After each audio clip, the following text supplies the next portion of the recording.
The Prince. By Niccolo Machiavelli. Introduction. Niccolo Machiavelli was born at Florence on May 3, 1469.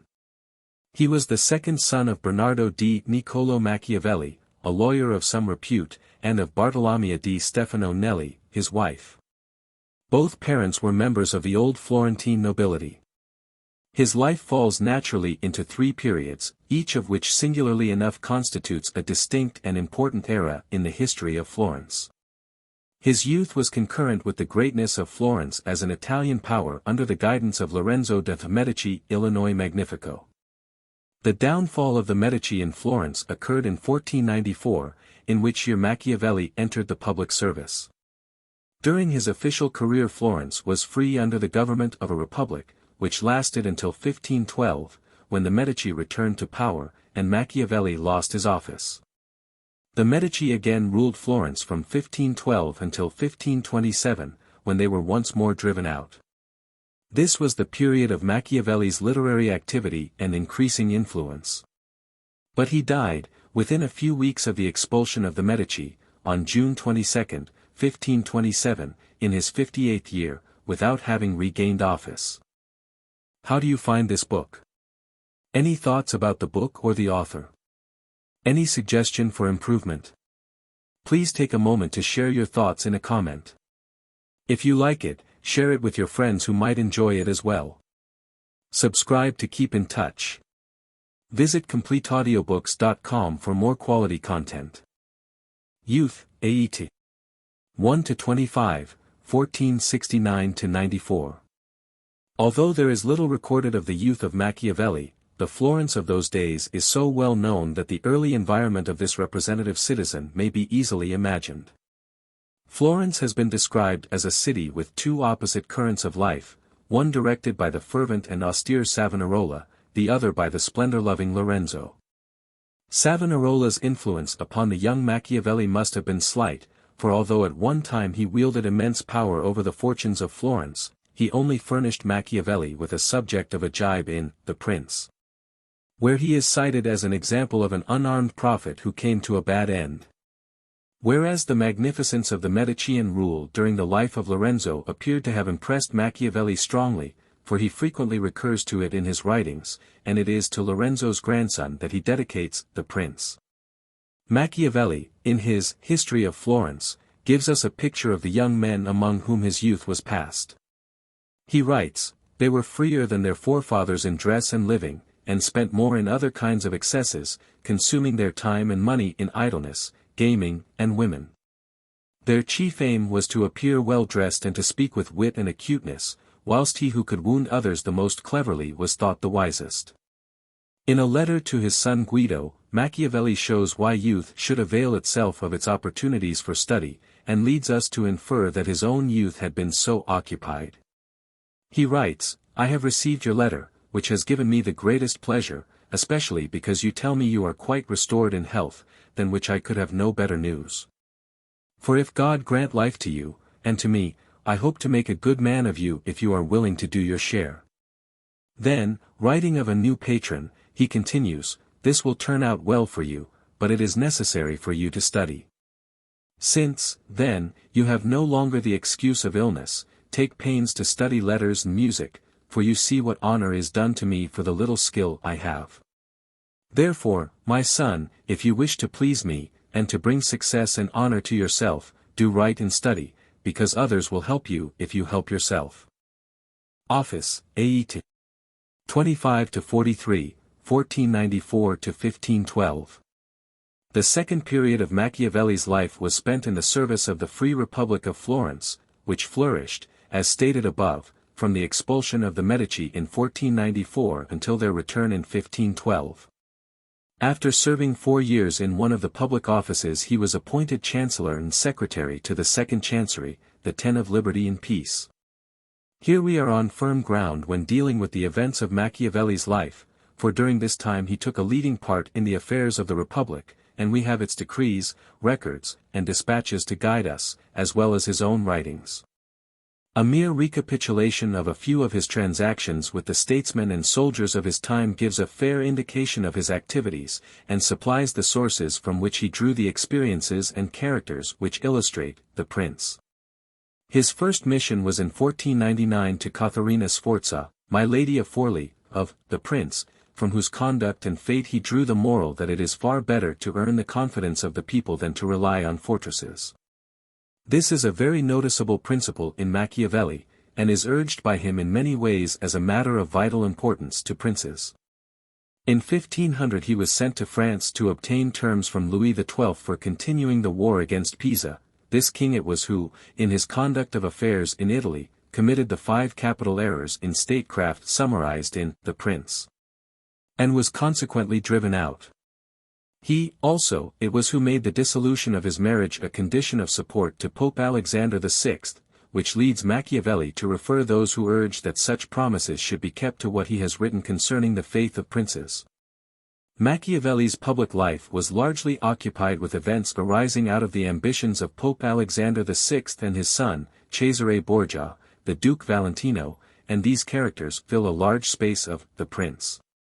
Machiavelli never hesitates to cite the actions of the Duke for the benefit of usurpers who wish to keep the states they have seized. He can, indeed, find no precepts to offer so good as the pattern of Cesare Borgia's conduct, insomuch that Cesare is acclaimed by some critics as the hero of The Prince. Yet in The Prince, the Duke is in point of fact cited as a type of the man who rises on the fortune of others, and falls with them, who takes every course that might be expected from a prudent man but the course which will save him. Who is prepared for all eventualities but the one which happens, and who, when all his abilities fail to carry him through, exclaims that it was not his fault, but an extraordinary and unforeseen fatality. On the death of Pius III, in 1503, Machiavelli was sent to Rome to watch the election of his successor, and there he saw Cesare Borgia cheated into allowing the choice of the college to fall on Giuliano del Rovere, Julius II, who was one of the cardinals that had most reason to fear the Duke. Machiavelli, when commenting on this election, says that he who thinks new favors will cause great personages to forget old injuries deceives himself. Julius did not rest until he had ruined Cesare. It was to Julius II that Machiavelli was sent in 1506, when that pontiff was commencing his enterprise against Bologna, which he brought to a successful issue, as he did many of his other adventures, owing chiefly to his impetuous character. It is in reference to Pope Julius that Machiavelli moralizes on the resemblance between fortune and women, and concludes that it is the bold rather than the cautious man that will win and hold them both. It is impossible to follow here the varying fortunes of the Italian states, which in 1507 were controlled by France, Spain, and Germany, with results that have lasted to our day.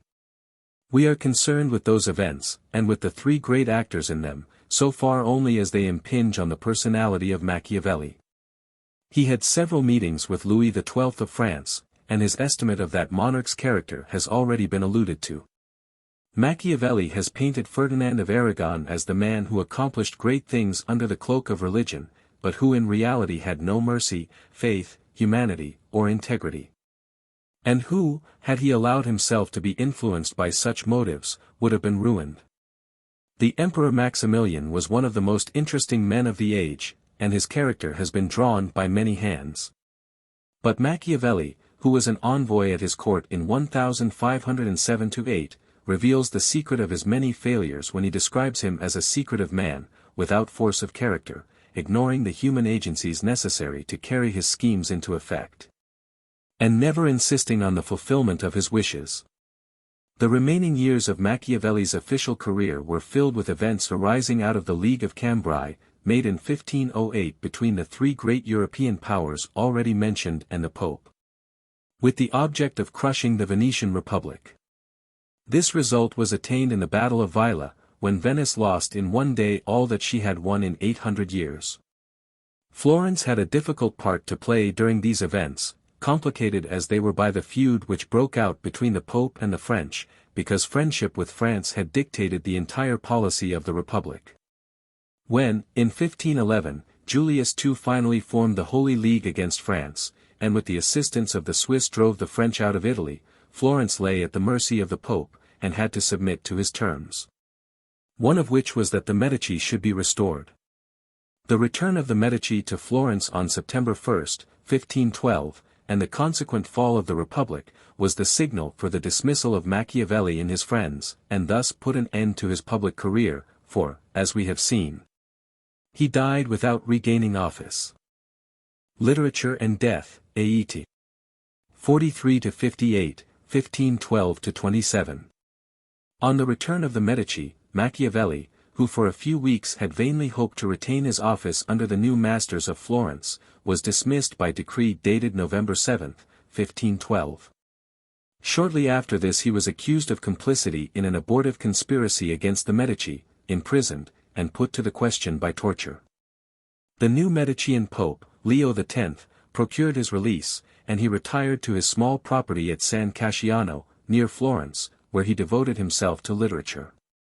In a letter to Francesco Vettori, dated December 13, 1513, he has left a very interesting description of his life at this period, which elucidates his methods and his motives in writing The Prince.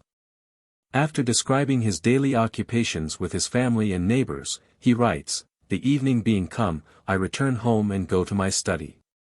At the entrance I pull off my peasant clothes, covered with dust and dirt, and put on my noble court dress, and thus becomingly reclothed I pass into the ancient courts of the men of old, where, being lovingly received by them, I am fed with that food which is mine alone. Where I do not hesitate to speak with them, and to ask for the reason of their actions, and they in their benignity answer me, and for 4 hours I feel no weariness, I forget every trouble, poverty does not dismay, death does not terrify me. I am possessed entirely by those great men. And because Dante says, knowledge doth come of learning well retained. Unfruitful else. I have noted down what I have gained from their conversation, and have composed a small work on Principalities, where I pour myself out as fully as I can in meditation on the subject, discussing what a principality is, what kinds there are, how they can be acquired, how they can be kept, why they are lost, and if any of my fancies ever pleased you. This ought not to displease you, and to a prince, especially to a new one, it should be welcome, therefore I dedicate it to his magnificence Giuliano. Filippo Casavecchio has seen it, he will be able to tell you what is in it, and of the discourses I have had with him, nevertheless, I am still enriching and polishing it. The little book suffered many vicissitudes before attaining the form in which it has reached us. Various mental influences were at work during its composition, its title and patron were changed. And for some unknown reason it was finally dedicated to Lorenzo de Medici. Although Machiavelli discussed with Casavecchio whether it should be sent or presented in person to the patron, there is no evidence that Lorenzo ever received or even read it, he certainly never gave Machiavelli any employment. Although it was plagiarized during Machiavelli's lifetime, The Prince was never published by him, and its text is still disputable.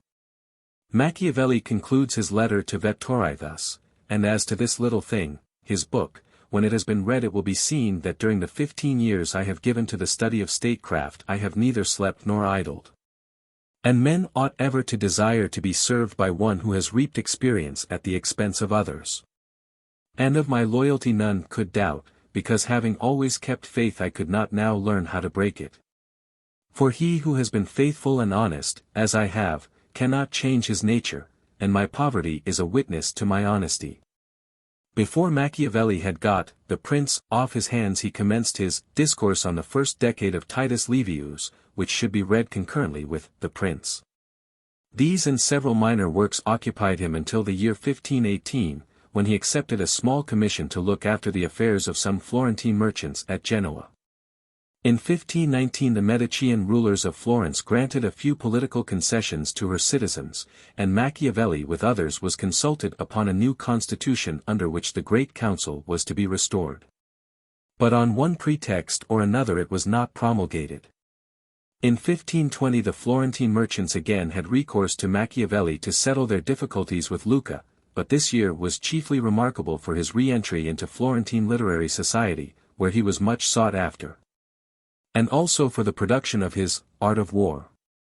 It was in the same year that he received a commission at the instance of Cardinal de' Medici to write the History of Florence, a task which occupied him until 1525.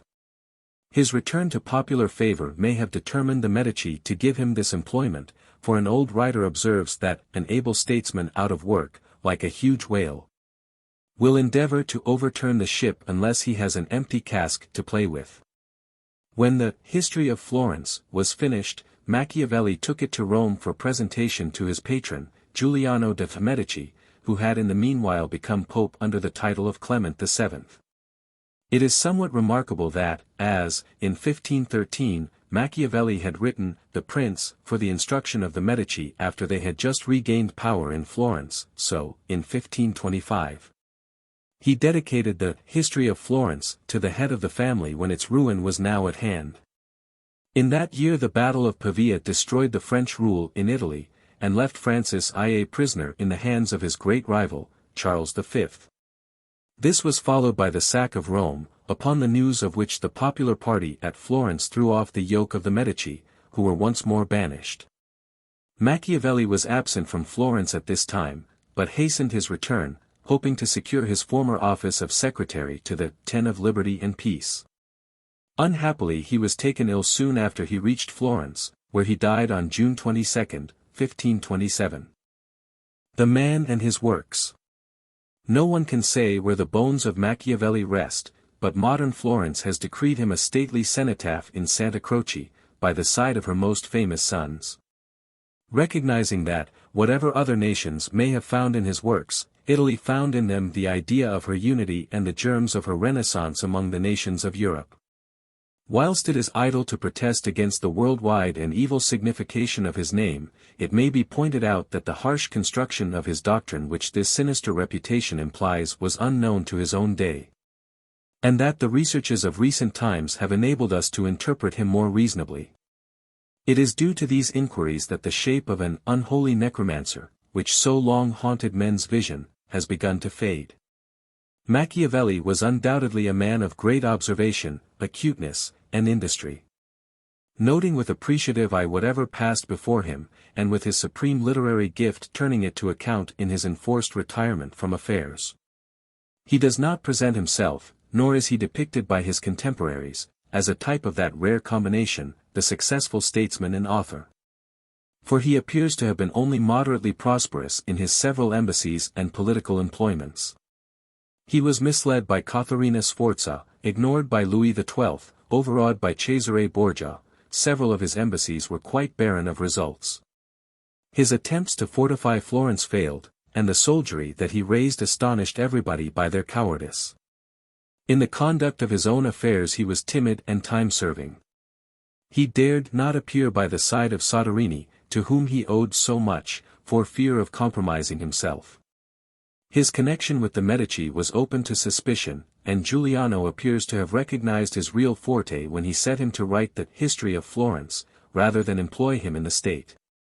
And it is on the literary side of his character, and there alone, that we find no weakness and no failure. Although the light of almost 4 centuries has been focused on the Prince, its problems are still debatable and interesting, because they are the eternal problems between the ruled and their rulers. Such as they are, its ethics are those of Machiavelli's contemporaries, yet they cannot be said to be out of date so long as the governments of Europe rely on material rather than on moral forces. Its historical incidents and personages become interesting by reason of the uses which Machiavelli makes of them to illustrate his theories of government and conduct. Leaving out of consideration those maxims of state which still furnish some European and Eastern statesmen with principles of action, the Prince is bestrewn with truths that can be proved at every turn. Men are still the dupes of their simplicity and greed, as they were in the days of Alexander VI. The cloak of religion still conceals the vices which Machiavelli laid bare in the character of Ferdinand of Aragon. Men will not look at things as they really are, but as they wish them to be, and are ruined. In politics there are no perfectly safe courses, prudence consists in choosing the least dangerous ones. Then, to pass to a higher plane, Machiavelli reiterates that, although crimes may win an empire, they do not win glory. Necessary wars are just wars, and the arms of a nation are hallowed when it has no other resource but to fight. It is the cry of a far later day than Machiavelli's that government should be elevated into a living moral force, capable of inspiring the people with a just recognition of the fundamental principles of society. To this high argument the prince contributes but little. Machiavelli always refused to write either of men or of governments otherwise than as he found them, and he writes with such skill and insight that his work is of abiding value. But what invests the prince with more than a merely artistic or historical interest is the incontrovertible truth that it deals with the great principles which still guide nations and rulers in their relationship with each other and their neighbors. In translating The Prince, my aim has been to achieve at all costs an exact literal rendering of the original, rather than a fluent paraphrase adapted to the modern notions of style and expression. Machiavelli was no facile phrasemonger. The conditions under which he wrote obliged him to weigh every word. His themes were lofty, his substance grave, his manner nobly plain and serious. Quas eo fut unquam in partiendis rebus, in definiendis, in explanandis presier. In The Prince, it may be truly said, there is reason assignable, not only for every word, but for the position of every word. To an Englishman of Shakespeare's time the translation of such a treatise was in some ways a comparatively easy task, for in those times the genius of the English more nearly resembled that of the Italian language. To the Englishman of today it is not so simple. To take a single example, the word intratenor, employed by Machiavelli to indicate the policy adopted by the Roman Senate towards the weaker states of Greece, would by an Elizabethan be correctly rendered entertain. And every contemporary reader would understand what was meant by saying that Rome entertained the Aetolians and the Achaeans without augmenting their power. But today such a phrase would seem obsolete and ambiguous, if not unmeaning. We are compelled to say that Rome maintained friendly relations with the Aetolians, etc., using 4 words to do the work of one. I have tried to preserve the pithy brevity of the Italian so far as was consistent with an absolute fidelity to the sense. If the result be an occasional asperity, I can only hope that the reader, in his eagerness to reach the author's meaning, may overlook the roughness of the road that leads him to it. The following is a list of the works of Machiavelli. Principal works. Discorso sopra le cose di Pisa, 1499, del modo di trattare I popoli della Valdichiana Ribelati, 1502. Del modo tenuto dal Duca Valentino nel Ammazzare Vitellozzo Vitelle, Oliverato de Fermo, etc., 1502, Discorso sopra la previsione del denaro, 1502, Decennale primo, poem in terza rima, 1506, Ritratti del cos del Ale Magna, 1508-12. Decennale secondo, 1509, Ritratti del cos di Francia, 1510, Discorsi sopra la prima decada di T. Livio, 3 volumes, 1512-17, Il Principe, 1513, Andrea, comedy translated from Terence, 1513. Mandragola, prose comedy in 5 acts, with prologue in verse, 1513, Della Lingua, dialogue, 1514, Clizia, comedy in prose, 1515, Belfigur Arcidiavolo, novel, 1515. Asino d'Oro, poem in terza rima, 1517, del Arte della Guerra. 1519-20, Discorso sopra il riformare lo Stato di Firenze, 1520, Sommario del cos della città di Lucca, 1520, Vita di Castruccio Castracani de Lucca, 1520, History Fiorentine, 8 books, 1521-5, Frumenti Storici, 1525. Other poems include sonetti, canzoni, ottave, and canti carnacileschi. Editions. Aldo, Venice, 1546, Della Tertina, 1550, Cambiaggi, Florence, 6 volumes, 1782-5, De Classici, Milan, 10-1813, Silvestri, 9 volumes, 1820-2. Passerini, Fanfani, Milanese, 6 volumes only published, 1873-7. Minor works. Ed. F. L. Polidori, 1852, Lettere Familiari, edition E. Alvisi, 1883, 2 editions, one with excisions, credited writings, edition G. Canestrini, 1857, letters to F. Vettori, C.A. Ridolfi, Pensieri intorno allo scopo di N. Machiavelli nel libro il Principi, etc., D. Ferrara, The Private Correspondence of Niccolo Machiavelli, 1929. Dedication. To the magnificent Lorenzo di Piero de Medici. Those who strive to obtain the good graces of a prince are accustomed to come before him with such things as they hold most precious, or in which they see him take most delight. Whence one often sees horses, arms, cloth of gold, precious stones, and similar ornaments presented to princes, worthy of their greatness. Desiring therefore to present myself to your magnificence with some testimony of my devotion towards you, I have not found among my possessions anything which I hold more dear than, or value so much as, the knowledge of the actions of great men, acquired by long experience in contemporary affairs, and a continual study of antiquity, which, having reflected upon it with great and prolonged diligence, I now send, digested into a little volume, to your magnificence. And although I may consider this work unworthy of your countenance, nevertheless I trust much to your benignity that it may be acceptable. Seeing that it is not possible for me to make a better gift than to offer you the opportunity of understanding in the shortest time all that I have learnt in so many years, and with so many troubles and dangers.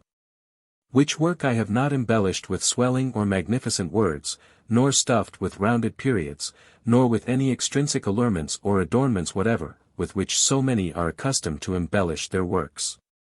For I have wished either that no honor should be given it, or else that the truth of the matter and the weightiness of the theme shall make it acceptable.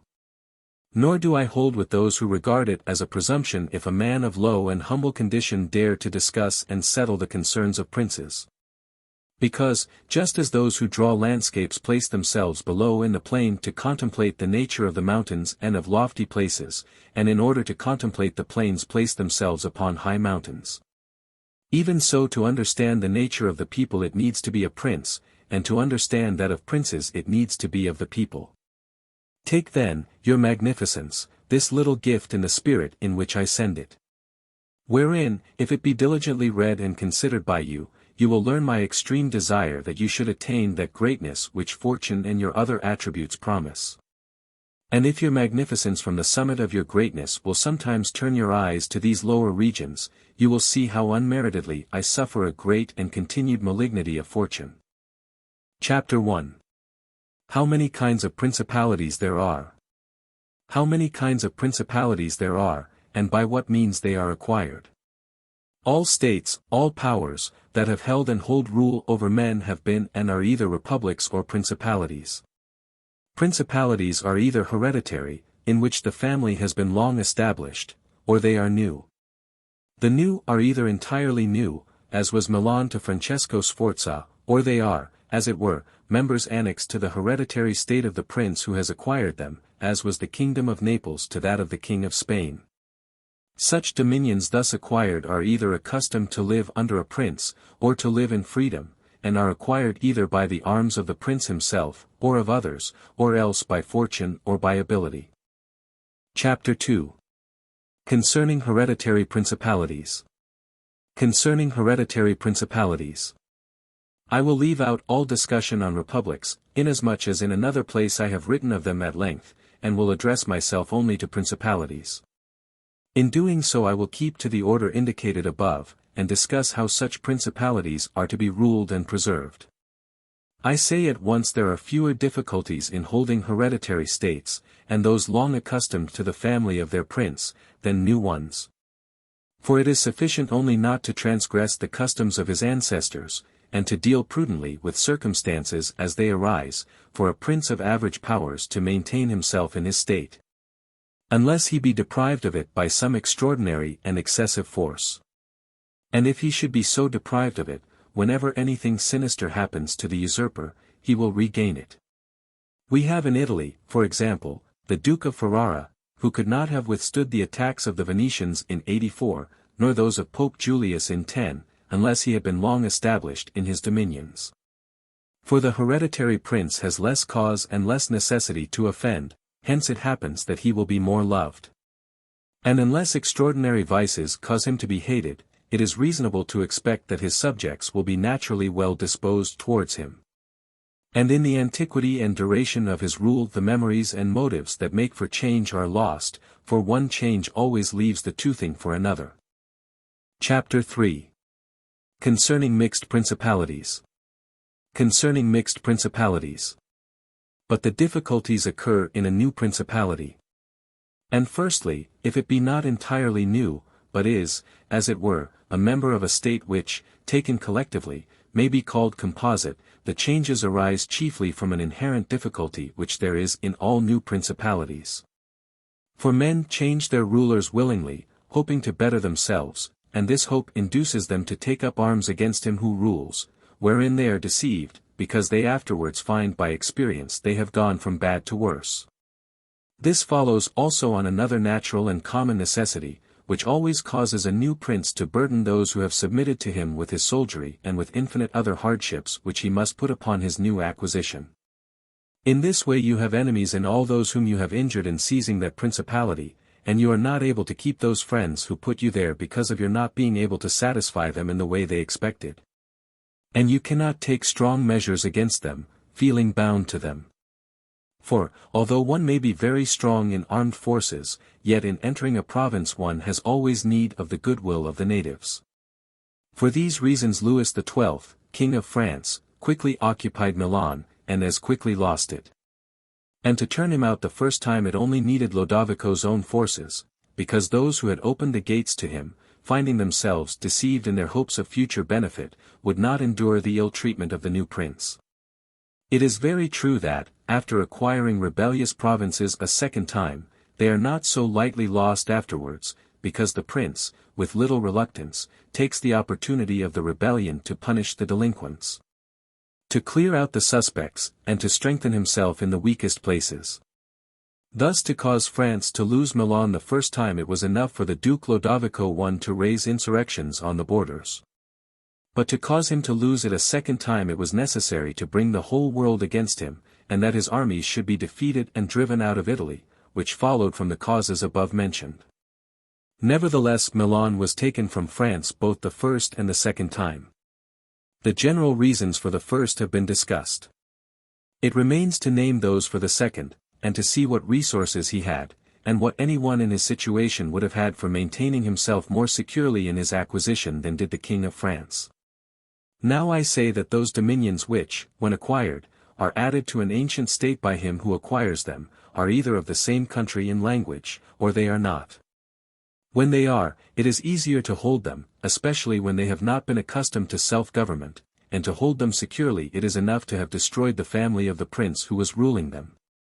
Because the two peoples, preserving in other things the old conditions, and not being unlike in customs, will live quietly together, as one has seen in Brittany, Burgundy, Gascony, and Normandy, which have been bound to France for so long a time, and, although there may be some difference in language, nevertheless the customs are alike, and the people will easily be able to get on amongst themselves. He who has annexed them, if he wishes to hold them, has only to bear in mind two considerations, the one, that the family of their former lord is extinguished. The other, that neither their laws nor their taxes are altered, so that in a very short time they will become entirely one body with the old principality. But when states are acquired in a country differing in language, customs, or laws, there are difficulties, and good fortune and great energy are needed to hold them. And one of the greatest and most real helps would be that he who has acquired them should go and reside there. This would make his position more secure and durable, as it has made that of the Turk in Greece, who, notwithstanding all the other measures taken by him for holding that state, if he had not settled there, would not have been able to keep it. Because, if one is on the spot, disorders are seen as they spring up, and one can quickly remedy them, but if one is not at hand, they are heard of only when they are great, and then one can no longer remedy them.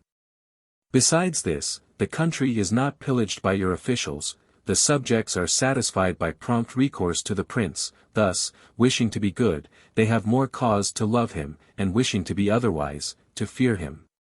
He who would attack that state from the outside must have the utmost caution, as long as the prince resides there it can only be wrested from him with the greatest difficulty. The other and better course is to send colonies to one or two places, which may be as keys to that state, for it is necessary either to do this or else to keep there a great number of cavalry and infantry. A prince does not spend much on colonies, for with little or no expense he can send them out and keep them there, and he offends a minority only of the citizens from whom he takes lands and houses to give them to the new inhabitants. And those whom he offends, remaining poor and scattered, are never able to injure him. Whilst the rest being uninjured are easily kept quiet, and at the same time are anxious not to err for fear it should happen to them as it has to those who have been despoiled. In conclusion, I say that these colonies are not costly, they are more faithful, they injure less, and the injured, as has been said, being poor and scattered, cannot hurt.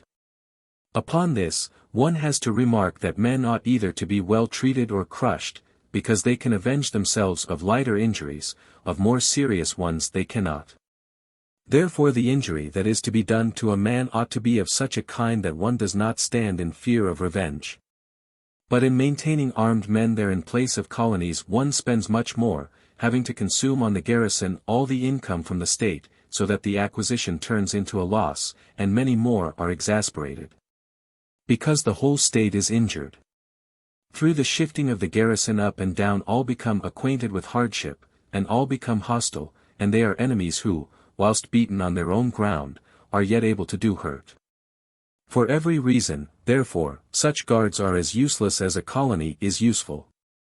Again, the prince who holds a country differing in the above respects ought to make himself the head and defender of his less powerful neighbors, and to weaken the more powerful amongst them. Taking care that no foreigner as powerful as himself shall, by any accident, get a footing there. For it will always happen that such a one will be introduced by those who are discontented, either through excess of ambition or through fear, as one has seen already. The Romans were brought into Greece by the Aetolians. And in every other country where they obtained a footing they were brought in by the inhabitants. And the usual course of affairs is that, as soon as a powerful foreigner enters a country, all the subject states are drawn to him, moved by the hatred which they feel against the ruling power. So that in respect to those subject states he has not to take any trouble to gain them over to himself, for the whole of them quickly rally to the state which he has acquired there. He has only to take care that they do not get hold of too much power and too much authority, and then with his own forces, and with their goodwill, he can easily keep down the more powerful of them, so as to remain entirely master in the country. And he who does not properly manage this business will soon lose what he has acquired, and whilst he does hold it he will have endless difficulties and troubles. The Romans, in the countries which they annexed, observed closely these measures. They sent colonies and maintained friendly relations with the minor powers, without increasing their strength, they kept down the greater, and did not allow any strong foreign powers to gain authority. Greece appears to me sufficient for an example. The Achaeans and Aetolians were kept friendly by them, the kingdom of Macedonia was humbled, Antiochus was driven out. Yet the merits of the Achaeans and Aetolians never secured for them permission to increase their power, nor did the persuasions of Philip ever induce the Romans to be his friends without first humbling him. Nor did the influence of Antiochus make them agree that he should retain any lordship over the country. Because the Romans did in these instances what all prudent princes ought to do, who have to regard not only present troubles, but also future ones, for which they must prepare with every energy, because, when foreseen, it is easy to remedy them. But if you wait until they approach, the medicine is no longer in time because the malady has become incurable. For it happens in this, as the physicians say it happens in hectic fever, that in the beginning of the malady it is easy to cure but difficult to detect, but in the course of time, not having been either detected or treated in the beginning, it becomes easy to detect but difficult to cure.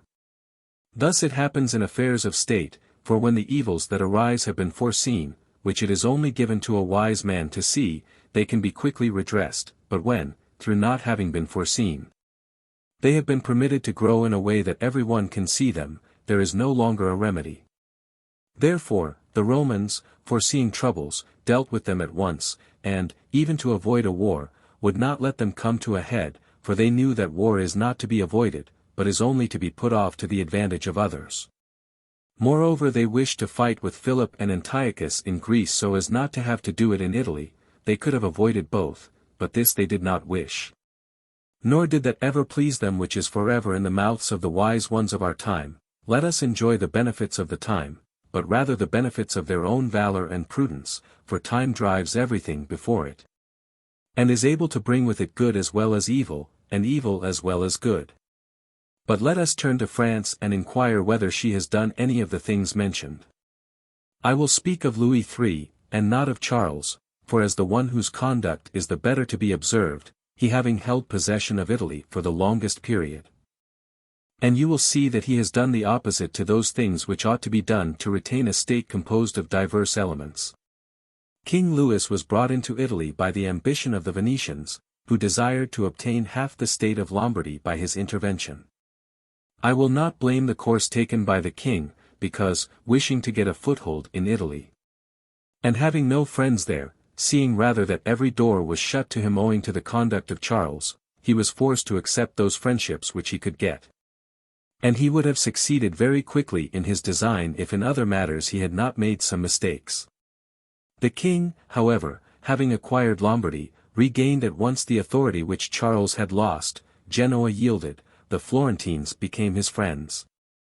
The Marquis of Mantua, the Duke of Ferrara, the Bentivogli, my Lady of Forli, the lords of Faenza, of Pesaro, of Rimini, of Camerino, of Piombino, the Lucchese, the Pisans, the Sienese, everybody made advances to him to become his friend. Then could the Venetians realize the rashness of the course taken by them, which, in order that they might secure 2 towns in Lombardy, had made the king master of 2/3 of Italy. Let any one now consider with what little difficulty the king could have maintained his position in Italy had he observed the rules above laid down, and kept all his friends secure and protected. For although they were numerous they were both weak and timid, some afraid of the church, some of the Venetians, and thus they would always have been forced to stand in with him. And by their means he could easily have made himself secure against those who remained powerful. But he was no sooner in Milan than he did the contrary by assisting Pope Alexander to occupy the Romagna. It never occurred to him that by this action he was weakening himself, depriving himself of friends and of those who had thrown themselves into his lap, whilst he aggrandized the church by adding much temporal power to the spiritual, thus giving it greater authority. And having committed this prime error, he was obliged to follow it up, so much so that, to put an end to the ambition of Alexander, and to prevent his becoming the master of Tuscany, he was himself forced to come into Italy. And as if it were not enough to have aggrandized the church, and deprived himself of friends, he, wishing to have the kingdom of Naples, divided it with the king of Spain, and where he was the prime arbiter in Italy he takes an associate. So that the ambitious of that country and the malcontents of his own should have somewhere to shelter. And whereas he could have left in the kingdom his own pensioner as king, he drove him out, to put one there who was able to drive him, Louis, out in turn. The wish to acquire is in truth very natural and common, and men always do so when they can, and for this they will be praised not blamed, but when they cannot do so, yet wish to do so by any means, then there is folly and blame. Therefore, if France could have attacked Naples with her own forces she ought to have done so, if she could not, then she ought not to have divided it. And if the partition which she made with the Venetians in Lombardy was justified by the excuse that by it she got a foothold in Italy, this other partition merited blame, for it had not the excuse of that necessity. Therefore Louis made these 5 errors: he destroyed the minor powers, he increased the strength of one of the greater powers in Italy, he brought in a foreign power, he did not settle in the country, he did not send colonies. Which errors, had he lived, were not enough to injure him had he not made a 6th by taking away their dominions from the Venetians. Because, had he not aggrandized the church, nor brought Spain into Italy, it would have been very reasonable and necessary to humble them. But having first taken these steps, he ought never to have consented to their ruin, for they, being powerful, would always have kept off others from designs on Lombardy, to which the Venetians would never have consented except to become masters themselves there. Also because the others would not wish to take Lombardy from France in order to give it to the Venetians, and to run counter to both they would not have had the courage.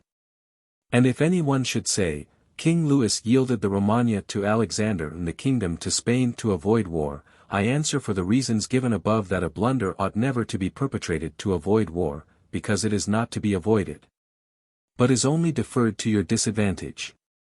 And if another should allege the pledge which the king had given to the Pope that he would assist him in the enterprise, in exchange for the dissolution of his marriage 5 and for the cap to Rouen 6, to that I reply what I shall write later on concerning the faith of princes, and how it ought to be kept.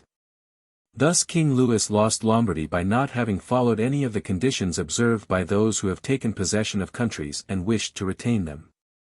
Nor is there any miracle in this, but much that is reasonable and quite natural. And on these matters I spoke at Nantes with Rouen, when Valentino, as Cesare Borgia, the son of Pope Alexander, was usually called, occupied the Romagna, and on Cardinal Rouen observing to me that the Italians did not understand war. I replied to him that the French did not understand statecraft, meaning that otherwise they would not have allowed the Church to reach such greatness. And in fact it has been seen that the greatness of the Church and of Spain in Italy has been caused by France, and her ruin may be attributed to them. From this a general rule is drawn which never or rarely fails, that he who is the cause of another becoming powerful is ruined. Because that predominancy has been brought about either by astuteness or else by force, and both are distrusted by him who has been raised to power. Chapter 4. Why the Kingdom of Darius? Why the kingdom of Darius, conquered by Alexander, did not rebel against the successors of Alexander at his death. Considering the difficulties which men have had to hold to a newly acquired state. Some might wonder how, seeing that Alexander the Great became the master of Asia in a few years, and died whilst it was scarcely settled, whence it might appear reasonable that the whole empire would have rebelled. Nevertheless his successors maintained themselves, and had to meet no other difficulty than that which arose among themselves from their own ambitions. I answer that the principalities of which one has record are found to be governed in two different ways, either by a prince, with a body of servants, who assist him to govern the kingdom as ministers by his favor and permission. Or by a prince and barons, who hold that dignity by antiquity of blood and not by the grace of the prince. Such barons have states and their own subjects, who recognize them as lords and hold them in natural affection. Those states that are governed by a prince and his servants hold their prince in more consideration, because in all the country there is no one who is recognized as superior to him. And if they yield obedience to another they do it as to a minister and official, and they do not bear him any particular affection. The examples of these two governments in our time are the Turk and the King of France. The entire monarchy of the Turk is governed by one lord, the others are his servants. And, dividing his kingdom into sanjaks, he sends their different administrators, and shifts and changes them as he chooses. But the King of France is placed in the midst of an ancient body of lords, acknowledged by their own subjects, and beloved by them. They have their own prerogatives, nor can the king take these away except at his peril. Therefore, he who considers both of these states will recognize great difficulties in seizing the state of the Turk, but, once it is conquered, great ease in holding it. The causes of the difficulties in seizing the kingdom of the Turk are that the usurper cannot be called in by the princes of the kingdom, nor can he hope to be assisted in his designs by the revolt of those whom the Lord has around him. This arises from the reasons given above. For his ministers, being all slaves and bondmen, can only be corrupted with great difficulty, and one can expect little advantage from them when they have been corrupted, as they cannot carry the people with them, for the reasons assigned. Hence, he who attacks the Turk must bear in mind that he will find him united, and he will have to rely more on his own strength than on the revolt of others. But, if once the Turk has been conquered, and routed in the field in such a way that he cannot replace his armies, there is nothing to fear but the family of this prince, and, this being exterminated, there remains no one to fear. The others having no credit with the people. And as the conqueror did not rely on them before his victory, so he ought not to fear them after it. The contrary happens in kingdoms governed like that of France, because one can easily enter there by gaining over some baron of the kingdom, for one always finds malcontents and such as desire a change. Such men, for the reasons given, can open the way into the state and render the victory easy, but if you wish to hold it afterwards, you meet with infinite difficulties, both from those who have assisted you and from those you have crushed. Nor is it enough for you to have exterminated the family of the prince, because the lords that remain make themselves the heads of fresh movements against you, and as you are unable either to satisfy or exterminate them. That state is lost whenever time brings the opportunity. Now if you will consider what was the nature of the government of Darius, you will find it similar to the kingdom of the Turk, and therefore it was only necessary for Alexander, first to overthrow him in the field, and then to take the country from him. After which victory, Darius being killed, the state remained secure to Alexander, for the above reasons. And if his successors had been united they would have enjoyed it securely and at their ease, for there were no tumults raised in the kingdom except those they provoked themselves. But it is impossible to hold with such tranquility states constituted like that of France. Hence arose those frequent rebellions against the Romans in Spain, France, and Greece, owing to the many principalities there were in these states, of which, as long as the memory of them endured, the Romans always held an insecure possession. But with the power and long continuance of the empire the memory of them passed away, and the Romans then became secure possessors.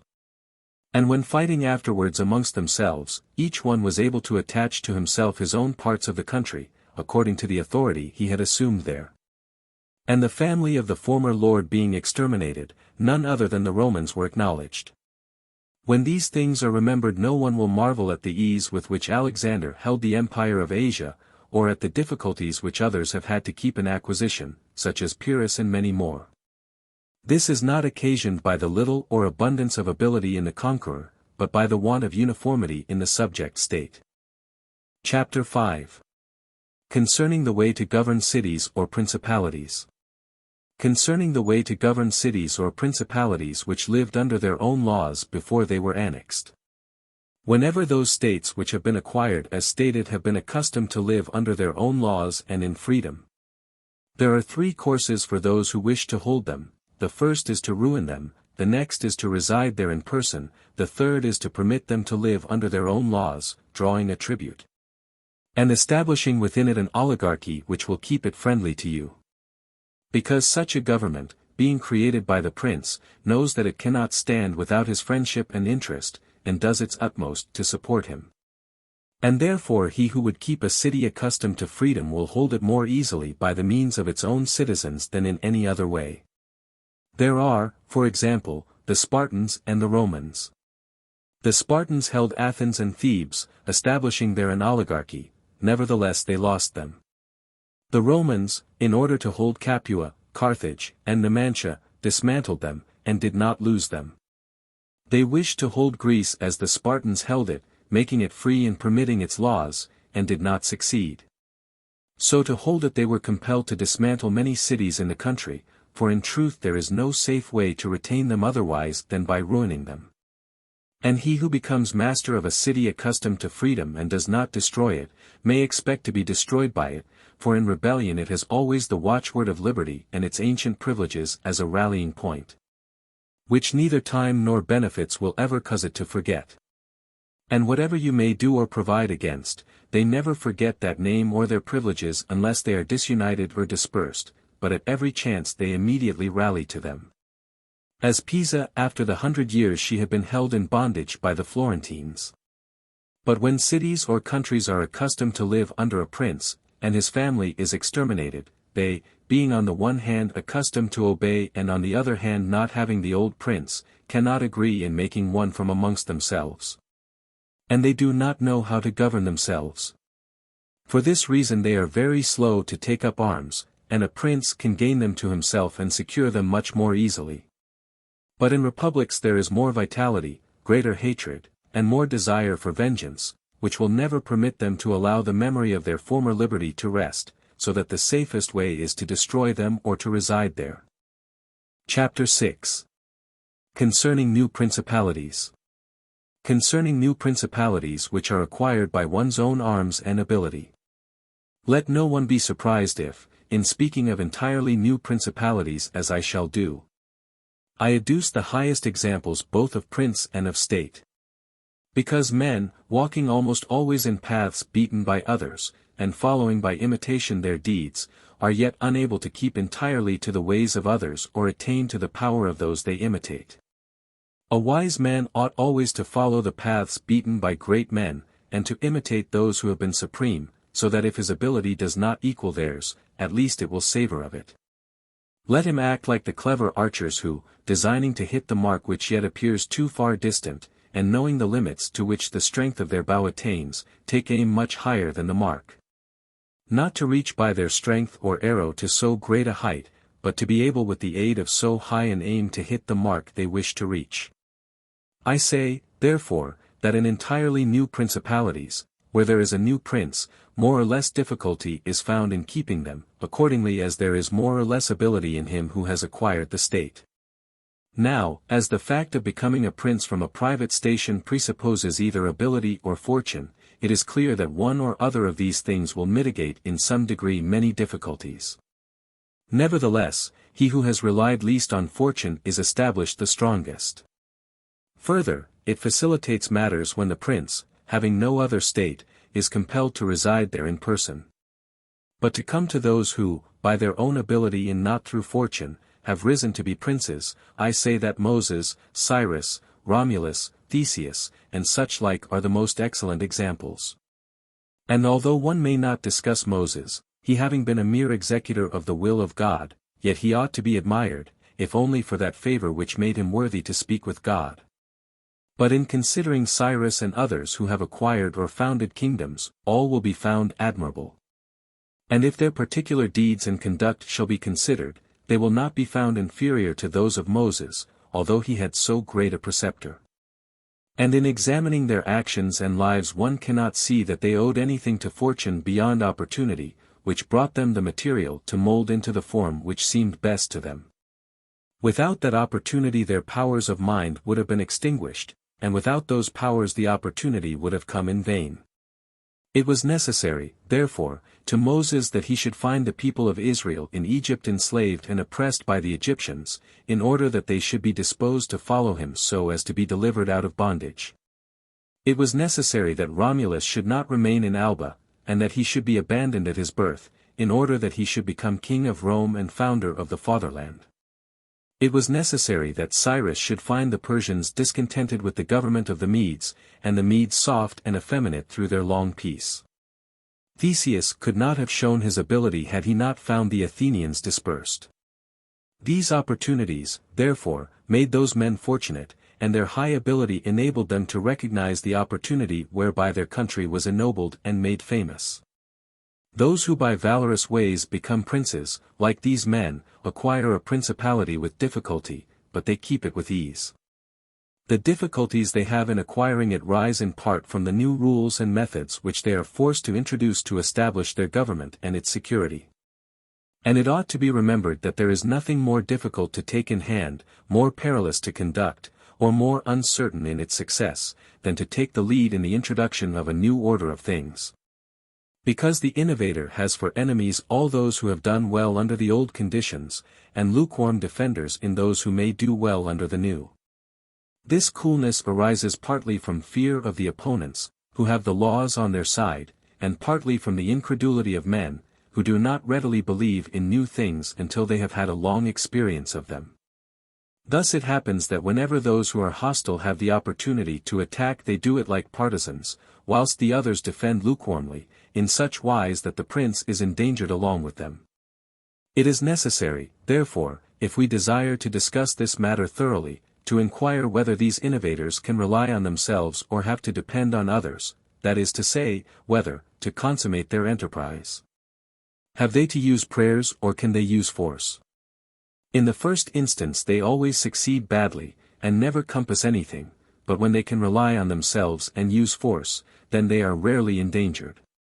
Hence it is that all armed prophets have conquered, and the unarmed ones have been destroyed. Besides the reasons mentioned, the nature of the people is variable, and whilst it is easy to persuade them, it is difficult to fix them in that persuasion. And thus it is necessary to take such measures that, when they believe no longer, it may be possible to make them believe by force. If Moses, Cyrus, Theseus, and Romulus had been unarmed they could not have enforced their constitutions for long, as happened in our time to Fra Girolamo Savonarola, who was ruined with his new order of things immediately the multitude believed in him no longer, and he had no means of keeping steadfast those who believed or of making the unbelievers to believe. Therefore such as these have great difficulties in consummating their enterprise, for all their dangers are in the ascent, yet with ability they will overcome them.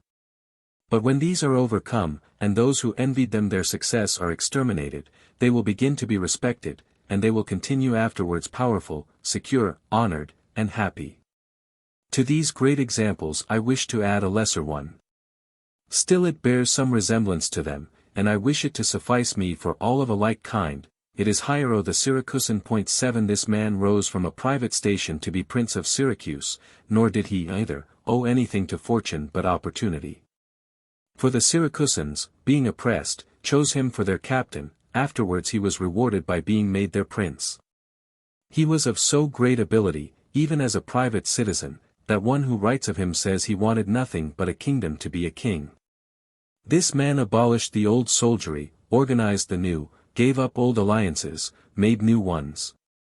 And as he had his own soldiers and allies, on such foundations he was able to build any edifice. Thus, whilst he had endured much trouble in acquiring, he had but little in keeping. Chapter 7. Concerning New Principalities. Concerning new principalities which are acquired either by the arms of others or by good fortune. Those who solely by good fortune become princes from being private citizens have little trouble in rising, but much in keeping atop. They have not any difficulties on the way up, because they fly, but they have many when they reach the summit. Such are those to whom some state is given either for money or by the favor of him who bestows it. As happened to many in Greece, in the cities of Ionia and of the Hellespont, where princes were made by Darius, in order that they might hold the cities both for his security and his glory. As also were those emperors who, by the corruption of the soldiers, from being citizens came to empire. Such stand simply elevated upon the goodwill and the fortune of him who has elevated them, two most inconstant and unstable things. Neither have they the knowledge requisite for the position, because, unless they are men of great worth and ability, it is not reasonable to expect that they should know how to command, having always lived in a private condition. Besides, they cannot hold it because they have not forces which they can keep friendly and faithful.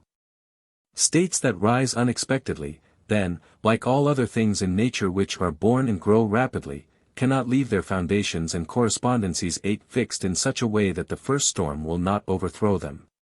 Unless, as is said, those who unexpectedly become princes are men of so much ability that they know they have to be prepared at once to hold that which fortune has thrown into their laps, and that those foundations, which others have laid before they became princes, they must lay afterwards.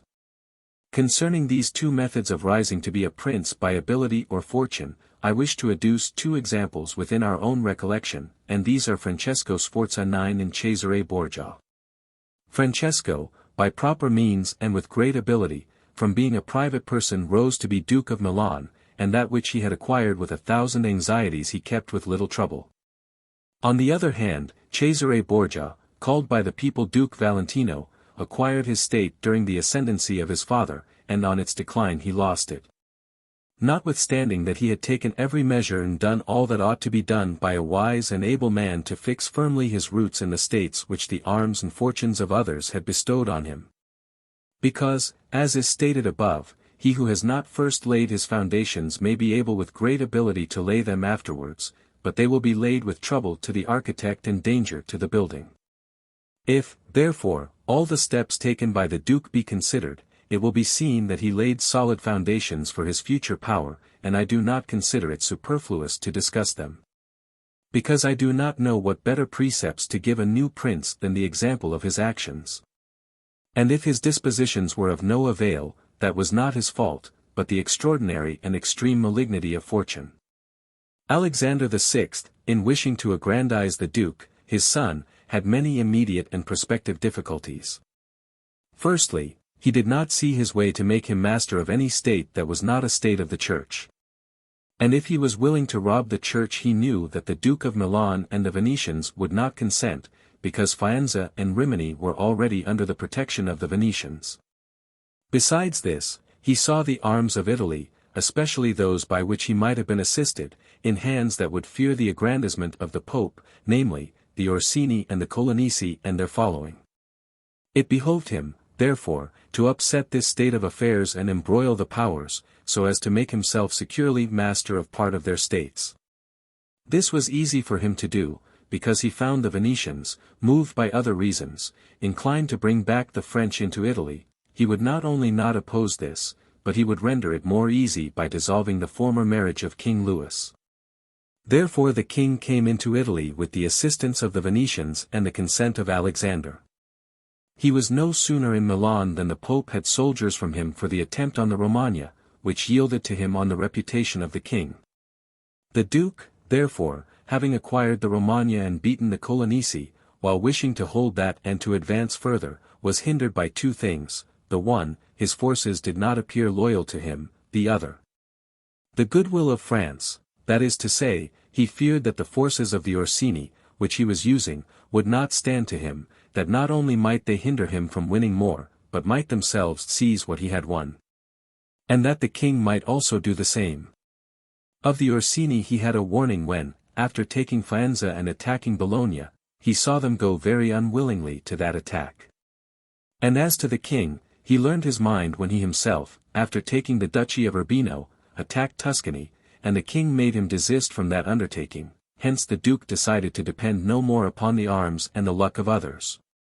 For the first thing he weakened the Orsini and Clemency parties in Rome, by gaining to himself all their adherents who were gentlemen, making them his gentlemen, giving them good pay, and, according to their rank, honoring them with office and command in such a way that in a few months all attachment to the factions was destroyed and turned entirely to the duke.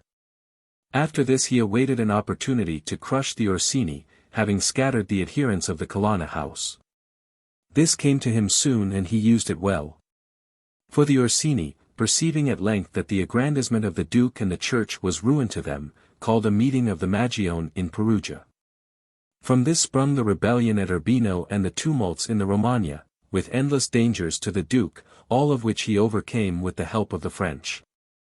Having restored his authority, not to leave it at risk by trusting either to the French or other outside forces, he had recourse to his wiles, and he knew so well how to conceal his mind that, by the mediation of Signor Pagolo, whom the duke did not fail to secure with all kinds of attention, giving him money, apparel, and horses, the Orsini were reconciled, so that their simplicity brought them into his power at Sinigalia.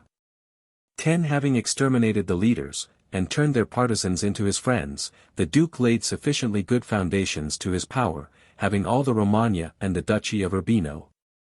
And the people now beginning to appreciate their prosperity, he gained them all over to himself. And as this point is worthy of notice, and to be imitated by others, I am not willing to leave it out. When the duke occupied the Romagna he found it under the rule of weak masters, who rather plundered their subjects than ruled them, and gave them more cause for disunion than for union, so that the country was full of robbery, quarrels, and every kind of violence. And so, wishing to bring back peace and obedience to authority, he considered it necessary to give it a good governor. Thereupon he promoted Messer Ramiro d'Orco, a swift and cruel man, to whom he gave the fullest power. This man in a short time restored peace and unity with the greatest success. Afterwards the duke considered that it was not advisable to confer such excessive authority, for he had no doubt but that he would become odious, so he set up a court of judgment in the country, under a most excellent president, wherein all cities had their advocates. And because he knew that the past severity had caused some hatred against himself, so, to clear himself in the minds of the people, and gain them entirely to himself, he desired to show that, if any cruelty had been practiced, it had not originated with him, but in the natural sternness of the minister. Under this pretense he took Ramiro, and one morning caused him to be executed and left on the piazza at Cesena with the block and a bloody knife at his side. The barbarity of this spectacle caused the people to be at once satisfied and dismayed. But let us return whence we started.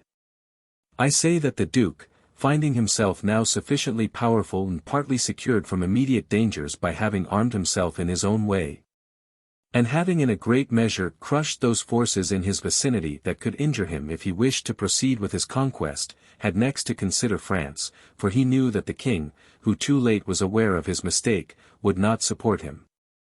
And from this time he began to seek new alliances and to temporize with France in the expedition which she was making towards the kingdom of Naples against the Spaniards who were besieging Gaeta. It was his intention to secure himself against them, and this he would have quickly accomplished had Alexander lived. Such was his line of action as to present affairs. But as to the future he had to fear, in the first place, that a new successor to the church might not be friendly to him and might seek to take from him that which Alexander had given him, so he decided to act in 4 ways. Firstly, by exterminating the families of those lords whom he had despoiled, so as to take away that pretext from the Pope. Secondly, by winning to himself all the gentlemen of Rome, so as to be able to curb the Pope with their aid, as has been observed. Thirdly, by converting the college more to himself. Fourthly, by acquiring so much power before the Pope should die that he could by his own measures resist the first shock. Of these 4 things, at the death of Alexander, he had accomplished 3. For he had killed as many of the dispossessed lords as he could lay hands on, and few had escaped. He had won over the Roman gentlemen, and he had the most numerous party in the college. And as to any fresh acquisition, he intended to become master of Tuscany, for he already possessed Perugia and Piombino, and Pisa was under his protection. And as he had no longer to study France, for the French were already driven out of the kingdom of Naples by the Spaniards, and in this way both were compelled to buy his goodwill, he pounced down upon Pisa. After this, Lucca and Siena yielded at once, partly through hatred and partly through fear of the Florentines. And the Florentines would have had no remedy had he continued to prosper, as he was prospering the year that Alexander died, for he had acquired so much power and reputation that he would have stood by himself. And no longer have depended on the luck and the forces of others, but solely on his own power and ability. But Alexander died 5 years after he had first drawn the sword. He left the duke with the state of Romagna alone consolidated, with the rest in the air, between 2 most powerful hostile armies, and sick unto death. Yet there were in the duke such boldness and ability, and he knew so well how men are to be won or lost, and so firm were the foundations which in so short a time he had laid, that if he had not had those armies on his back, or if he had been in good health, he would have overcome all difficulties. And it is seen that his foundations were good, for the Romagna awaited him for more than a month. In Rome, although but half alive, he remained secure. And whilst the Baglioni, the Vitelli, and the Orsini might come to Rome, they could not effect anything against him. If he could not have made Pope him whom he wished, at least the one whom he did not wish would not have been elected. But if he had been in sound health at the death of Alexander 12 everything would have been different to him. On the day that Julius II 13 was elected, he told me that he had thought of everything that might occur at the death of his father, and had provided a remedy for all, except that he had never anticipated that, when the death did happen, he himself would be on the point to die. When all the actions of the Duke are recalled, I do not know how to blame him, but rather it appears to be, as I have said, that I ought to offer him for imitation to all those who, by the fortune or the arms of others, are raised to government.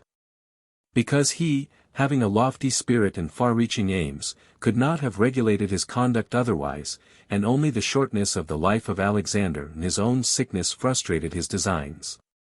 Therefore, he who considers it necessary to secure himself in his new principality, to win friends, to overcome either by force or fraud, to make himself beloved and feared by the people, to be followed and revered by the soldiers, to exterminate those who have power or reason to hurt him, to change the old order of things for new, to be severe and gracious, magnanimous and liberal, to destroy a disloyal soldiery and to create new, to maintain friendship with kings and princes in such a way that they must help him with zeal and offend with caution, cannot find a more lively example than the actions of this man. Only can he be blamed for the election of Julius II, in whom he made a bad choice, because, as is said, not being able to elect a pope to his own mind, he could have hindered any other from being elected pope. And he ought never to have consented to the election of any cardinal whom he had injured or who had cause to fear him if they became pontiffs. For men injure either from fear or hatred. Those whom he had injured, amongst others, were San Pietro ad Vincula, Colonna, San Giorgio, and Ascanio. 14. The rest, in becoming pope, had to fear him, Rouen and the Spaniards excepted. The latter from their relationship and obligations, the former from his influence, the kingdom of France having relations with him. Therefore, above everything, the Duke ought to have created a Spaniard pope, and, failing him, he ought to have consented to Rouen and not San Pietro ad Vincula. He who believes that new benefits will cause great personages to forget old injuries is deceived. Therefore, the Duke erred in his choice, and it was the cause of his ultimate ruin. Chapter 8. Concerning those who have obtained a principality. Concerning those who have obtained a principality by wickedness. Although a prince may rise from a private station in two ways, neither of which can be entirely attributed to fortune or genius. Yet it is manifest to me that I must not be silent on them, although one could be more copiously treated when I discuss republics. These methods are when, either by some wicked or nefarious ways, one ascends to the principality, or when by the favor of his fellow citizens a private person becomes the prince of his country. And speaking of the first method, it will be illustrated by two examples, one ancient, the other modern, and without entering further into the subject, I consider these two examples will suffice those who may be compelled to follow them. Agathocles, the Sicilian, 15 became king of Syracuse not only from a private but from a low and abject position. This man, the son of a potter, through all the changes in his fortunes always led an infamous life. Nevertheless, he accompanied his infamies with so much ability of mind and body that, having devoted himself to the military profession, he rose through its ranks to be praetor of Syracuse. Being established in that position, and having deliberately resolved to make himself prince and to seize by violence, without obligation to others, that which had been conceded to him by assent. He came to an understanding for this purpose with Amilcar, the Carthaginian, who, with his army, was fighting in Sicily. One morning he assembled the people and the Senate of Syracuse, as if he had to discuss with them things relating to the Republic, and at a given signal the soldiers killed all the senators and the richest of the people. These dead, he seized and held the princedom of that city without any civil commotion. And although he was twice routed by the Carthaginians, and ultimately besieged, yet not only was he able to defend his city, but leaving part of his men for its defense, with the others he attacked Africa. And in a short time raised the siege of Syracuse.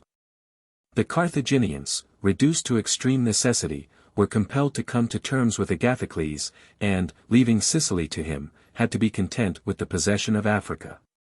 Therefore, he who considers the actions and the genius of this man will see nothing, or little, which can be attributed to fortune, inasmuch as he attained preeminence, as is shown above, not by the favor of any one, but step by step in the military profession, which steps were gained with 1,000 troubles and perils, and were afterwards boldly held by him with many hazardous dangers.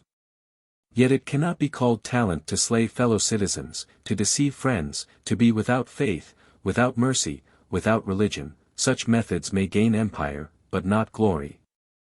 Still, if the courage of Agathocles in entering into and extricating himself from dangers be considered, together with his greatness of mind in enduring and overcoming hardships, it cannot be seen why he should be esteemed less than the most notable captain. Nevertheless, his barbarous cruelty and inhumanity with infinite wickedness do not permit him to be celebrated among the most excellent men. What he achieved cannot be attributed either to fortune or genius.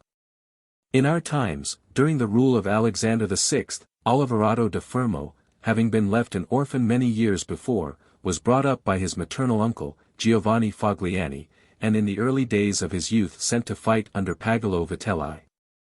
That, being trained under his discipline, he might attain some high position in the military profession.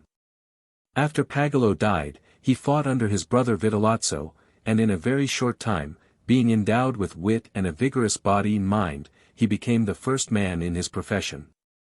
But it appearing a paltry thing to serve under others, he resolved, with the aid of some citizens of Fermo, to whom the slavery of their country was dearer than its liberty, and with the help of the Vitelleschi, to seize Fermo. So he wrote to Giovanni Fogliani that, having been away from home for many years, he wished to visit him and his city, and in some measure to look upon his patrimony. And although he had not labored to acquire anything except honor, yet, in order that the citizens should see he had not spent his time in vain, he desired to come honorably, so would be accompanied by 100 horsemen, his friends and retainers. And he entreated Giovanni to arrange that he should be received honorably by the Fermians, all of which would be not only to his honor, but also to that of Giovanni himself, who had brought him up. Giovanni, therefore, did not fail in any attentions due to his nephew, and he caused him to be honorably received by the Fermians, and he lodged him in his own house, where, having passed some days, and having arranged what was necessary for his wicked designs, Oliverato gave a solemn banquet to which he invited Giovanni Fogliani and the chiefs of Fermo. When the viands and all the other entertainments that are usual in such banquets were finished, Oliverato artfully began certain grave discourses, speaking of the greatness of Pope Alexander and his son Cesare, and of their enterprises. To which discourse Giovanni and others answered. But he rose at once, saying that such matters ought to be discussed in a more private place, and he betook himself to a chamber, whither Giovanni and the rest of the citizens went in after him. No sooner were they seated than soldiers issued from secret places and slaughtered Giovanni and the rest. After these murders Oliverato, mounted on horseback, rode up and down the town and besieged the chief magistrate in the palace, so that in fear the people were forced to obey him, and to form a government, of which he made himself the prince. He killed all the malcontents who were able to injure him, and strengthened himself with new civil and military ordinances, in such a way that, in the year during which he held the principality, not only was he secure in the city of Fermo, but he had become formidable to all his neighbors. And his destruction would have been as difficult as that of Agathocles if he had not allowed himself to be overreached by Cesare Borgia, who took him with the Orsini and Vitelli at Sinigalia, as was stated above. Thus 1 year after he had committed this parricide, he was strangled, together with Vitellozzo, whom he had made his leader in valor and wickedness. Some may wonder how it can happen that Agathocles, and his like, after infinite treacheries and cruelties, should live for long secure in his country, and defend himself from external enemies, and never be conspired against by his own citizens. Seeing that many others, by means of cruelty, have never been able even in peaceful times to hold the state, still less in the doubtful times of war. I believe that this follows from severities 16 being badly or properly used. Those may be called properly used, if of evil it is possible to speak well, that are applied at one blow and are necessary to one's security, and that are not persisted in afterwards unless they can be turned to the advantage of the subjects. The badly employed are those which, notwithstanding they may be few in the commencement, multiply with time rather than decrease. Those who practice the first system are able, by aid of God or man, to mitigate in some degree their rule, as Agathocles did. It is impossible for those who follow the other to maintain themselves. Hence it is to be remarked that, in seizing a state, the usurper ought to examine closely into all those injuries which it is necessary for him to inflict, and to do them all at one stroke so as not to have to repeat them daily. And thus by not unsettling men he will be able to reassure them, and win them to himself by benefits. He who does otherwise, either from timidity or evil advice, is always compelled to keep the knife in his hand. Neither can he rely on his subjects, nor can they attach themselves to him, owing to their continued and repeated wrongs. For injuries ought to be done all at one time, so that, being tasted less, they offend less. Benefits ought to be given little by little, so that the flavor of them may last longer. And above all things, a prince ought to live amongst his people in such a way that no unexpected circumstances, whether of good or evil, shall make him change. Because if the necessity for this comes in troubled times, you are too late for harsh measures, and mild ones will not help you, for they will be considered as forced from you, and no one will be under any obligation to you for them. Chapter 9. Concerning a Civil Principality. Concerning a Civil Principality. But coming to the other point, where a leading citizen becomes the prince of his country, not by wickedness or any intolerable violence, but by the favor of his fellow citizens. This may be called a civil principality, nor is genius or fortune altogether necessary to attain to it, but rather a happy shrewdness. I say then that such a principality is obtained either by the favor of the people or by the favor of the nobles. Because in all cities these two distinct parties are found, and from this it arises that the people do not wish to be ruled or oppressed by the nobles, and the nobles wish to rule and oppress the people. And from these two opposite desires there arises in cities one of three results, either a principality, self-government, or anarchy. A principality is created either by the people or by the nobles, accordingly as one or other of them has the opportunity. For the nobles, seeing they cannot withstand the people, begin to cry up the reputation of one of themselves, and they make him a prince, so that under his shadow they can give vent to their ambitions. The people, finding they cannot resist the nobles, also cry up the reputation of one of themselves, and make him a prince so as to be defended by his authority. He who obtains sovereignty by the assistance of the nobles maintains himself with more difficulty than he who comes to it by the aid of the people, because the former finds himself with many around him who consider themselves his equals. And because of this he can neither rule nor manage them to his liking. But he who reaches sovereignty by popular favor finds himself alone, and has none around him, or few, who are not prepared to obey him. Besides this, one cannot by fair dealing, and without injury to others, satisfy the nobles, but you can satisfy the people, for their object is more righteous than that of the nobles, the latter wishing to oppress, while the former only desire not to be oppressed. It is to be added also that a prince can never secure himself against a hostile people, because of their being too many, whilst from the nobles he can secure himself, as they are few in number. The worst that a prince may expect from a hostile people is to be abandoned by them, but from hostile nobles he has not only to fear abandonment, but also that they will rise against him. For they, being in these affairs more far-seeing and astute, always come forward in time to save themselves, and to obtain favors from him whom they expect to prevail. Further, the prince is compelled to live always with the same people, but he can do well without the same nobles, being able to make and unmake them daily, and to give or take away authority when it pleases him. Therefore, to make this point clearer, I say that the nobles ought to be looked at mainly in two ways, that is to say, they either shape their course in such a way as binds them entirely to your fortune, or they do not. Those who so bind themselves, and are not rapacious, ought to be honored and loved. Those who do not bind themselves may be dealt with in two ways. They may fail to do this through pusillanimity and a natural want of courage, in which case you ought to make use of them, especially of those who are of good counsel. And thus, whilst in prosperity you honor them, in adversity you do not have to fear them.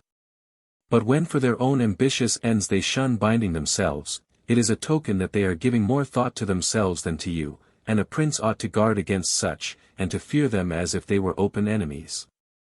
Because in adversity they always help to ruin him. Therefore, one who becomes a prince through the favor of the people ought to keep them friendly, and this he can easily do seeing they only ask not to be oppressed by him. But one who, in opposition to the people, becomes a prince by the favor of the nobles, ought, above everything, to seek to win the people over to himself, and this he may easily do if he takes them under his protection. Because men, when they receive good from him of whom they were expecting evil, are bound more closely to their benefactor, thus the people quickly become more devoted to him than if he had been raised to the principality by their favors. And the prince can win their affections in many ways, but as these vary according to the circumstances one cannot give fixed rules, so I omit them. But, I repeat, it is necessary for a prince to have the people friendly, otherwise he has no security in adversity.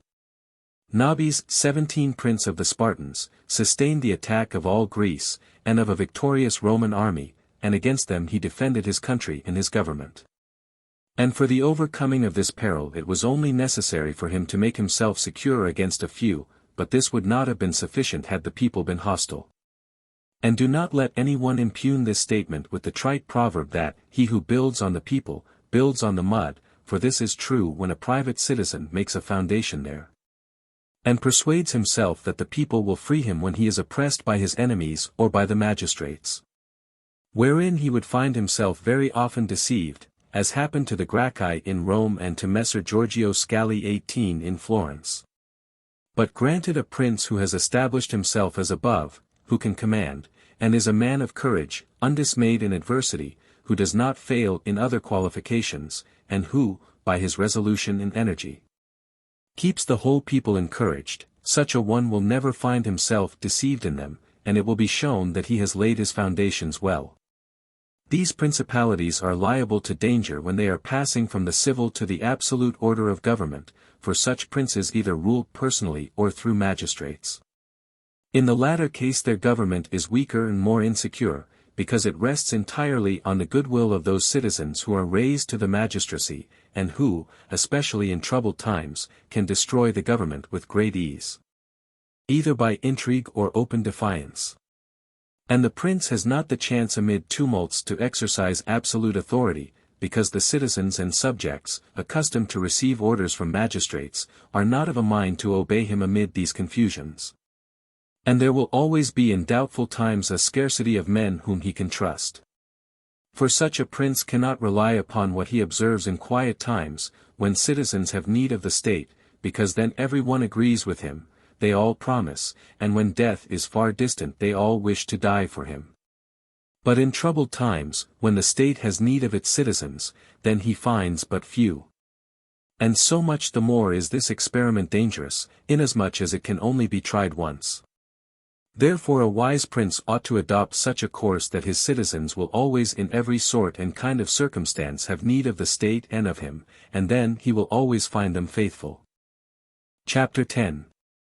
Concerning the way in which the strength. Concerning the way in which the strength of all principalities ought to be measured.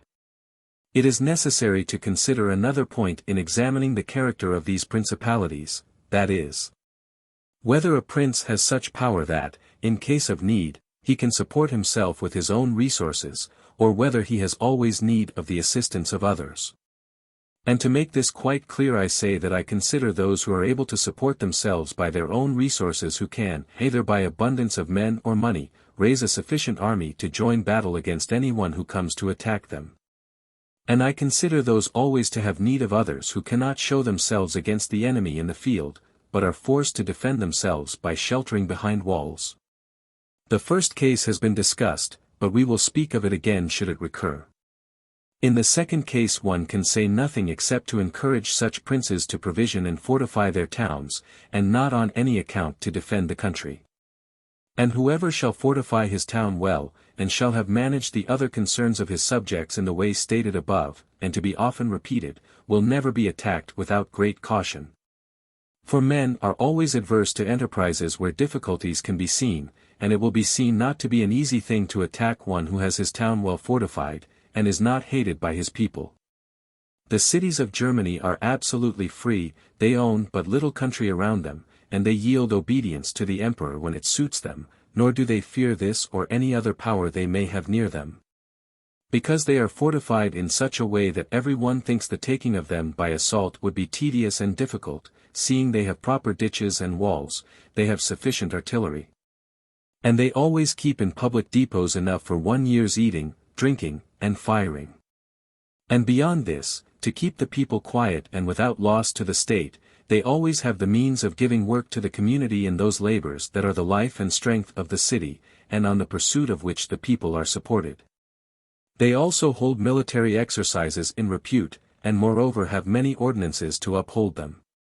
Therefore, a prince who has a strong city, and had not made himself odious, will not be attacked, or if any one should attack he will only be driven off with disgrace. Again, because that the affairs of this world are so changeable, it is almost impossible to keep an army a whole year in the field without being interfered with. And whoever should reply, if the people have property outside the city, and see it burnt, they will not remain patient, and the long siege and self-interest will make them forget their prince. To this I answer that a powerful and courageous prince will overcome all such difficulties by giving at one time hope to his subjects that the evil will not be for long, at another time fear of the cruelty of the enemy. Then preserving himself adroitly from those subjects who seem to him to be too bold. Further, the enemy would naturally on his arrival at once burn and ruin the country at the time when the spirits of the people are still hot and ready for the defense, and, therefore, so much the less ought the prince to hesitate. Because after a time, when spirits have cooled, the damage is already done, the ills are incurred, and there is no longer any remedy. And therefore they are so much the more ready to unite with their prince, he appearing to be under obligations to them now that their houses have been burnt and their possessions ruined in his defense. For it is the nature of men to be bound by the benefits they confer as much as by those they receive. Therefore, if everything is well considered, it will not be difficult for a wise prince to keep the minds of his citizens steadfast from first to last, when he does not fail to support and defend them. Chapter 11. Concerning Ecclesiastical Principalities. Concerning Ecclesiastical Principalities. It only remains now to speak of ecclesiastical principalities, touching which all difficulties are prior to getting possession. Because they are acquired either by capacity or good fortune, and they can be held without either.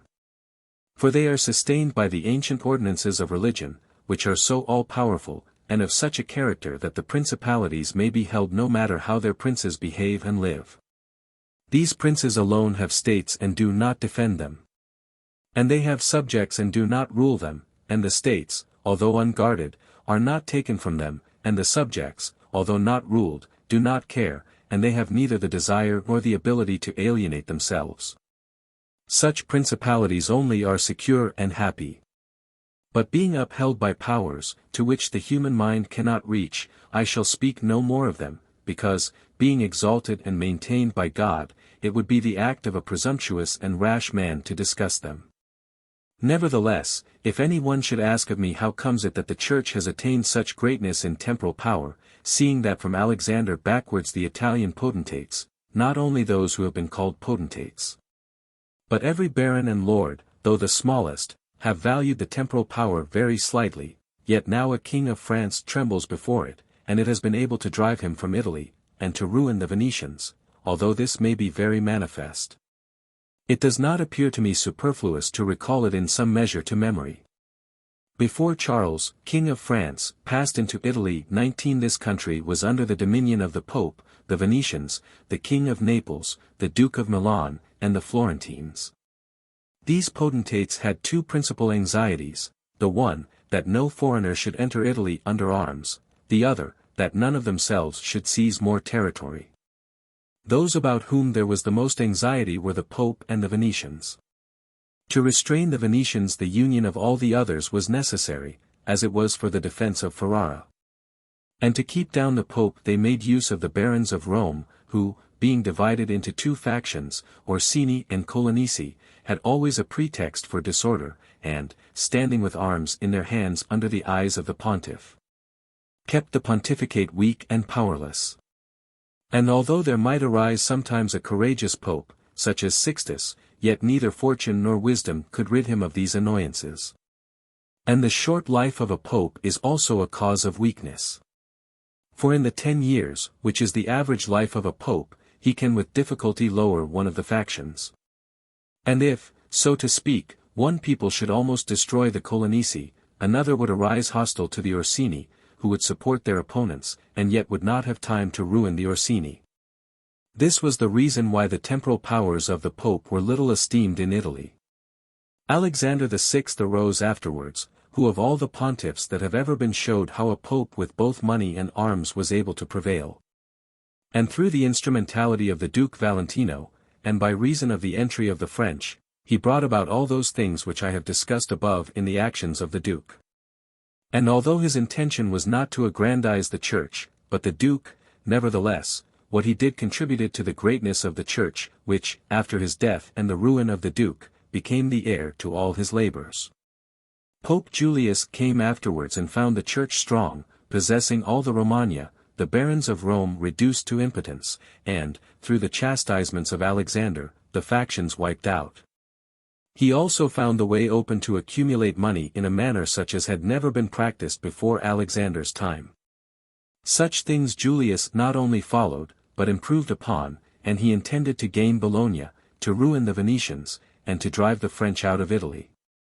All of these enterprises prospered with him, and so much the more to his credit, inasmuch as he did everything to strengthen the church and not any private person. He kept also the Orsini and Clemency factions within the bounds in which he found them.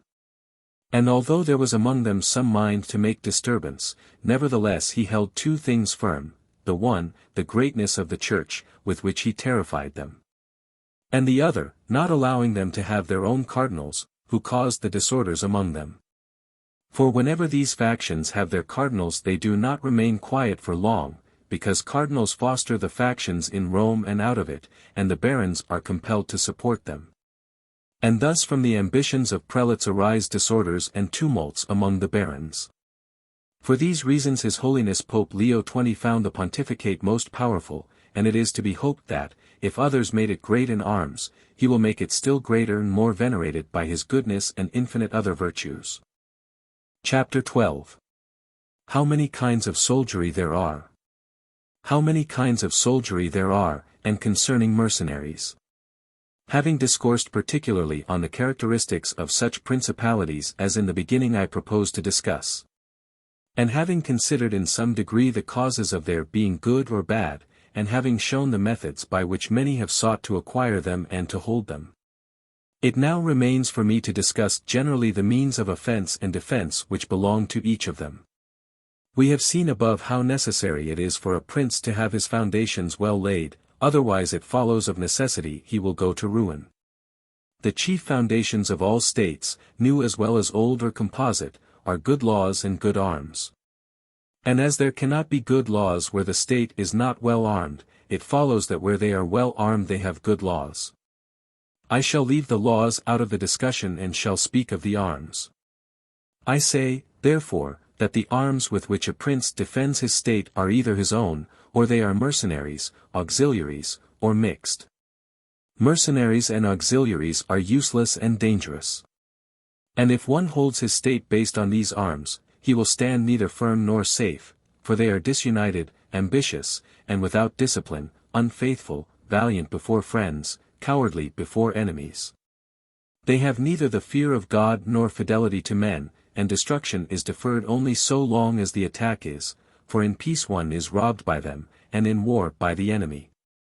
The fact is, they have no other attraction or reason for keeping the field than a trifle of stipend, which is not sufficient to make them willing to die for you.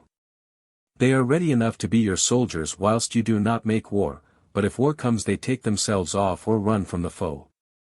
Which I should have little trouble to prove, for the ruin of Italy has been caused by nothing else than by resting all her hopes for many years on mercenaries, and although they formerly made some display and appeared valiant amongst themselves, yet when the foreigners came they showed what they were. Thus it was that Charles, King of France, was allowed to seize Italy with chalk in hand, 21 and he who told us that our sins were the cause of it told the truth, but they were not the sins he imagined, but those which I have related. And as they were the sins of princes, it is the princes who have also suffered the penalty. I wish to demonstrate further the infelicity of these arms. The mercenary captains are either capable men or they are not. If they are, you cannot trust them, because they always aspire to their own greatness, either by oppressing you, who are their master, or others contrary to your intentions, but if the captain is not skillful, you are ruined in the usual way. And if it be urged that whoever is armed will act in the same way, whether mercenary or not, I reply that when arms have to be resorted to, either by a prince or a republic, then the prince ought to go in person and perform the duty of a captain. The republic has to send its citizens, and when one is sent who does not turn out satisfactorily, it ought to recall him, and when one is worthy, to hold him by the laws so that he does not leave the command. And experience has shown princes and republics, single-handed, making the greatest progress, and mercenaries doing nothing except damage. And it is more difficult to bring a republic, armed with its own arms, under the sway of one of its citizens than it is to bring one armed with foreign arms. Rome and Sparta stood for many ages armed and free. The Switzers are completely armed and quite free. Of ancient mercenaries, for example, there are the Carthaginians, who were oppressed by their mercenary soldiers after the first war with the Romans, although the Carthaginians had their own citizens for captains. After the death of Epaminondas, Philip of Macedon was made captain of their soldiers by the Thebans, and after victory he took away their liberty. Duke Filippo being dead, the Milanese enlisted Francesco Sforza against the Venetians, and he, having overcome the enemy at Caravaggio 22, allied himself with them to crush the Milanese, his masters. His father, Sforza, having been engaged by Queen Johanna 23 of Naples, left her unprotected, so that she was forced to throw herself into the arms of the King of Aragon, in order to save her kingdom. And if the Venetians and Florentines formerly extended their dominions by these arms, and yet their captains did not make themselves princes, but have defended them, I reply that the Florentines in this case have been favored by chance. For of the able captains, of whom they might have stood in fear, some have not conquered, some have been opposed, and others have turned their ambitions elsewhere. One who did not conquer was Giovanni Acuto 24, and since he did not conquer his fidelity cannot be proved, but every one will acknowledge that, had he conquered, the Florentines would have stood at his discretion. Sforza had the Brexeschi always against him, so they watched each other. Francesco turned his ambition to Lombardy, Braccio against the Church and the Kingdom of Naples. But let us come to that which happened a short while ago. The Florentines appointed as their captain Pagolo Vitelli, a most prudent man, who from a private position had risen to the greatest renown. If this man had taken Pisa, nobody can deny that it would have been proper for the Florentines to keep in with him, for if he became the soldier of their enemies they had no means of resisting, and if they held to him they must obey him. The Venetians, if their achievements are considered, will be seen to have acted safely and gloriously so long as they sent to war their own men, when with armed gentlemen and plebeians they did valiantly. This was before they turned to enterprises on land, but when they began to fight on land they forsook this virtue and followed the custom of Italy. And in the beginning of their expansion on land, through not having much territory, and because of their great reputation, they had not much to fear from their captains. But when they expanded, as under Carmignuola 25 they had a taste of this mistake. For, having found him a most valiant man, they beat the Duke of Milan under his leadership, and, on the other hand, knowing how lukewarm he was in the war, they feared they would no longer conquer under him. And for this reason they were not willing, nor were they able, to let him go. And so, not to lose again that which they had acquired, they were compelled, in order to secure themselves, to murder him.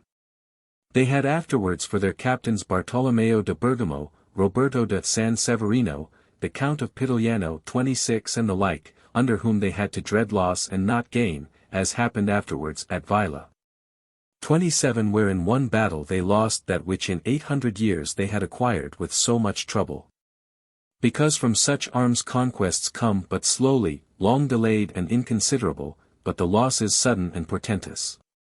And as with these examples I have reached Italy, which has been ruled for many years by mercenaries, I wish to discuss them more seriously, in order that, having seen their rise and progress, one may be better prepared to counteract them.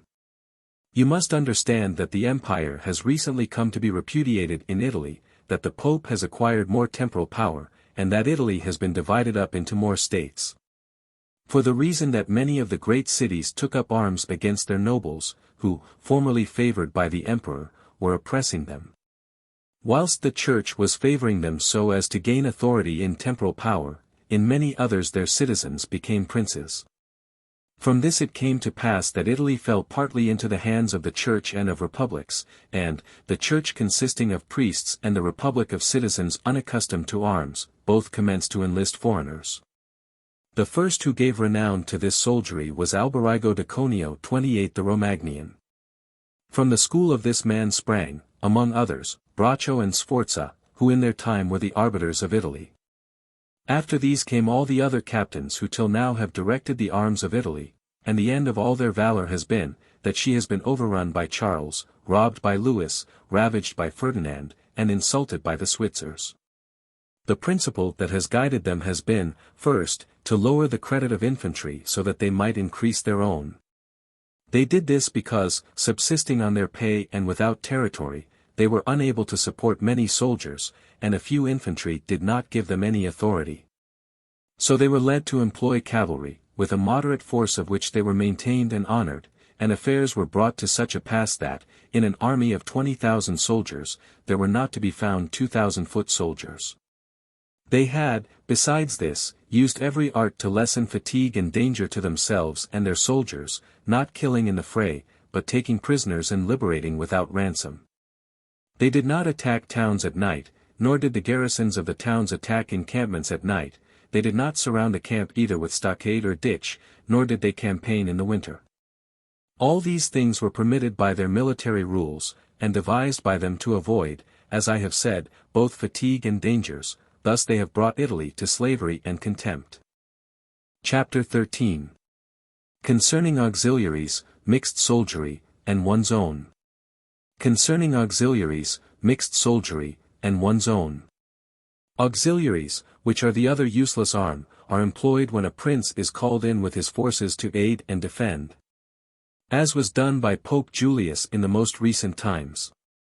For he, having, in the enterprise against Ferrara, had poor proof of his mercenaries, turned to auxiliaries, and stipulated with Ferdinand, King of Spain 29 for his assistance with men and arms.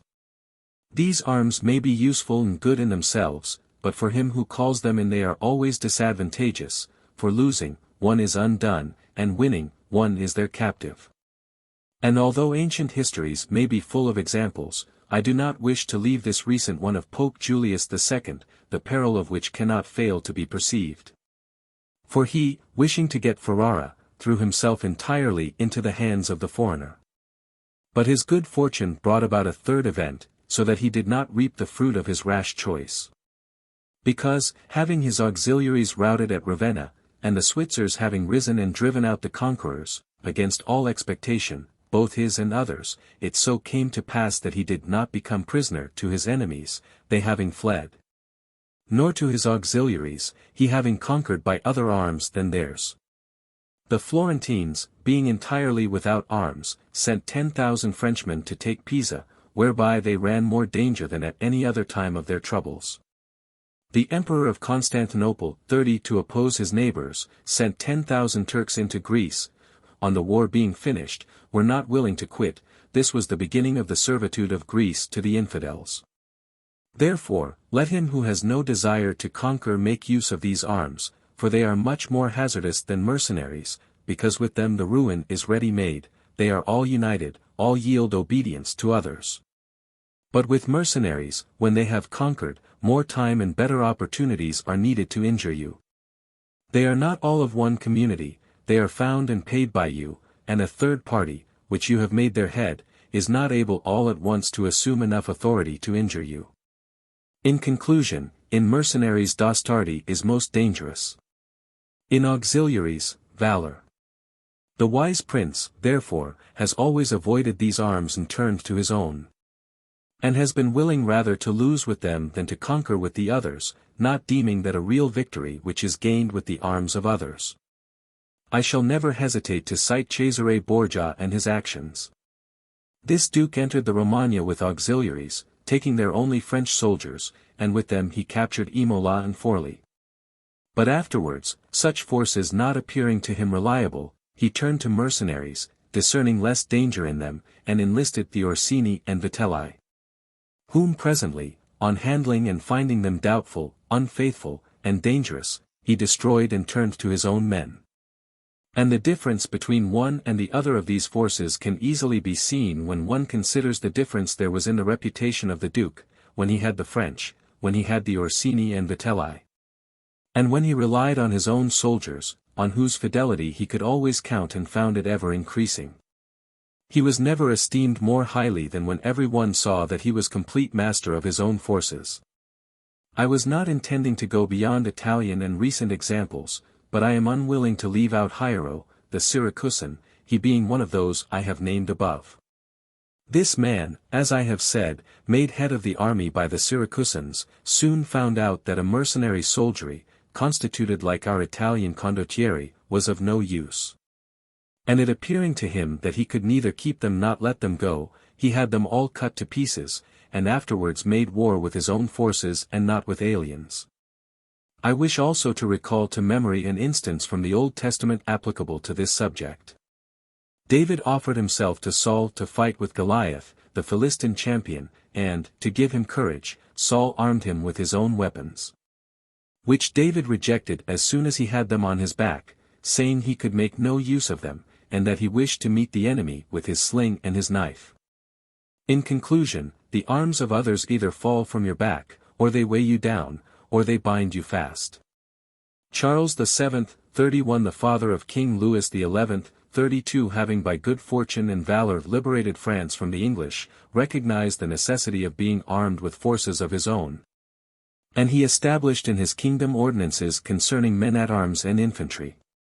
Afterwards his son, King Louis, abolished the infantry and began to enlist the Switzers, which mistake, followed by others, is, as is now seen, a source of peril to that kingdom.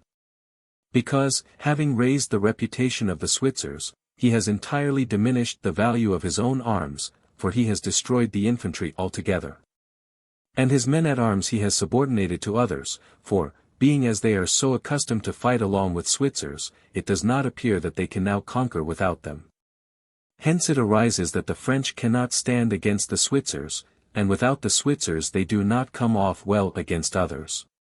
The armies of the French have thus become mixed, partly mercenary and partly national, both of which arms together are much better than mercenaries alone or auxiliaries alone, but much inferior to one's own forces. And this example proves it, for the kingdom of France would be unconquerable if the ordinance of Charles had been enlarged or maintained.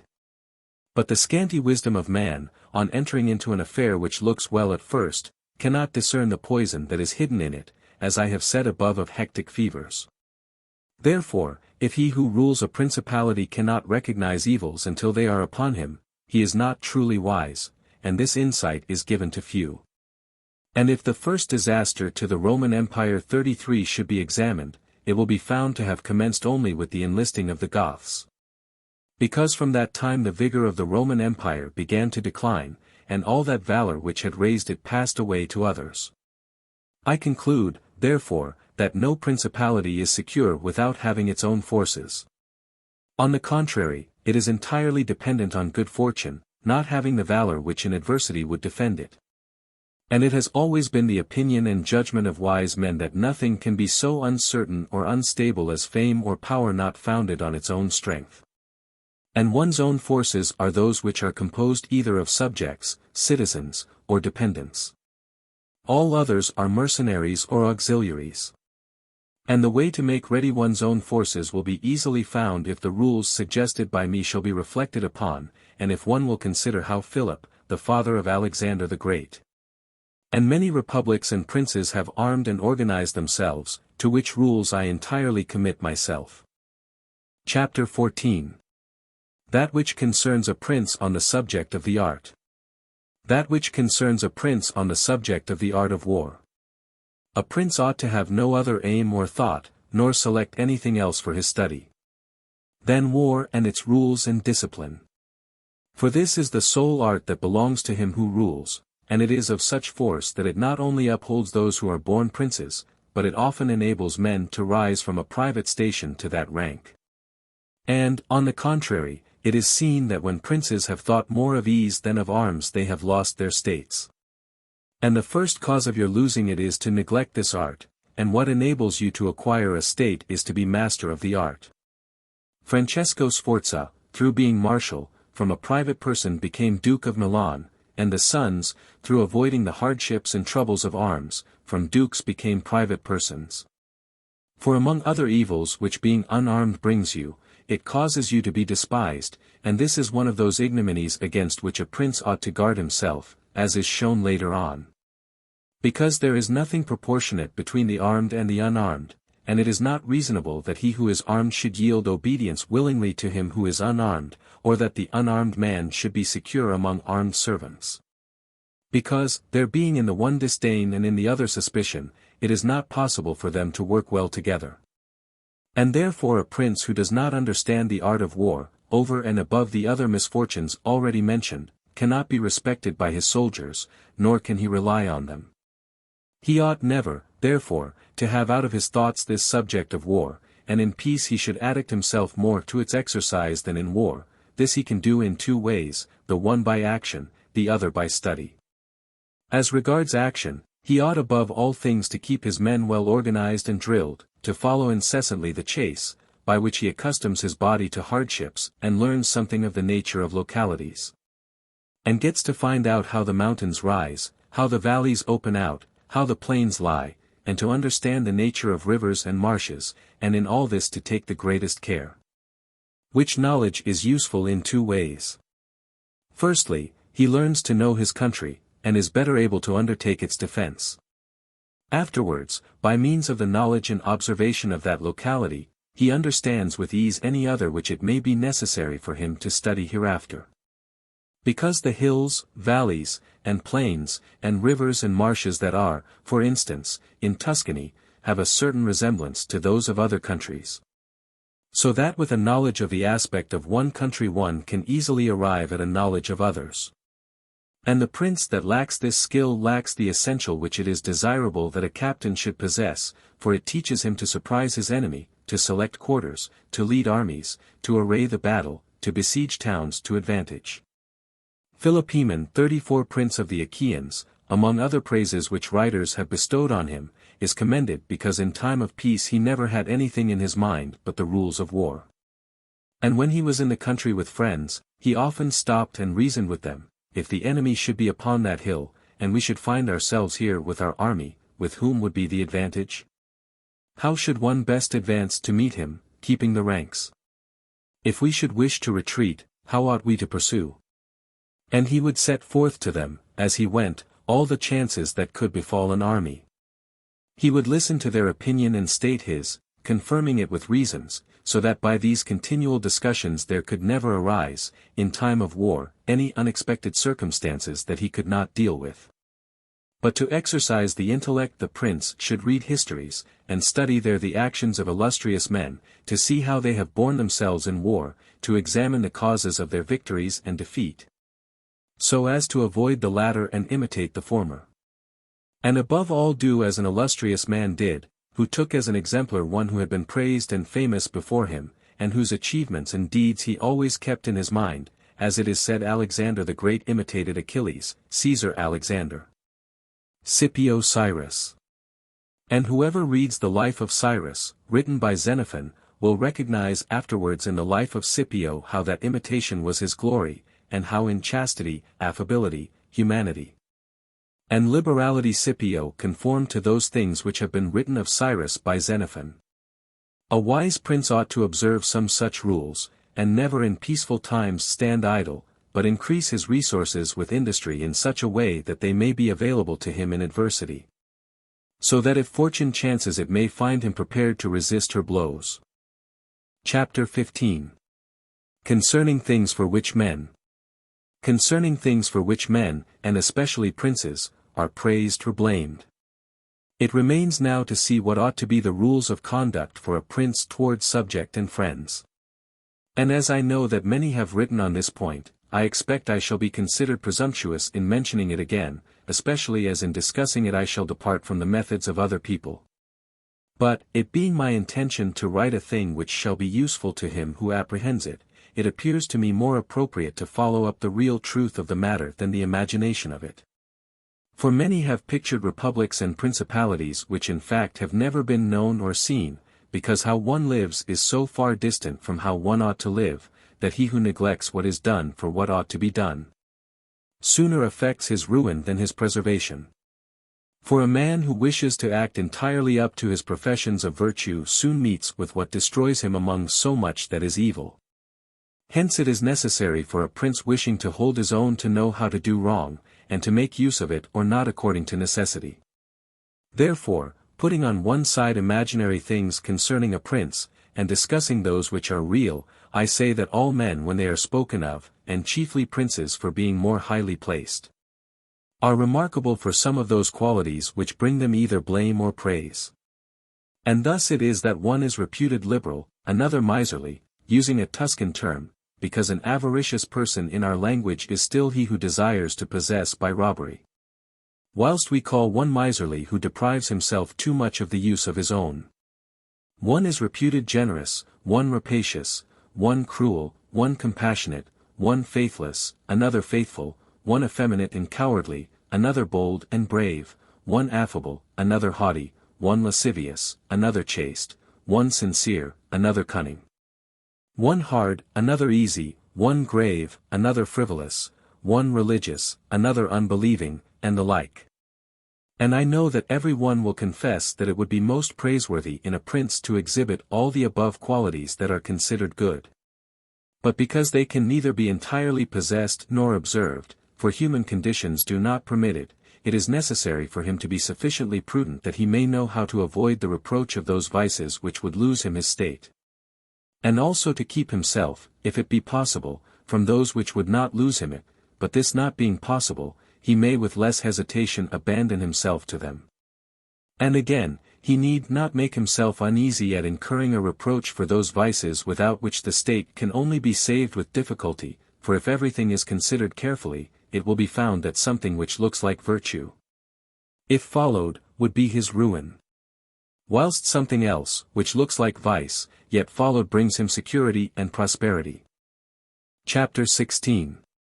Concerning Liberality and Meanness. Concerning liberality and meanness. Commencing then with the first of the above-named characteristics, I say that it would be well to be reputed liberal. Nevertheless, liberality exercised in a way that does not bring you the reputation for it, injures you, for if one exercises it honestly and as it should be exercised, it may not become known, and you will not avoid the reproach of its opposite. Therefore, any one wishing to maintain among men the name of liberal is obliged to avoid no attribute of magnificence. So that a prince thus inclined will consume in such acts all his property, and will be compelled in the end, if he wish to maintain the name of liberal, to unduly weigh down his people, and tax them, and do everything he can to get money. This will soon make him odious to his subjects, and becoming poor he will be little valued by any one. Thus, with his liberality, having offended many and rewarded few, he is affected by the very first trouble and imperiled by whatever may be the first danger. Recognizing this himself, and wishing to draw back from it, he runs at once into the reproach of being miserly. Therefore, a prince, not being able to exercise this virtue of liberality in such a way that it is recognized, except to his cost, if he is wise he ought not to fear the reputation of being mean. For in time he will come to be more considered than if liberal, seeing that with his economy his revenues are enough, that he can defend himself against all attacks, and is able to engage in enterprises without burdening his people. Thus it comes to pass that he exercises liberality towards all from whom he does not take, who are numberless, and meanness towards those to whom he does not give, who are few. We have not seen great things done in our time except by those who have been considered mean, the rest have failed. Pope Julius II was assisted in reaching the papacy by a reputation for liberality, yet he did not strive afterwards to keep it up, when he made war on the King of France. And he made many wars without imposing any extraordinary tax on his subjects, for he supplied his additional expenses out of his long thriftiness. The present King of Spain would not have undertaken or conquered in so many enterprises if he had been reputed liberal. A prince, therefore, provided that he has not to rob his subjects, that he can defend himself, that he does not become poor and abject, that he is not forced to become rapacious, ought to hold of little account or reputation for being mean. For it is one of those vices which will enable him to govern. And if any one should say, Caesar obtained empire by liberality, and many others have reached the highest positions by having been liberal, and by being considered so, I answer, either you are a prince in fact, or in a way to become one. In the first case this liberality is dangerous, in the second it is very necessary to be considered liberal, and Caesar was one of those who wished to become preeminent in Rome. But if he had survived after becoming so, and had not moderated his expenses, he would have destroyed his government. And if any one should reply, many have been princes, and have done great things with armies, who have been considered very liberal, I reply, either a prince spends that which is his own or his subjects or else that of others. In the first case he ought to be sparing, in the second he ought not to neglect any opportunity for liberality. And to the prince who goes forth with his army, supporting it by pillage, sack, and extortion, handling that which belongs to others, this liberality is necessary, otherwise he would not be followed by soldiers. And of that which is neither yours nor your subjects you can be a ready giver, as were Cyrus, Caesar, and Alexander, because it does not take away your reputation if you squander that of others, but adds to it. It is only squandering your own that injures you. And there is nothing wastes so rapidly as liberality, for even whilst you exercise it you lose the power to do so, and so become either poor or despised, or else, in avoiding poverty, rapacious and hated. And a prince should guard himself, above all things, against being despised and hated, and liberality leads you to both. Therefore it is wiser to have a reputation for meanness which brings reproach without hatred, than to be compelled through seeking a reputation for liberality to incur a name for rapacity which begets reproach with hatred. Chapter 17. Concerning Cruelty and Clemency. Concerning cruelty and clemency, and whether it is better to be loved than feared. Coming now to the other qualities mentioned above. I say that every prince ought to desire to be considered clement and not cruel. Nevertheless he ought to take care not to misuse this clemency. Cesare Borgia was considered cruel, notwithstanding, his cruelty reconciled the Romagna, unified it, and restored it to peace and loyalty. And if this be rightly considered, he will be seen to have been much more merciful than the Florentine people, who, to avoid a reputation for cruelty, permitted Pistoia to be destroyed. 35 Therefore a prince, so long as he keeps his subjects united and loyal, ought not to mind the reproach of cruelty. Because with a few examples he will be more merciful than those who, through too much mercy, allow disorders to arise, from which follow murders or robberies. For these are wont to injure the whole people, whilst those executions which originate with a prince offend the individual only. And of all princes, it is impossible for the new prince to avoid the imputation of cruelty, owing to new states being full of dangers. Hence Virgil, through the mouth of Dido, excuses the inhumanity of her reign owing to its being new, saying, Residential dura edi regni novitas mitalia cogunt moliri, e late fines custode turi. 36. Nevertheless he ought to be slow to believe and to act, nor should he himself show fear, but proceed in a temperate manner with prudence and humanity. So that too much confidence may not make him incautious and too much distrust render him intolerable. Upon this a question arises, whether it be better to be loved than feared or feared than loved. It may be answered that one should wish to be both, but, because it is difficult to unite them in one person, it is much safer to be feared than loved, when, of the two, either must be dispensed with. Because this is to be asserted in general of men, that they are ungrateful, fickle, false, cowardly, covetous, and as long as you succeed they are yours entirely. They will offer you their blood, property, life, and children, as is said above, when the need is far distant, but when it approaches they turn against you. And that prince who, relying entirely on their promises, has neglected other precautions, is ruined. Because friendships that are obtained by payments, and not by greatness or nobility of mind, may indeed be earned, but they are not secured, and in time of need cannot be relied upon. And men have less scruple in offending one who is beloved than one who is feared, for love is preserved by the link of obligation which, owing to the baseness of men, is broken at every opportunity for their advantage. But fear preserves you by a dread of punishment which never fails. Nevertheless a prince ought to inspire fear in such a way that, if he does not win love, he avoids hatred. Because he can endure very well being feared whilst he is not hated, which will always be as long as he abstains from the property of his citizens and subjects and from their women. But when it is necessary for him to proceed against the life of someone, he must do it on proper justification and for manifest cause, but above all things he must keep his hands off the property of others. Because men more quickly forget the death of their father than the loss of their patrimony. Besides, pretexts for taking away the property are never wanting, for he who has once begun to live by robbery will always find pretexts for seizing what belongs to others. But reasons for taking life, on the contrary, are more difficult to find and sooner lapse. But when a prince is with his army, and has under control a multitude of soldiers, then it is quite necessary for him to disregard the reputation of cruelty, for without it he would never hold his army united or disposed to its duties. Among the wonderful deeds of Hannibal this one is enumerated, that having led an enormous army, composed of many various races of men, to fight in foreign lands, no dissensions arose either among them or against the prince, whether in his bad or in his good fortune. This arose from nothing else than his inhuman cruelty, which, with his boundless valor, made him revered and terrible in the sight of his soldiers, but without that cruelty, his other virtues were not sufficient to produce this effect. And short-sighted writers admire his deeds from one point of view and from another condemn the principal cause of them.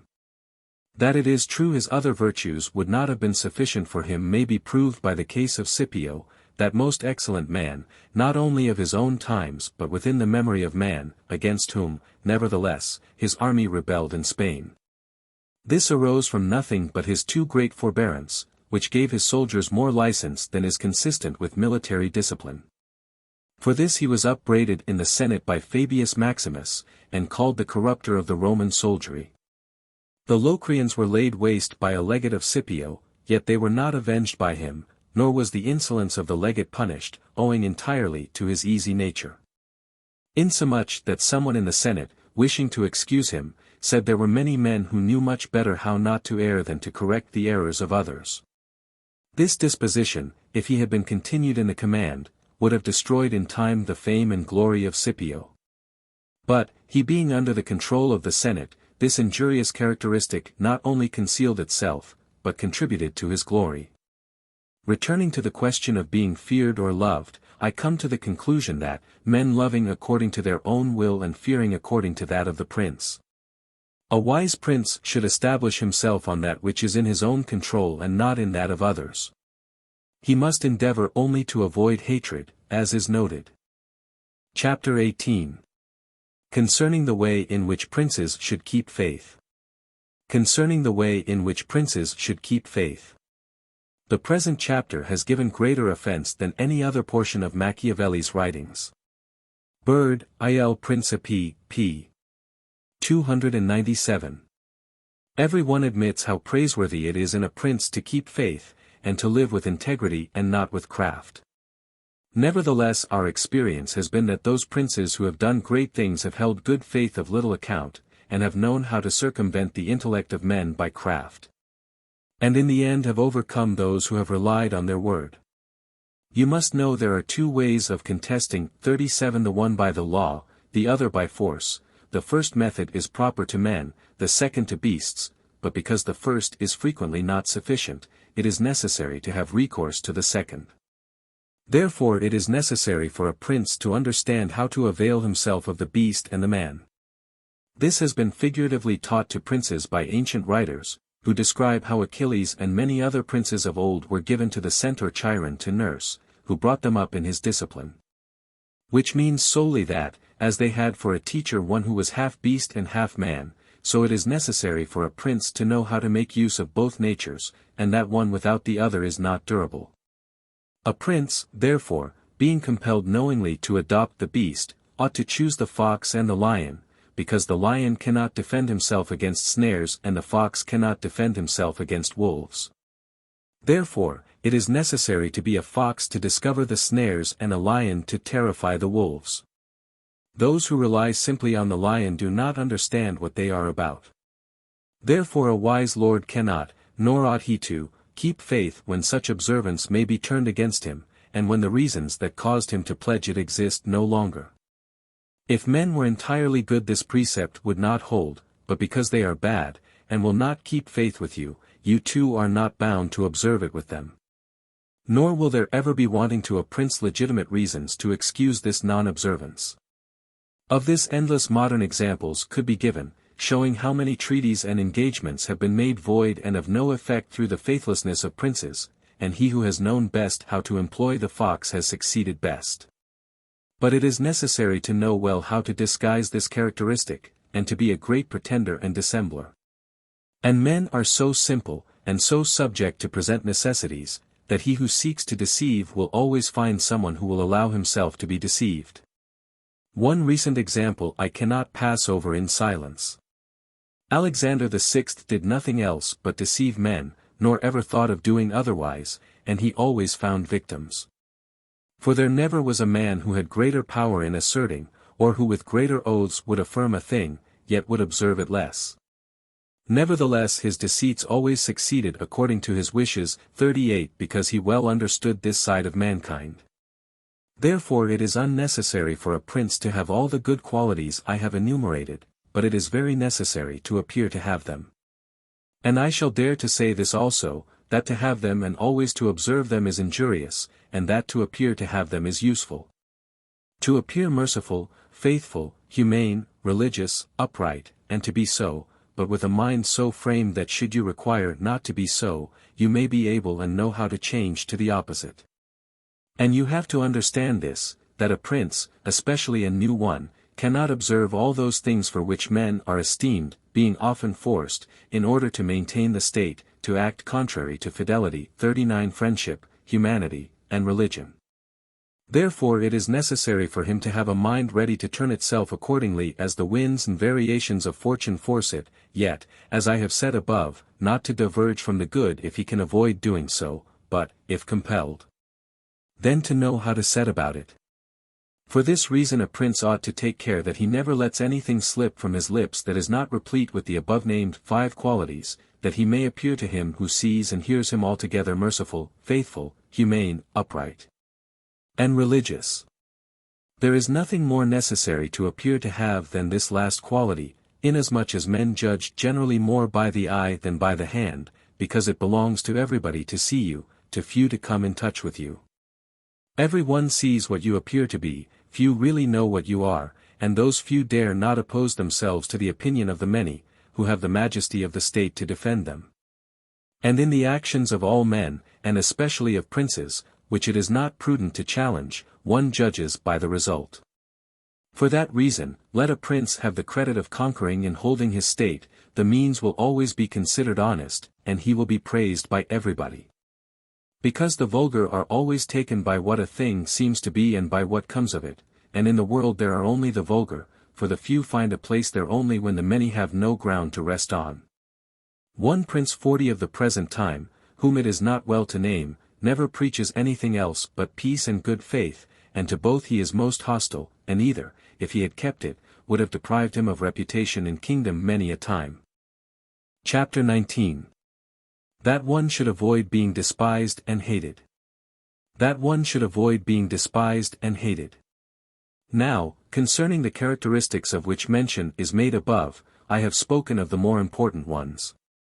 The others I wish to discuss briefly under this generality, that the prince must consider, as has been in part said before, how to avoid those things which will make him hated or contemptible. And as often as he shall have succeeded he will have fulfilled his part, and he need not fear any danger in other reproaches. It makes him hated above all things, as I have said, to be rapacious, and to be a violator of the property and women of his subjects, from both of which he must abstain. And when neither their property nor their honor is touched, the majority of men live content, and he has only to contend with the ambition of a few, whom he can curb with ease in many ways. It makes him contemptible to be considered fickle, frivolous, effeminate, mean-spirited, irresolute, from all of which a prince should guard himself as from a rock. And he should endeavor to show in his actions greatness, courage, gravity, and fortitude. And in his private dealings with his subjects let him show that his judgments are irrevocable, and maintain himself in such reputation that no one can hope either to deceive him or to get round him. That prince is highly esteemed who conveys this impression of himself, and he who is highly esteemed is not easily conspired against. For, provided it is well known that he is an excellent man and revered by his people, he can only be attacked with difficulty.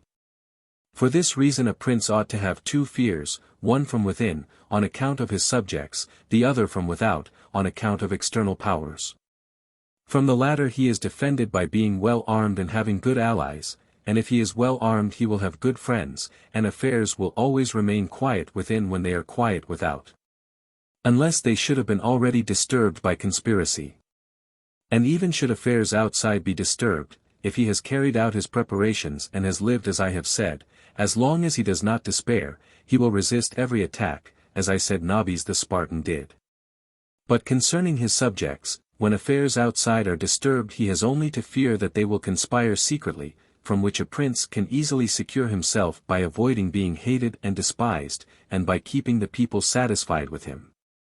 Which it is most necessary for him to accomplish, as I said above at length. And one of the most efficacious remedies that a prince can have against conspiracies is not to be hated and despised by the people, for he who conspires against a prince always expects to please them by his removal. But when the conspirator can only look forward to offending them, he will not have the courage to take such a course, for the difficulties that confront a conspirator are infinite.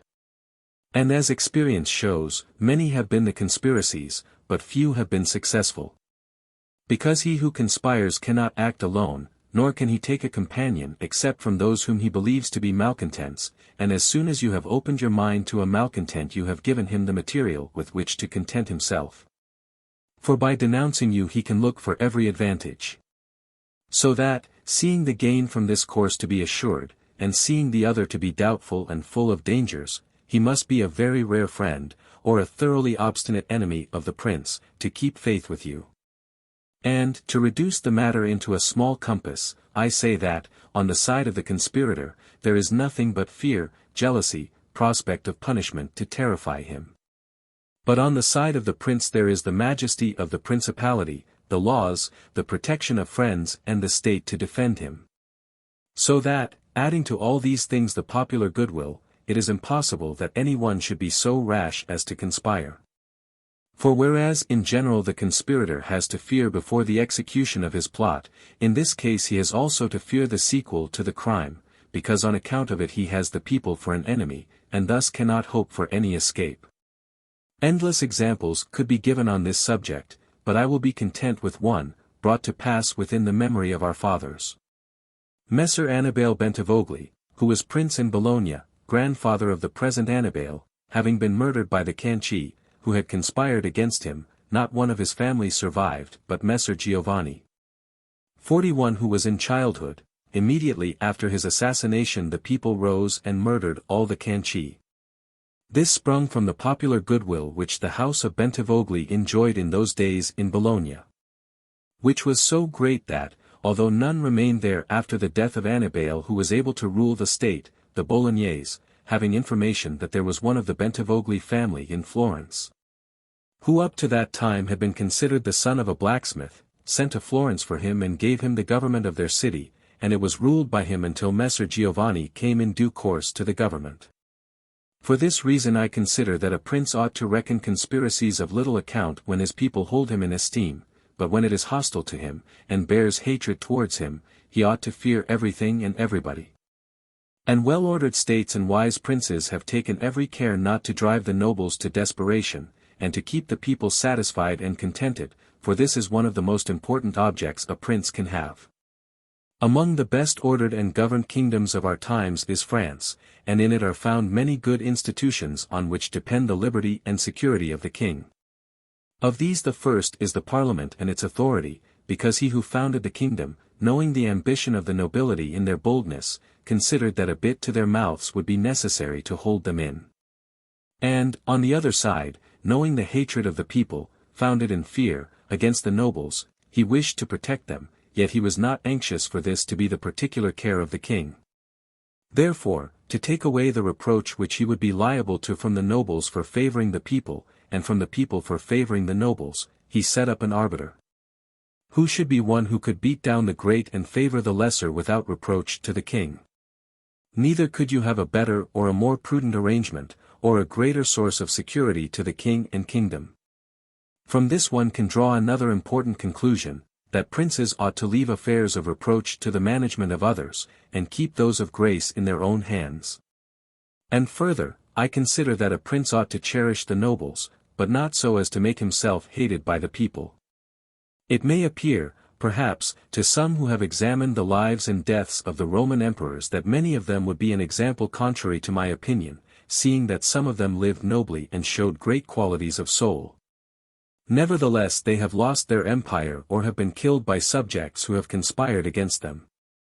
Wishing, therefore, to answer these objections, I will recall the characters of some of the emperors, and will show that the causes of their ruin were not different to those alleged by me. At the same time I will only submit for consideration those things that are noteworthy to him who studies the affairs of those times. It seems to me sufficient to take all those emperors who succeeded to the empire from Marcus the philosopher down to Maximinus. They were Marcus and his son Commodus, Pertinax, Julian, Severus and his son Antoninus Caracalla, Macrinus, Heliogabalus, Alexander, and Maximinus. There is first to note that, whereas in other principalities the ambition of the nobles and the insolence of the people only have to be contended with, the Roman emperors had a third difficulty in having to put up with the cruelty and avarice of their soldiers, a matter so beset with difficulties that it was the ruin of many. For it was a hard thing to give satisfaction both to soldiers and people. Because the people loved peace, and for this reason they loved the unaspiring prince, whilst the soldiers loved the warlike prince who was bold, cruel, and rapacious, which qualities they were quite willing he should exercise upon the people, so that they could get double pay and give vent to their own greed and cruelty. Hence it arose that those emperors were always overthrown who, either by birth or training, had no great authority, and most of them, especially those who came new to the principality, recognizing the difficulty of these two opposing humors, were inclined to give satisfaction to the soldiers, caring little about injuring the people. Which course was necessary, because, as princes cannot help being hated by someone, they ought, in the first place, to avoid being hated by every one, and when they cannot compass this, they ought to endeavor with the utmost diligence to avoid the hatred of the most powerful. Therefore, those emperors who through inexperience had need of special favor adhered more readily to the soldiers than to the people. A course which turned out advantageous to them or not, accordingly as the prince knew how to maintain authority over them. From these causes it arose that Marcus, Pertinax, and Alexander, being all men of modest life, lovers of justice, enemies to cruelty, humane, and benignant, came to a sad end except Marcus. He alone lived and died honored, because he had succeeded to the throne by hereditary title, and owed nothing either to the soldiers or the people. And afterwards, being possessed of many virtues which made him respected, he always kept both orders in their places whilst he lived, and was neither hated nor despised. But Pertinax was created emperor against the wishes of the soldiers, who, being accustomed to live licentiously under Commodus, could not endure the honest life to which Pertinax wished to reduce them. Thus, having given cause for hatred, to which hatred there was added contempt for his old age, he was overthrown at the very beginning of his administration. And here it should be noted that hatred is acquired as much by good works as by bad ones, therefore, as I said before, a prince wishing to keep his state is very often forced to do evil. For when that body is corrupt whom you think you have need of to maintain yourself, it may be either the people or the soldiers or the nobles, you have to submit to its humors and to gratify them, and then good works will do you harm. But let us come to Alexander, who was a man of such great goodness, that among the other praises which are accorded him is this, that in the 14 years he held the empire no one was ever put to death by him unjudged. Nevertheless, being considered effeminate and a man who allowed himself to be governed by his mother, he became despised, the army conspired against him, and murdered him. Turning now to the opposite characters of Commodus, Severus, Antoninus Caracalla, and Maximinus, you will find them all cruel and rapacious men who, to satisfy their soldiers, did not hesitate to commit every kind of iniquity against the people. And all, except Severus, came to a bad end, but in Severus there was so much valor that, keeping the soldiers friendly, although the people were oppressed by him, he reigned successfully. For his valor made him so much admired in the sight of the soldiers and people that the latter were kept in a way astonished and awed and the former respectful and satisfied. And because the actions of this man, as a new prince, were great, I wish to show briefly that he knew well how to counterfeit the fox and the lion, which natures, as I said above, it is necessary for a prince to imitate. Knowing the sloth of the Emperor Julian, he persuaded the army in Sclavonia, of which he was captain, that it would be right to go to Rome and avenge the death of Pertinax, who had been killed by the Praetorian soldiers. And under this pretext, without appearing to aspire to the throne, he moved the army on Rome, and reached Italy before it was known that he had started. On his arrival at Rome, the Senate, through fear, elected him emperor and killed Julian. After this there remained for Severus, who wished to make himself master of the whole empire, two difficulties, one in Asia, where Niger, head of the Asiatic army, had caused himself to be proclaimed emperor. The other in the west where Albinus was, who also aspired to the throne. And as he considered it dangerous to declare himself hostile to both, he decided to attack Niger and to deceive Albinus. To the latter he wrote that, being elected emperor by the Senate, he was willing to share that dignity with him and sent him the title of Caesar, and, moreover, that the Senate had made Albinus his colleague. Which things were accepted by Albinus as true. But after Severus had conquered and killed Niger, and settled Oriental affairs, he returned to Rome and complained to the Senate that Albinus, little recognizing the benefits that he had received from him, had by treachery sought to murder him. And for this ingratitude he was compelled to punish him. Afterwards he sought him out in France, and took from him his government and life. He who will, therefore, carefully examine the actions of this man will find him a most valiant lion and a most cunning fox. He will find him feared and respected by every one, and not hated by the army. And it need not be wondered at that he, a new man, was able to hold the empire so well, because his supreme renown always protected him from that hatred which the people might have conceived against him for his violence. But his son Antoninus was a most eminent man, and had very excellent qualities, which made him admirable in the sight of the people and acceptable to the soldiers, for he was a warlike man, most enduring of fatigue. A despiser of all delicate food and other luxuries, which caused him to be beloved by the armies. Nevertheless, his ferocity and cruelties were so great and so unheard of that, after endless single murders, he killed a large number of the people of Rome and all those of Alexandria. He became hated by the whole world, and also feared by those he had around him, to such an extent that he was murdered in the midst of his army by a centurion. And here it must be noted that such like deaths, which are deliberately inflicted with a resolved and desperate courage, cannot be avoided by princes, because any one who does not fear to die can inflict them. But a prince may fear them the less because they are very rare. He has only to be careful not to do any grave injury to those whom he employs or has around him in the service of the state. Antoninus had not taken this care, but had contumeliously killed a brother of that centurion, whom also he daily threatened, yet retained in his bodyguard, which, as it turned out, was a rash thing to do, and proved the emperor's ruin. But let us come to Commodus, to whom it should have been very easy to hold the empire, for, being the son of Marcus, he had inherited it, and he had only to follow in the footsteps of his father to please his people and soldiers. But, being by nature cruel and brutal, he gave himself up to amusing the soldiers and corrupting them, so that he might indulge his rapacity upon the people. On the other hand, not maintaining his dignity, often descending to the theatre to compete with gladiators, and doing other vile things, little worthy of the imperial majesty, he fell into contempt with the soldiers. And being hated by one party and despised by the other, he was conspired against and was killed. It remains to discuss the character of Maximinus. He was a very warlike man, and the armies, being disgusted with the effeminacy of Alexander, of whom I have already spoken, killed him and elected Maximinus to the throne. This he did not possess for long, for two things made him hated and despised.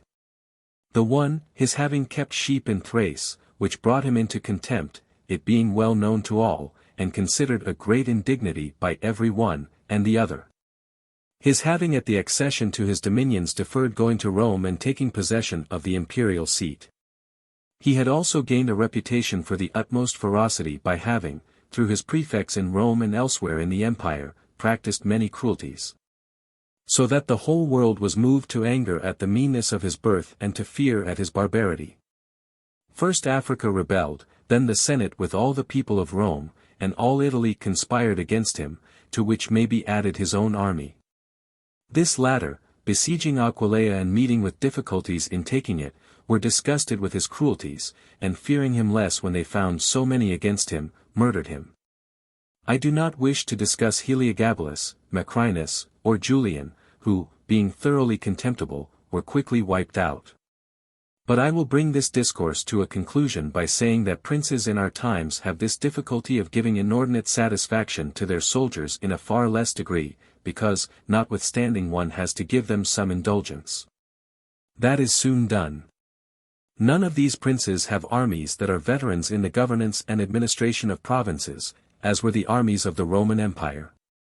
And whereas it was then more necessary to give satisfaction to the soldiers than to the people, it is now more necessary to all princes, except the Turk and the Soldan, to satisfy the people rather the soldiers. Because the people are the more powerful. From the above I have accepted the Turk, who always keeps round him 12,000 infantry and 15,000 cavalry on which depend the security and strength of the kingdom, and it is necessary that, putting aside every consideration for the people, he should keep them his friends. The kingdom of the Soldan is similar. Being entirely in the hands of soldiers, it follows again that, without regard to the people, he must keep them his friends. But you must note that the state of the Soldan is unlike all other principalities, for the reason that it is like the Christian pontificate, which cannot be called either an hereditary or a newly formed principality. Because the sons of the old prince are not the heirs, but he who is elected to that position by those who have authority, and the sons remain only noblemen. And this being an ancient custom, it cannot be called a new principality, because there are none of those difficulties in it that are met with in new ones. For although the prince is new, the constitution of the state is old, and it is framed so as to receive him as if he were its hereditary lord. But returning to the subject of our discourse, I say that whoever will consider it will acknowledge that either hatred or contempt has been fatal to the above-named emperors, and it will be recognized also how it happened that, a number of them acting in one way and a number in another, only one in each way came to a happy end and the rest to unhappy ones.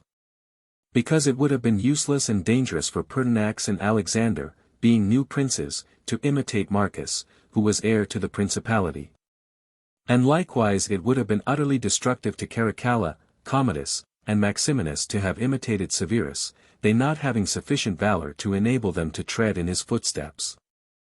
Therefore a prince, new to the principality, cannot imitate the actions of Marcus, nor, again, is it necessary to follow those of Severus, but he ought to take from Severus those parts which are necessary to found his state. And from Marcus those which are proper and glorious to keep a state that may already be stable and firm. Chapter 20. Our fortresses, and many other things. Our fortresses, and many other things to which princes often resort, advantageous or hurtful. 1. Some princes, so as to hold securely the state, have disarmed their subjects.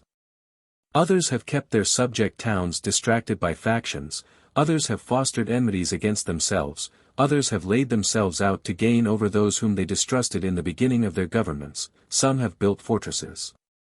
Some have overthrown and destroyed them.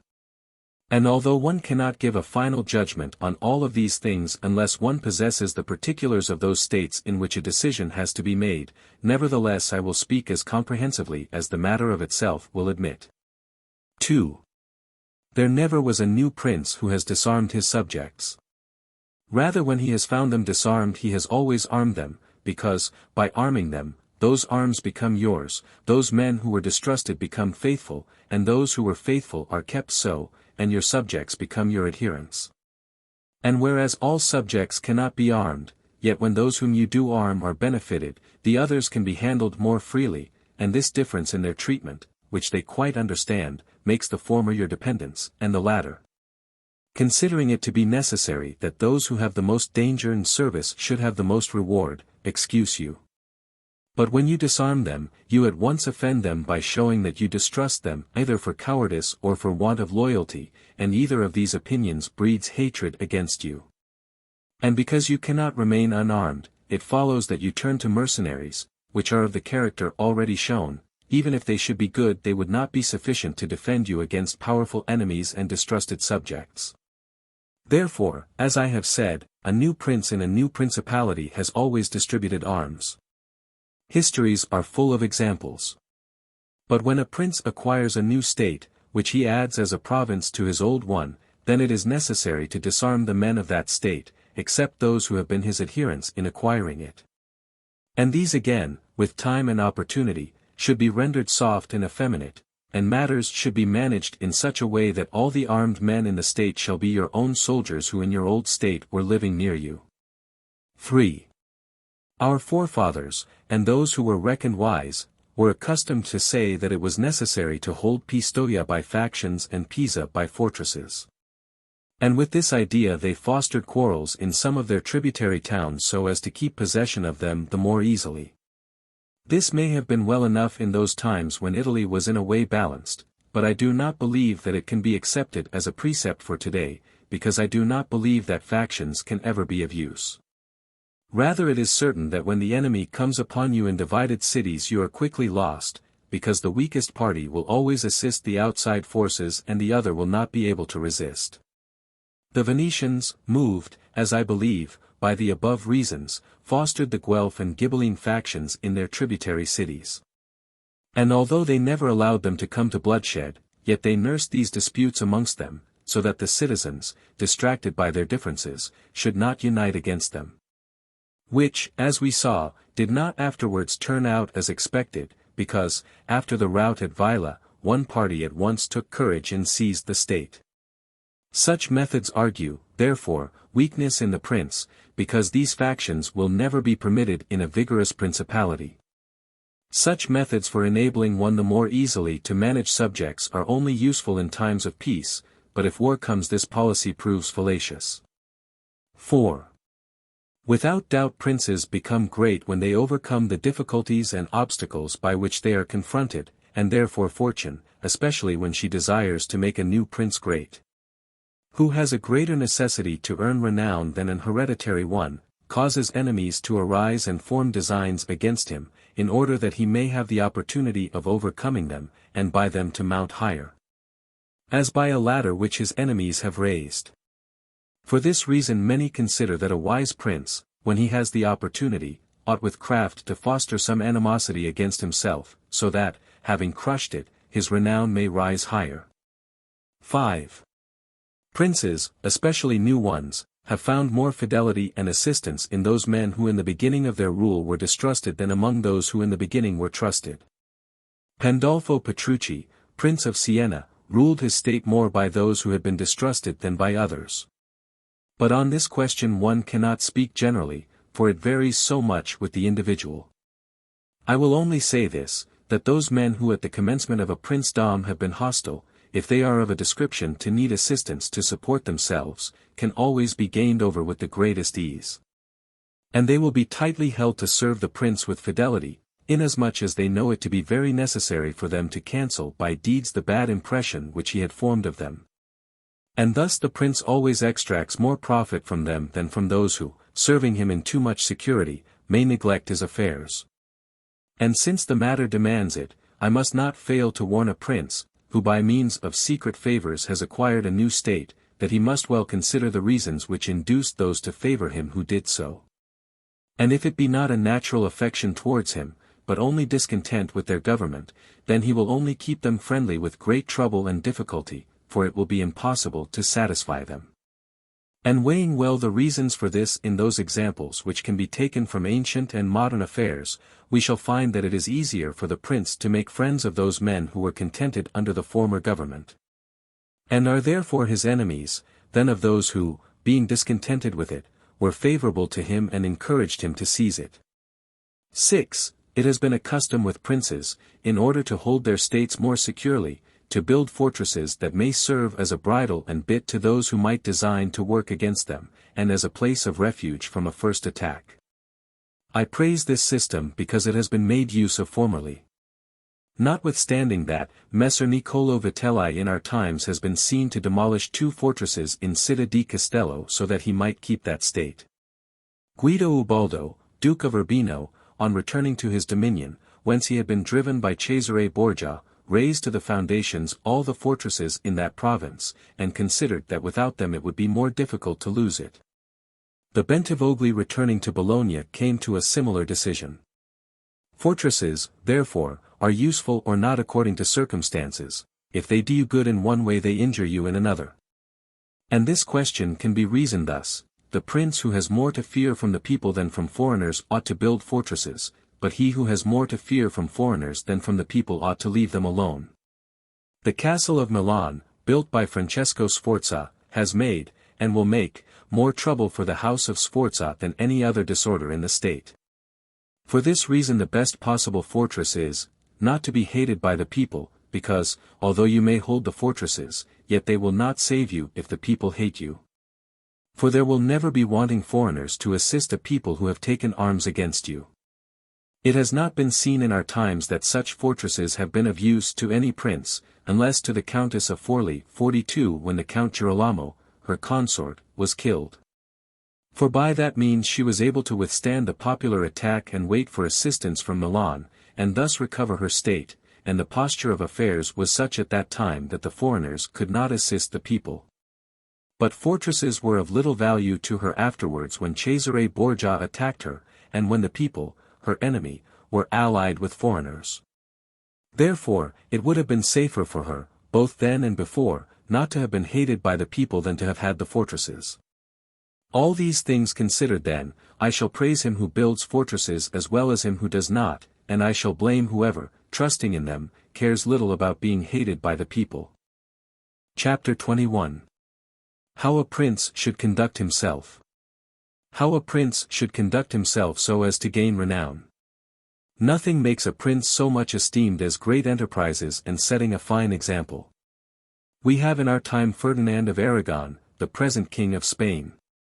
He can almost be called a new prince, because he has risen, by fame and glory, from being an insignificant king to be the foremost king in Christendom. And if you will consider his deeds you will find them all great and some of them extraordinary.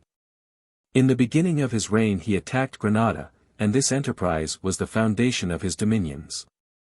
He did this quietly at first and without any fear of hindrance, for he held the minds of the barons of Castile occupied in thinking of the war and not anticipating any innovations.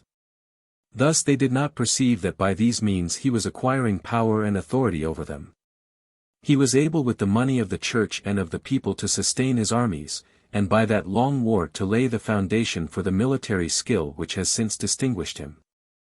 Further, always using religion as a plea, so as to undertake greater schemes, he devoted himself with pious cruelty to driving out and clearing his kingdom of the Moors, nor could there be a more admirable example, nor one more rare. Under this same cloak he assailed Africa, he came down on Italy, he has finally attacked France. And thus his achievements and designs have always been great, and have kept the minds of his people in suspense and admiration and occupied with the issue of them. And his actions have arisen in such a way, one out of the other, that men have never been given time to work steadily against him. Again, it much assists a prince to set unusual examples in internal affairs, similar to those which are related of Messer Bernabo de Milano, who, when he had the opportunity, by any one in civil life doing some extraordinary thing, either good or bad, would take some method of rewarding or punishing him, which would be much spoken about. And a prince ought, above all things, always endeavor in every action to gain for himself the reputation of being a great and remarkable man. A prince is also respected when he is either a true friend or a downright enemy, that is to say, when, without any reservation, he declares himself in favor of one party against the other. Which course will always be more advantageous than standing neutral, because if two of your powerful neighbors come to blows, they are of such a character that, if one of them conquers, you have either to fear him or not. In either case it will always be more advantageous for you to declare yourself and to make war strenuously. Because, in the first case, if you do not declare yourself, you will invariably fall a prey to the conqueror, to the pleasure and satisfaction of him who has been conquered, and you will have no reasons to offer, nor anything to protect or to shelter you. Because he who conquers does not want doubtful friends who will not aid him in the time of trial, and he who loses will not harbor you because you did not willingly, sword in hand, court his fate. Antiochus went into Greece, being sent for by the Aetolians to drive out the Romans. He sent envoys to the Achaeans, who were friends of the Romans, exhorting them to remain neutral, and on the other hand the Romans urged them to take up arms. This question came to be discussed in the council of the Achaeans, where the legate of Antiochus urged them to stand neutral. To this the Roman legate answered, "As for that which has been said, that it is better and more advantageous for your state not to interfere in our war, nothing can be more erroneous. Because by not interfering you will be left, without favor or consideration, the guerdon of the conqueror. Thus it will always happen that he who is not your friend will demand your neutrality, whilst he who is your friend will entreat you to declare yourself with arms.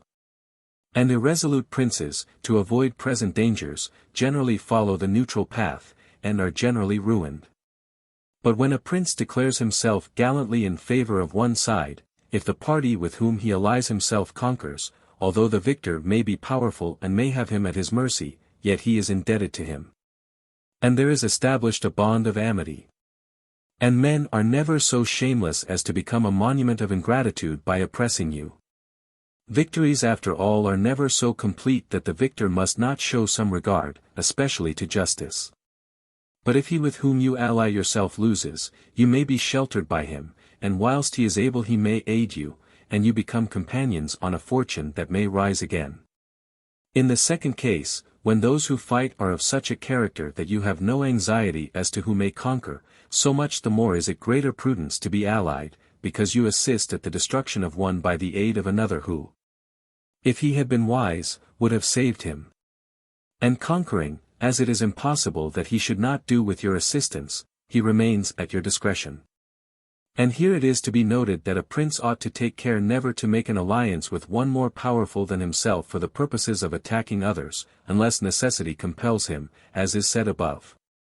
Because if he conquers you are at his discretion, and princes ought to avoid as much as possible being at the discretion of any one. The Venetians joined with France against the Duke of Milan, and this alliance, which caused their ruin, could have been avoided. But when it cannot be avoided, as happened to the Florentines when the Pope and Spain sent armies to attack Lombardy, then in such a case, for the above reasons, the prince ought to favor one of the parties. Never let any government imagine that it can choose perfectly safe courses, rather let it expect to have to take very doubtful ones, because it is found in ordinary affairs that one never seeks to avoid one trouble without running into another. But prudence consists in knowing how to distinguish the character of troubles, and for choice to take the lesser evil.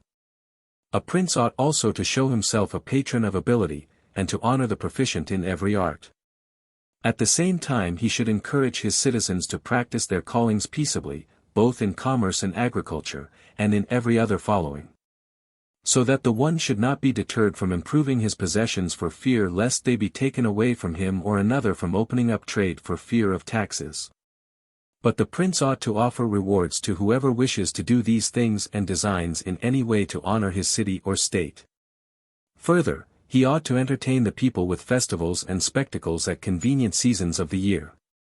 And as every city is divided into guilds or into societies, 43 he ought to hold such bodies in esteem, and associate with them sometimes, and show himself an example of courtesy and liberality. Nevertheless, always maintaining the majesty of his rank, for this he must never consent to abate in anything. Chapter 22. Concerning the Secretaries of Princes. Concerning the Secretaries of Princes. The choice of servants is of no little importance to a prince, and they are good or not according to the discrimination of the prince. And the first opinion which one forms of a prince, and of his understanding, is by observing the men he has around him. And when they are capable and faithful he may always be considered wise, because he has known how to recognize the capable and to keep them faithful. But when they are otherwise one cannot form a good opinion of him, for the prime error which he made was in choosing them. There were none who knew Messer Antonio da Vinafro as the servant of Pandolfo Petrucci, Prince of Siena, who would not consider Pandolfo to be a very clever man in having Vinafro for his servant. Because there are three classes of intellects, one which comprehends by itself, another which appreciates what others comprehended, and a third which neither comprehends by itself nor by the showing of others. The first is the most excellent, the second is good, the third is useless. Therefore, it follows necessarily that, if Pandolfo was not in the first rank, he was in the second, for whenever one has judgment to know good and bad when it is said and done, although he himself may not have the initiative.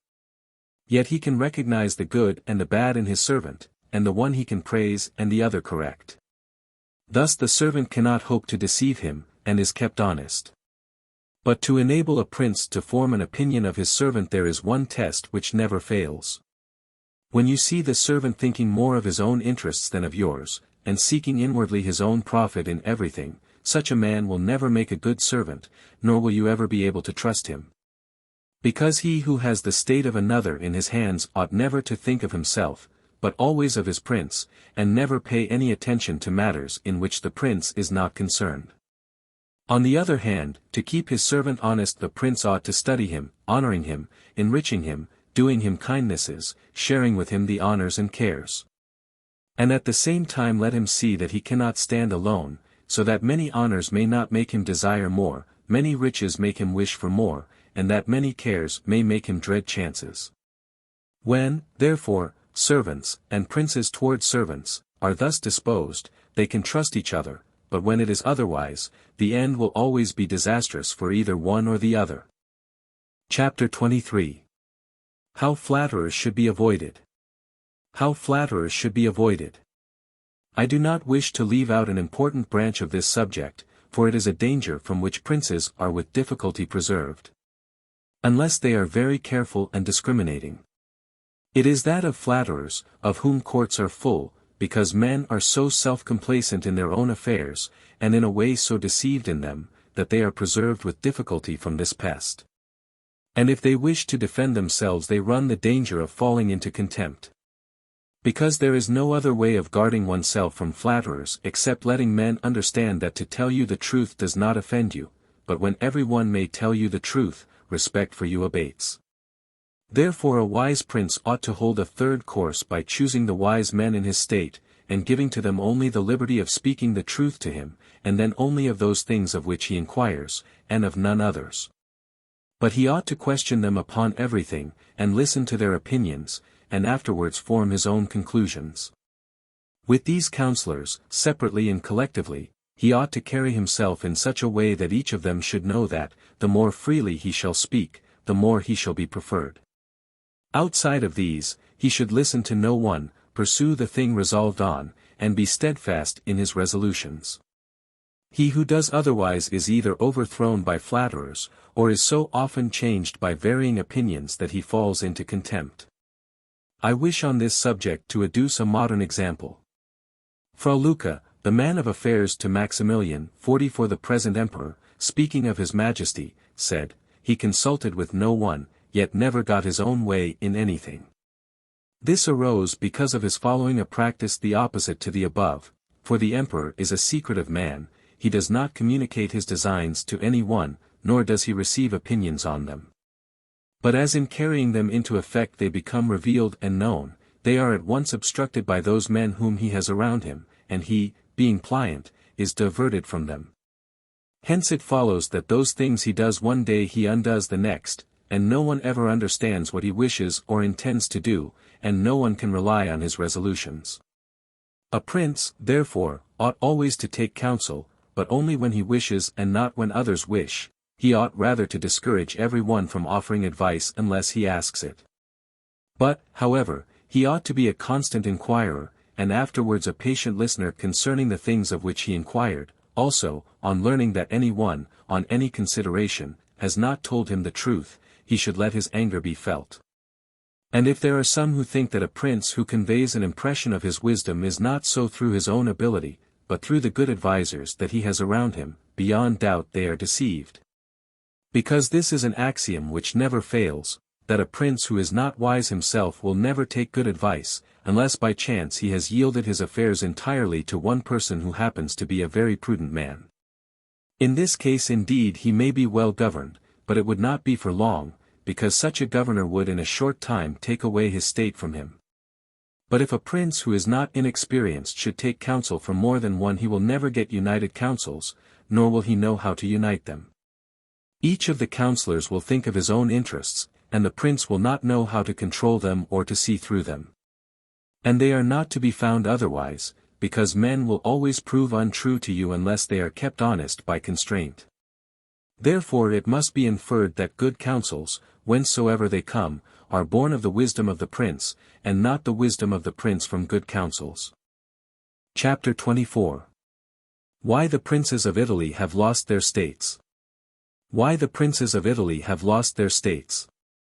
The previous suggestions, carefully observed, will enable a new prince to appear well established, and render him at once more secure and fixed in the state than if he had been long seated there. For the actions of a new prince are more narrowly observed than those of an hereditary one, and when they are seen to be able they gain more men and bind far tighter than ancient blood. Because men are attracted more by the present than by the past, and when they find the present good they enjoy it and seek no further, they will also make the utmost defense of a prince if he fails them not in other things. Thus it will be a double glory for him to have established a new principality, and adorned and strengthened it with good laws, good arms, good allies, and with a good example. So will it be a double disgrace to him who, born a prince, shall lose his state by want of wisdom. And if those seigneurs are considered who have lost their states in Italy in our times, such as the King of Naples, the Duke of Milan, and others, there will be found in them, firstly, one common defect in regard to arms from the causes which have been discussed at length. In the next place, some one of them will be seen, either to have had the people hostile, or if he has had the people friendly, he has not known how to secure the nobles. In the absence of these defects states that have power enough to keep an army in the field cannot be lost. Philip of Macedon, not the father of Alexander the Great, but he who was conquered by Titus Quintius, had not much territory compared to the greatness of the Romans and of Greece who attacked him. Yet being a warlike man who knew how to attract the people and secure the nobles, he sustained the war against his enemies for many years, and if in the end he lost the dominion of some cities, nevertheless he retained the kingdom. Therefore, do not let our princes accuse fortune for the loss of their principalities after so many years' possession, but rather their own sloth. Because in quiet times they never thought there could be a change, it is a common defect in man not to make any provision in the calm against the tempest. And when afterwards the bad times came they thought of flight and not of defending themselves, and they hoped that the people, disgusted with the insolence of the conquerors, would recall them. This course, when others fail, may be good, but it is very bad to have neglected all other expedients for that, since you would never wish to fall because you trusted to be able to find someone later on to restore you. This again either does not happen, or, if it does, it will not be for your security, because that deliverance is of no avail which does not depend upon yourself, those only are reliable, certain, and durable that depend on yourself and your valor. Chapter 25. What fortune can effect in human affairs. What fortune can effect in human affairs and how to withstand her. It is not unknown to me how many men have had, and still have, the opinion that the affairs of the world are in such wise governed by fortune and by God that men with their wisdom cannot direct them and that no one can even help them. And because of this they would have us believe that it is not necessary to labor much in affairs, but to let chance govern them. This opinion has been more credited in our times because of the great changes in affairs which have been seen, and may still be seen, every day, beyond all human conjecture. Sometimes pondering over this, I am in some degree inclined to their opinion. Nevertheless, not to extinguish our free will, I hold it to be true that fortune is the arbiter of one half of our actions, 45, but that she still leaves us to direct the other half, or perhaps a little less. I compare her to one of those raging rivers, which when in flood overflows the plains, sweeping away trees and buildings, bearing away the soil from place to place. Everything flies before it, all yield to its violence, without being able in any way to withstand it. And yet, though its nature be such, it does not follow therefore that men, when the weather becomes fair, shall not make provision, both with defences and barriers, in such a manner that, rising again, the waters may pass away by canal. And their force be neither so unrestrained nor so dangerous. So it happens with fortune, who shows her power where valor has not prepared to resist her, and thither she turns her forces where she knows that barriers and defences have not been raised to constrain her. And if you will consider Italy, which is the seat of these changes, and which has given to them their impulse, you will see it to be an open country without barriers and without any defense. For if it had been defended by proper valor, as are Germany, Spain, and France, either this invasion would not have made the great changes it has made or it would not have come at all. And this I consider enough to say concerning resistance to fortune in general. But confining myself more to the particular, I say that a prince may be seen happy today and ruined tomorrow without having shown any change of disposition or character. This, I believe, arises firstly from causes that have already been discussed at length, namely, that the prince who relies entirely on fortune is lost when it changes. I believe also that he will be successful who directs his actions according to the spirit of the times, and that he whose actions do not accord with the times will not be successful. Because men are seen, in affairs that lead to the end which every man has before him, namely, glory and riches, to get there by various methods, one with caution, another with haste, one by force, another by skill. One by patience, another by its opposite, and each one succeeds in reaching the goal by a different method. One can also see of two cautious men the one attain his end, the other fail. And similarly, two men by different observances are equally successful, the one being cautious, the other impetuous. All this arises from nothing else than whether or not they conform in their methods to the spirit of the times. This follows from what I have said, that two men working differently bring about the same effect, and of two working similarly, one attains his object and the other does not. Changes in a state also issue from this, for if, to one who governs himself with caution and patience, times and affairs converge in such a way that his administration is successful, his fortune is made. But if times and affairs change, he is ruined if he does not change his course of action. But a man is not often found sufficiently circumspect to know how to accommodate himself to the change, both because he cannot deviate from what nature inclines him to do, and also because, having always prospered by acting in one way, he cannot be persuaded that it is well to leave it. And, therefore, the cautious man, when it is time to turn adventurous, does not know how to do it, hence he is ruined, but had he changed his conduct with the times fortune would not have changed. Pope Julius II went to work impetuously in all his affairs, and found the times and circumstances conform so well to that line of action that he always met with success. Consider his first enterprise against Bologna, Messer Giovanni Bentivogli being still alive. The Venetians were not agreeable to it, nor was the King of Spain, and he had the enterprise still under discussion with the King of France. Nevertheless he personally entered upon the expedition with his accustomed boldness and energy, a move which made Spain and the Venetians stand irresolute and passive, the latter from fear, the former from desire to recover the kingdom of Naples. On the other hand, he drew after him the King of France, because that king, having observed the movement, and desiring to make the Pope his friend so as to humble the Venetians, found it impossible to refuse him. Therefore Julius with his impetuous action accomplished what no other pontiff with simple human wisdom could have done. For if he had waited in Rome until he could get away, with his plans arranged and everything fixed, as any other pontiff would have done, he would never have succeeded.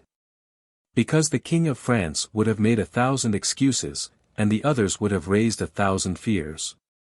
I will leave his other actions alone, as they were all alike, and they all succeeded, for the shortness of his life did not let him experience the contrary.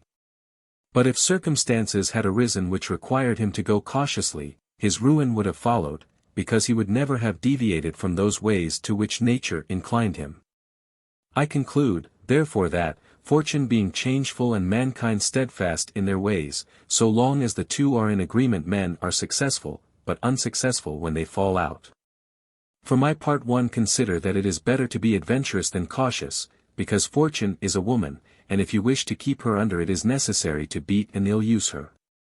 And it is seen that she allows herself to be mastered by the adventurous rather than by those who go to work more coldly. She is, therefore, always, womanlike, a lover of young men, because they are less cautious, more violent, and with more audacity command her. Chapter 26. An exhortation to liberate Italy from the barbarians. An exhortation to liberate Italy from the barbarians. Having carefully considered the subject of the above discourses, and wondering within myself whether the present times were propitious to a new prince, and whether there were elements that would give an opportunity to a wise and virtuous one to introduce a new order of things which would do honor to him and good to the people of this country, It appears to me that so many things concur to favor a new prince that I never knew a time more fit than the present. And if, as I said, it was necessary that the people of Israel should be captive so as to make manifest the ability of Moses, that the Persians should be oppressed by the Medes so as to discover the greatness of the soul of Cyrus, and that the Athenians should be dispersed to illustrate the capabilities of Theseus, then at the present time, in order to discover the virtue of an Italian spirit, it was necessary that Italy should be reduced to the extremity that she is now in. That she should be more enslaved than the Hebrews, more oppressed than the Persians, more scattered than the Athenians. Without head, without order, beaten, despoiled, torn, overrun, and to have endured every kind of desolation. Although lately some spark may have been shown by one, which made us think he was ordained by God for our redemption, nevertheless it was afterward seen, in the height of his career, that fortune rejected him. So that Italy, left as without life, waits for him who shall yet heal her wounds and put an end to the ravaging and plundering of Lombardy, to the swindling and taxing of the kingdom and of Tuscany, and cleanse those sores that for long have festered. It is seen how she entreats God to send someone who shall deliver her from these wrongs and barbarous insolencies. It is seen also that she is ready and willing to follow a banner if only someone will raise it. Nor is there to be seen at present one in whom she can place more hope than in your illustrious house, 46, with its valor and fortune, favored by God and by the church of which it is now the chief, and which could be made the head of this redemption. This will not be difficult if you will recall to yourself the actions and lives of the men I have named. And although they were great and wonderful men, yet they were men, and each one of them had no more opportunity than the present offers, for their enterprises were neither more just nor easier than this. Nor was God more their friend than he is yours. With us there is great justice, because that war is just which is necessary, and arms are hallowed when there is no other hope but in them. Here there is the greatest willingness, and where the willingness is great the difficulties cannot be great if you will only follow those men to whom I have directed your attention.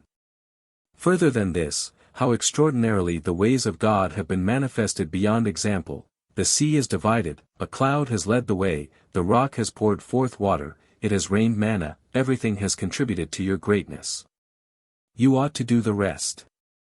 God is not willing to do everything, and thus take away our free will and that share of glory which belongs to us. And it is not to be wondered at if none of the above-named Italians have been able to accomplish all that is expected from your illustrious house.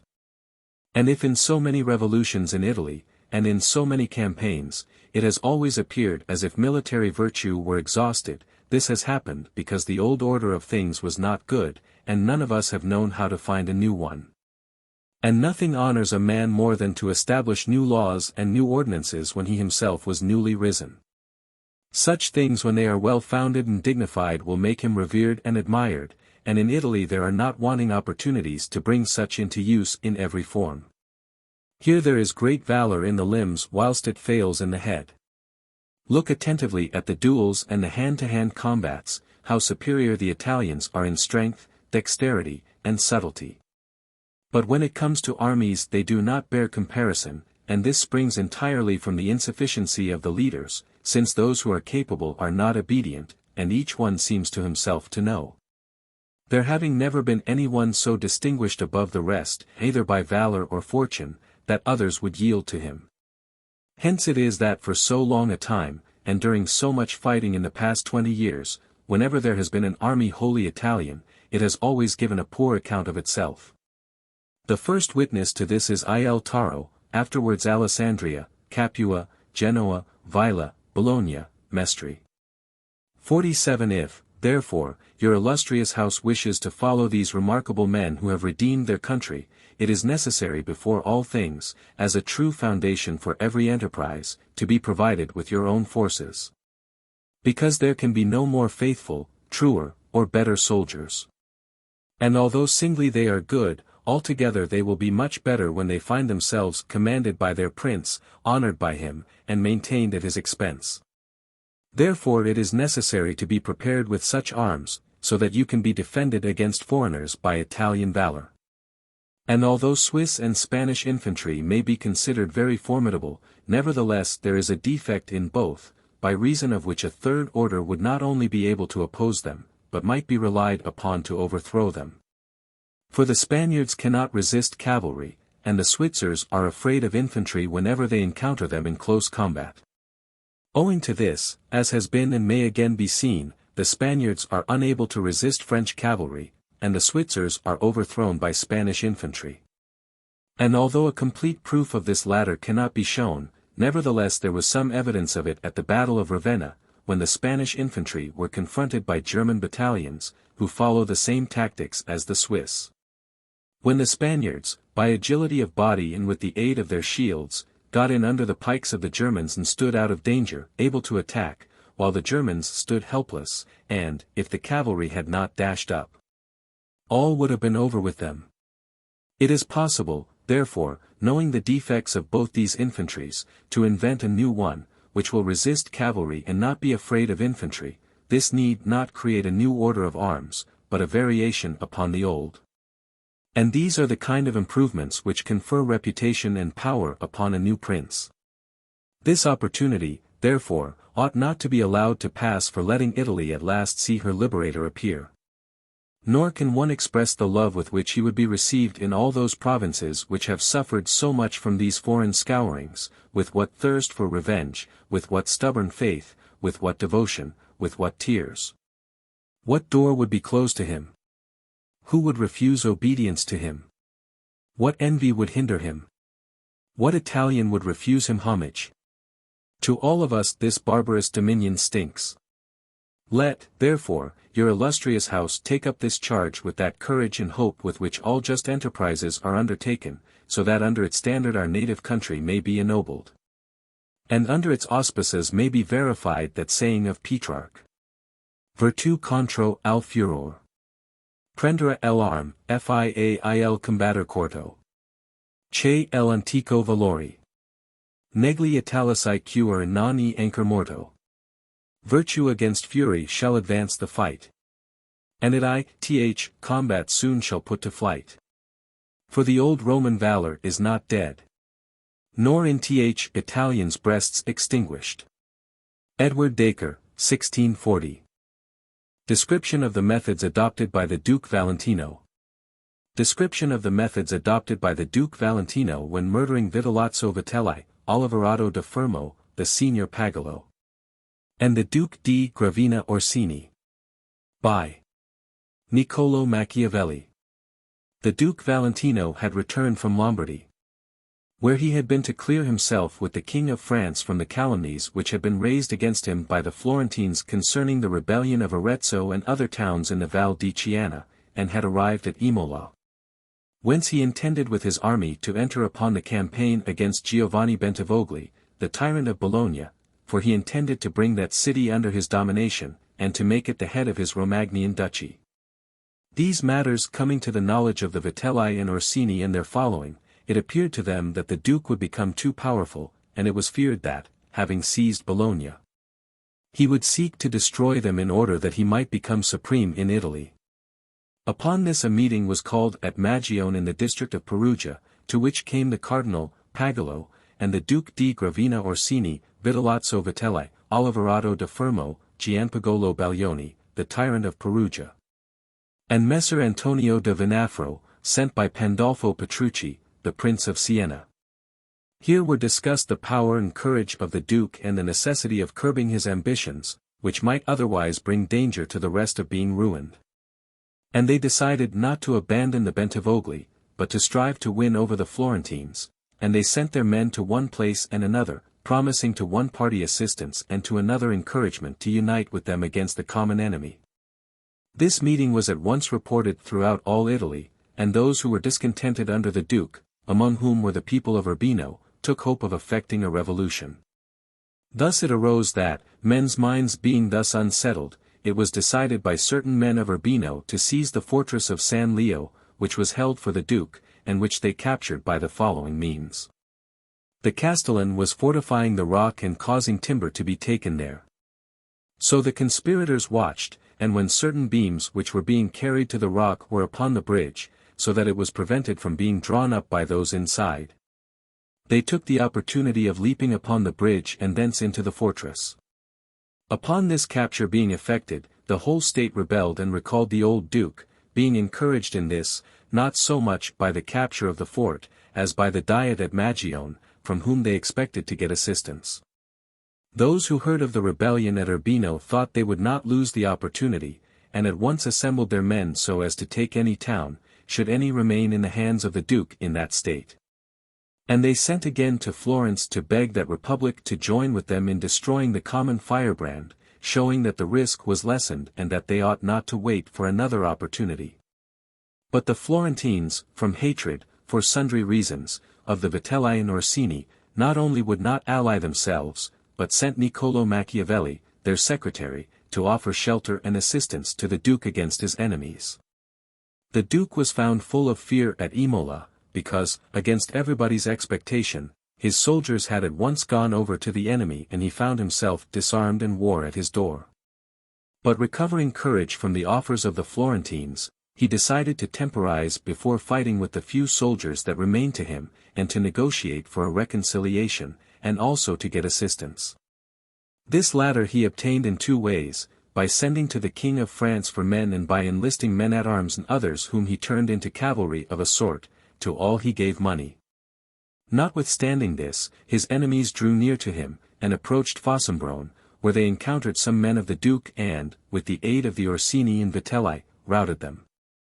When this happened, the Duke resolved at once to see if he could not close the trouble with offers of reconciliation. And being a most perfect dissembler he did not fail in any practices to make the insurgents understand that he wished every man who had acquired anything to keep it, as it was enough for him to have the title of prince, whilst others might have the principality. And the Duke succeeded so well in this that they sent Signor Pagolo to him to negotiate for a reconciliation, and they brought their army to a standstill. But the Duke did not stop his preparations, and took every care to provide himself with cavalry and infantry, and that such preparations might not be apparent to the others, he sent his troops in separate parties to every part of the Romagna. In the meanwhile there came also to him 500 French lancers, and although he found himself sufficiently strong to take vengeance on his enemies in open war, he considered that it would be safer and more advantageous to outwit them. And for this reason he did not stop the work of reconciliation. And that this might be effected the Duke concluded a peace with them in which he confirmed their former covenants, he gave them 4,000 ducats at once, he promised not to injure the Bentivogli, and he formed an alliance with Giovanni. And moreover he would not force them to come personally into his presence unless it pleased them to do so. On the other hand, they promised to restore to him the Duchy of Urbino and other places seized by them, to serve him in all his expeditions, and not to make war against or ally themselves with any one without his permission. This reconciliation being completed, Guido Ubaldo, the Duke of Urbino, again fled to Venice, having first destroyed all the fortresses in his state. Because, trusting in the people, he did not wish that the fortresses, which he did not think he could defend, should be held by the enemy, since by these means a check would be kept upon his friends. But the Duke Valentino, having completed this convention, and dispersed his men throughout the Romagna, set out for Imola at the end of November together with his French men-at-arms, thence he went to Cesena, where he stayed some time to negotiate with the envoys of the Vitelli and Orsini, who had assembled with their men in the Duchy of Urbino, as to the enterprise in which they should now take part. But nothing being concluded, Oliverado da Fermo was sent to propose that if the Duke wished to undertake an expedition against Tuscany they were ready, if he did not wish it, then they would besiege Senigallia. To this the Duke replied that he did not wish to enter into war with Tuscany, and thus become hostile to the Florentines, but that he was very willing to proceed against Senigallia. It happened that not long afterwards the town surrendered, but the fortress would not yield to them because the Castellan would not give it up to any one but the Duke in person, therefore they exhorted him to come there. This appeared a good opportunity to the Duke, as, being invited by them, and not going of his own will, he would awaken no suspicions. And the more to reassure them, he allowed all the French men-at-arms who were with him in Lombardy to depart, except the 100 lancers under Mons de Candales, his brother-in-law. He left Cesena about the middle of December, and went to Fano, and with the utmost cunning and cleverness he persuaded the Vitelli and Orsini to wait for him at Senigallia.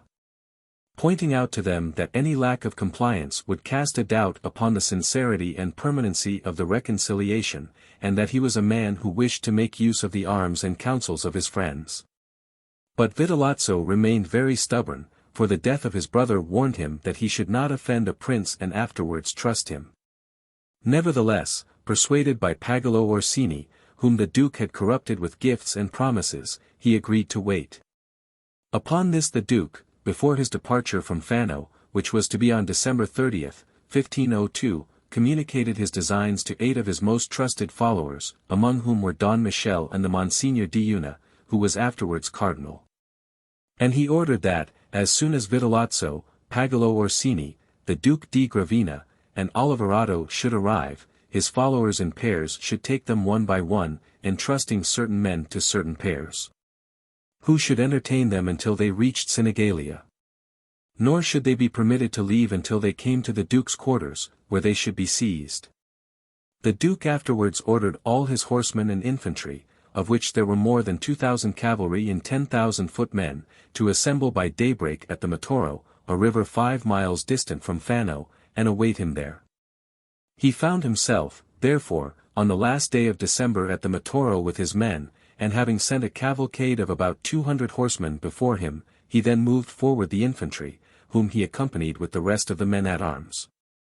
Fano and Sinigalia are 2 cities of La Marca situated on the shore of the Adriatic Sea, 15 miles distant from each other, so that he who goes toward Sinigalia has the mountains on his right hand, the bases of which are touched by the sea in some places.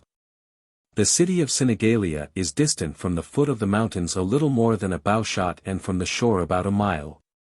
On the side opposite to the city runs a little river which bathes that part of the walls looking towards Fano, facing the high road. Thus he who draws near to Sinigalia comes for a good space by road along the mountains, and reaches the river which passes by Sinigalia. If he turns to his left hand along the bank of it, and goes for the distance of a bow-shot, he arrives at a bridge which crosses the river. He is then almost abreast of the gate that leads into Sinigalia, not by a straight line, but transversely. Before this gate there stands a collection of houses with a square to which the bank of the river forms one side. The Vitelli and Orsini, having received orders to wait for the Duke, and to honor him in person, sent away their men to several castles distant from Sinigalia about 6 miles, so that room could be made for the men of the Duke. And they left in Sinigalia only Oliverado and his band, which consisted of 1,000 infantry and 150 horsemen, who were quartered in the suburb mentioned above. Matters having been thus arranged, the Duke Valentino left for Sinigalia, and when the leaders of the cavalry reached the bridge they did not pass over, but having opened it, one portion wheeled towards the river and the other towards the country. And a way was left in the middle through which the infantry passed, without stopping, into the town. Vitellozzo, Pagolo, and the Duke di Gravina on mules, accompanied by a few horsemen, went towards the Duke. Vitellozzo, unarmed and wearing a cape lined with green, appeared very dejected, as if conscious of his approaching death, a circumstance which, in view of the ability of the man and his former fortune, caused some amazement. And it is said that when he parted from his men before setting out for Sinigalia to meet the Duke he acted as if it were his last parting from them. He recommended his house and its fortunes to his captains, and advised his nephews that it was not the fortune of their house, but the virtues of their fathers that should be kept in mind. These 3, therefore, came before the Duke and saluted him respectfully, and were received by him with goodwill. They were at once placed between those who were commissioned to look after them. But the Duke, noticing that Oliverado, who had remained with his band in Sinigalia, was missing, for Oliverado was waiting in the square before his quarters near the river, keeping his men in order and drilling them, signaled with his eye to Don Michele, to whom the care of Oliverado had been committed, that he should take measures that Oliverado should not escape. Therefore Don Michele rode off and joined Oliverado, telling him that it was not right to keep his men out of their quarters, because these might be taken up by the men of the Duke. And he advised him to send them at once to their quarters and to come himself to meet the Duke. And Oliverado, having taken this advice, came before the Duke, who, when he saw him, called to him. And Oliverado, having made his obeisance, joined the others. So the whole party entered Sinigalia, dismounted at the duke's quarters, and went with him into a secret chamber, where the duke made them prisoners. He then mounted on horseback, and issued orders that the men of Oliverato and the Orsini should be stripped of their arms. Those of Oliverato, being at hand, were quickly settled, but those of the Orsini and Vitelli, being at a distance, and having a presentiment of the destruction of their masters, had time to prepare themselves. And bearing in mind the valor and discipline of the Orsinian and Vitellian houses, they stood together against the hostile forces of the country and saved themselves. But the duke's soldiers, not being content with having pillaged the men of Oliverato, began to sack Sinigalia, and if the duke had not repressed this outrage by killing some of them they would have completely sacked it. Night having come and the tumult being silenced, the duke prepared to kill Vitellozzo and Oliverato. He led them into a room and caused them to be strangled. Neither of them used words in keeping with their past lives. Vitellozzo prayed that he might ask of the Pope full pardon for his sins. Oliverato cringed and laid the blame for all injuries against the duke on Vitellozzo. Pagolo and the Duke di Gravina Orsini were kept alive until the duke heard from Rome that the Pope had taken the Cardinal Orsino, the Archbishop of Florence, and Messer Jacopo da Santa Croce. After which news, on January 18, 1502, in the castle of Pieve, they also were strangled in the same way. The Life of Castruccio Castracani of Lucca. Written by Niccolo Machiavelli. And sent to his friends Zanobi Buondelmonte and Luigi Alemanni. Castruccio Castracani 1284–1328. It appears, dearest Zanobi and Luigi, a wonderful thing to those who have considered the matter, that all men, or the larger number of them, who have performed great deeds in the world, and excelled all others in their day, have had their birth and beginning in baseness and obscurity. Or have been aggrieved by fortune in some outrageous way. They have either been exposed to the mercy of wild beasts, or they have had so mean a parentage that in shame they have given themselves out to be sons of Jove or of some other deity. It would be wearisome to relate who these persons may have been because they are well known to everybody, and, as such tales would not be particularly edifying to those who read them, they are omitted. I believe that these lowly beginnings of great men occur because fortune is desirous of showing to the world that such men owe much to her and little to wisdom. Because she begins to show her hand when wisdom can really take no part in their career, thus all success must be attributed to her. Castruccio Castracani of Lucca was one of those men who did great deeds, if he is measured by the times in which he lived and the city in which he was born. But, like many others, he was neither fortunate nor distinguished in his birth, as the course of this history will show. It appeared to be desirable to recall his memory, because I have discerned in him such indications of valor and fortune as should make him a great exemplar to men. I think also that I ought to call your attention to his actions, because you of all men I know delight most in noble deeds. The family of Castracani was formerly numbered among the noble families of Lucca, but in the days of which I speak it had somewhat fallen in estate, as so often happens in this world. To this family was born a son Antonio, who became a priest of the order of San Michele of Lucca, and for this reason was honored with the title of Messer Antonio. He had an only sister, who had been married to Buonaccorso Senemi, but Buonaccorso dying she became a widow, and not wishing to marry again went to live with her brother. Messer Antonio had a vineyard behind the house where he resided, and as it was bounded on all sides by gardens, any person could have access to it without difficulty. One morning, shortly after sunrise, Madonna Gianora, as the sister of Messer Antonio was called, had occasion to go into the vineyard as usual to gather herbs for seasoning the dinner. And hearing a slight rustling among the leaves of a vine she turned her eyes in that direction, and heard something resembling the cry of an infant. Whereupon she went towards it, and saw the hands and face of a baby who was lying enveloped in the leaves and who seemed to be crying for its mother. Partly wondering and partly fearing, yet full of compassion, she lifted it up and carried it to the house, where she washed it and clothed it with clean linen as is customary, and showed it to Messer Antonio when he returned home. When he heard what had happened and saw the child he was not less surprised or compassionate than his sister. They discussed between themselves what should be done, and seeing that he was priest and that she had no children, they finally determined to bring it up. They had a nurse for it, and it was reared and loved as if it were their own child.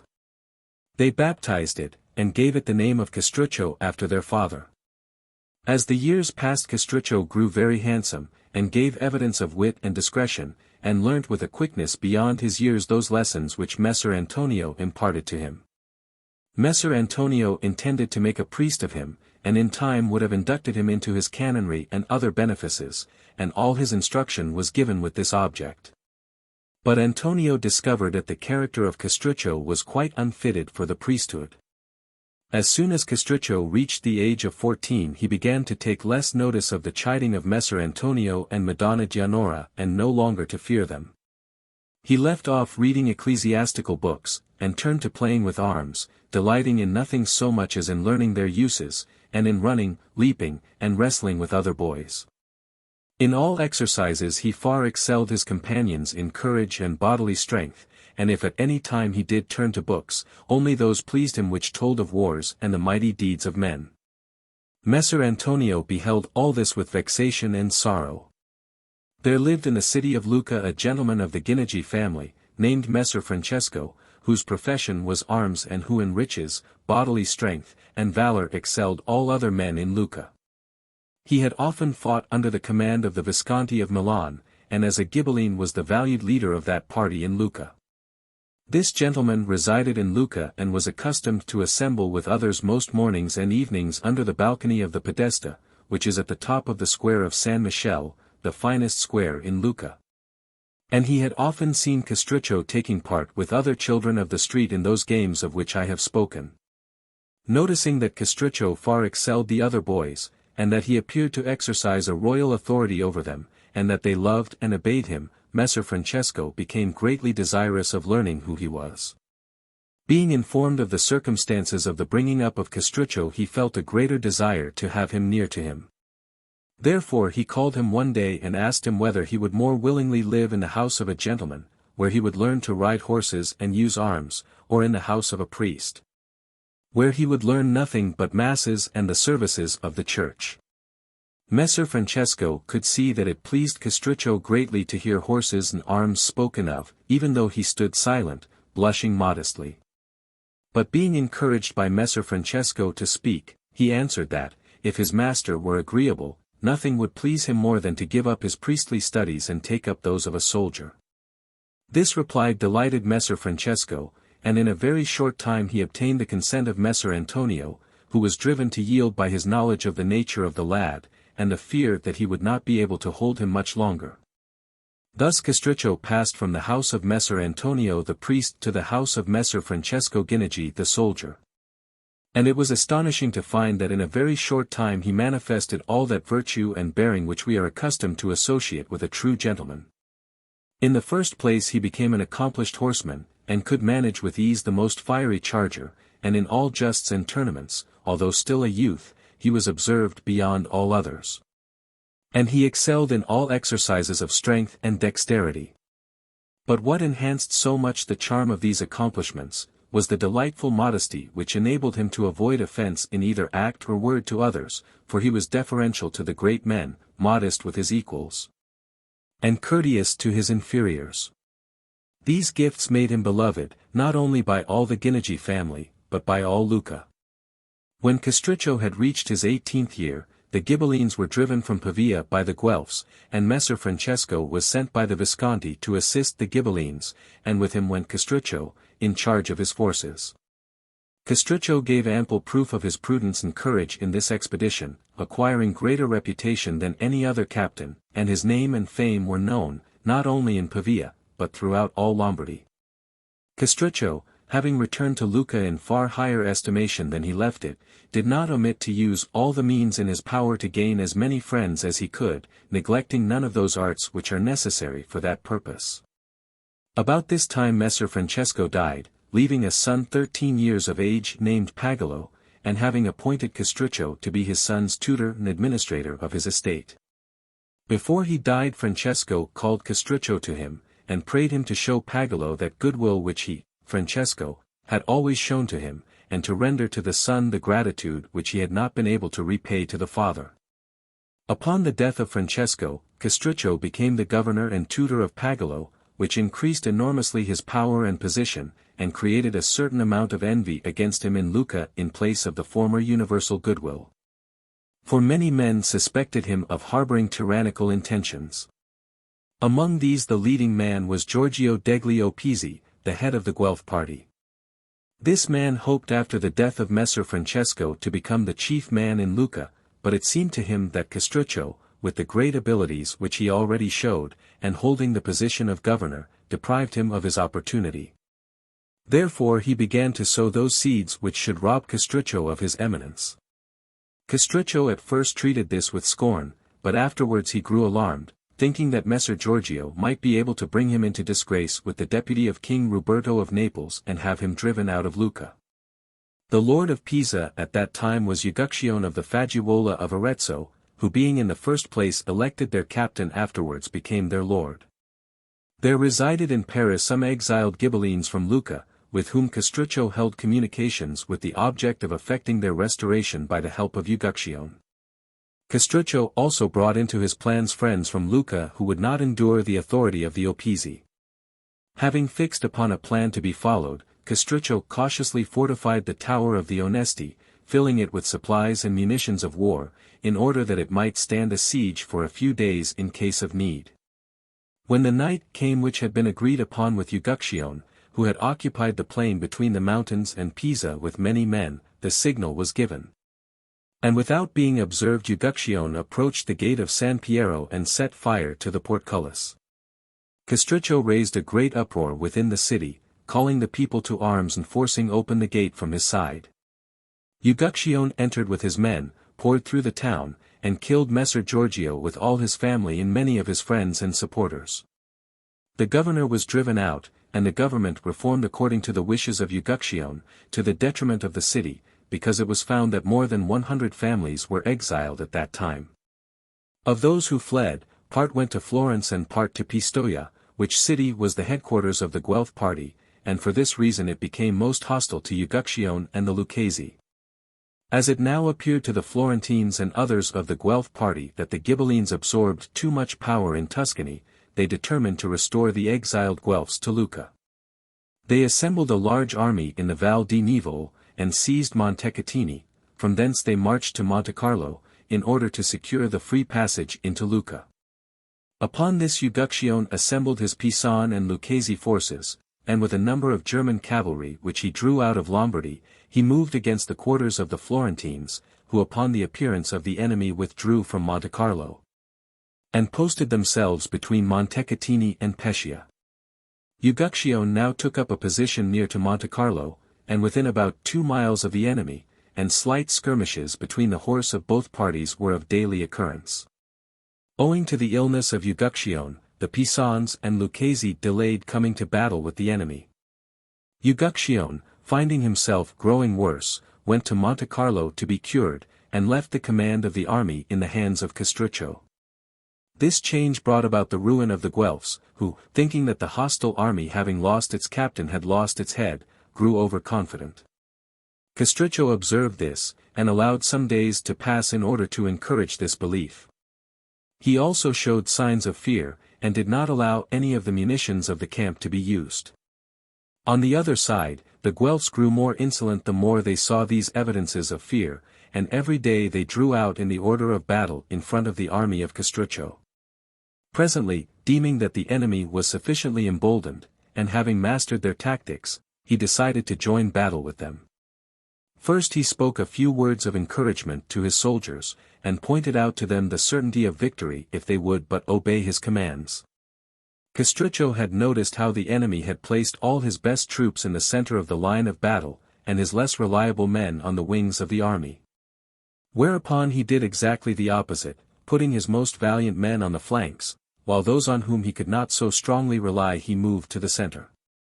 Observing this order of battle, he drew out of his lines and quickly came in sight of the hostile army, who, as usual, had come in their insolence to defy him.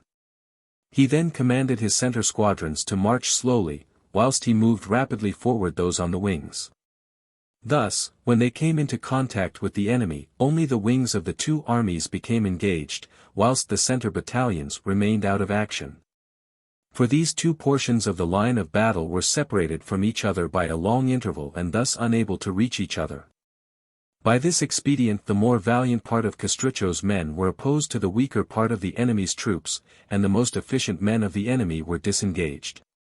And thus the Florentines were unable to fight with those who were arrayed opposite to them, or to give any assistance to their own flanks. So, without much difficulty, Castruccio put the enemy to flight on both flanks, and the center battalions took to flight when they found themselves exposed to attack, without having a chance of displaying their valor. The defeat was complete, and the loss in men very heavy, there being more than 10,000 men killed with many officers and knights of the Guelph party in Tuscany, and also many princes who had come to help them, among whom were Piero, the brother of King Ruberto, and Carlo, his nephew, and Filippo, the lord of Taranto. On the part of Castruccio the loss did not amount to more than 300 men, among whom was Francesco, the son of Uguccione, who, being young and rash, was killed in the first onset. This victory so greatly increased the reputation of Castruccio that Uguccione conceived some jealousy and suspicion of him, because it appeared to Uguccione that this victory had given him no increase of power, but rather than diminished it. Being of this mind, he only waited for an opportunity to give effect to it. This occurred on the death of Pier Agnolo Micheli, a man of great repute and abilities in Lucca, the murderer of whom fled to the house of Castruccio for refuge. On the sergeants of the captain going to arrest the murderer, they were driven off by Castruccio, and the murderer escaped.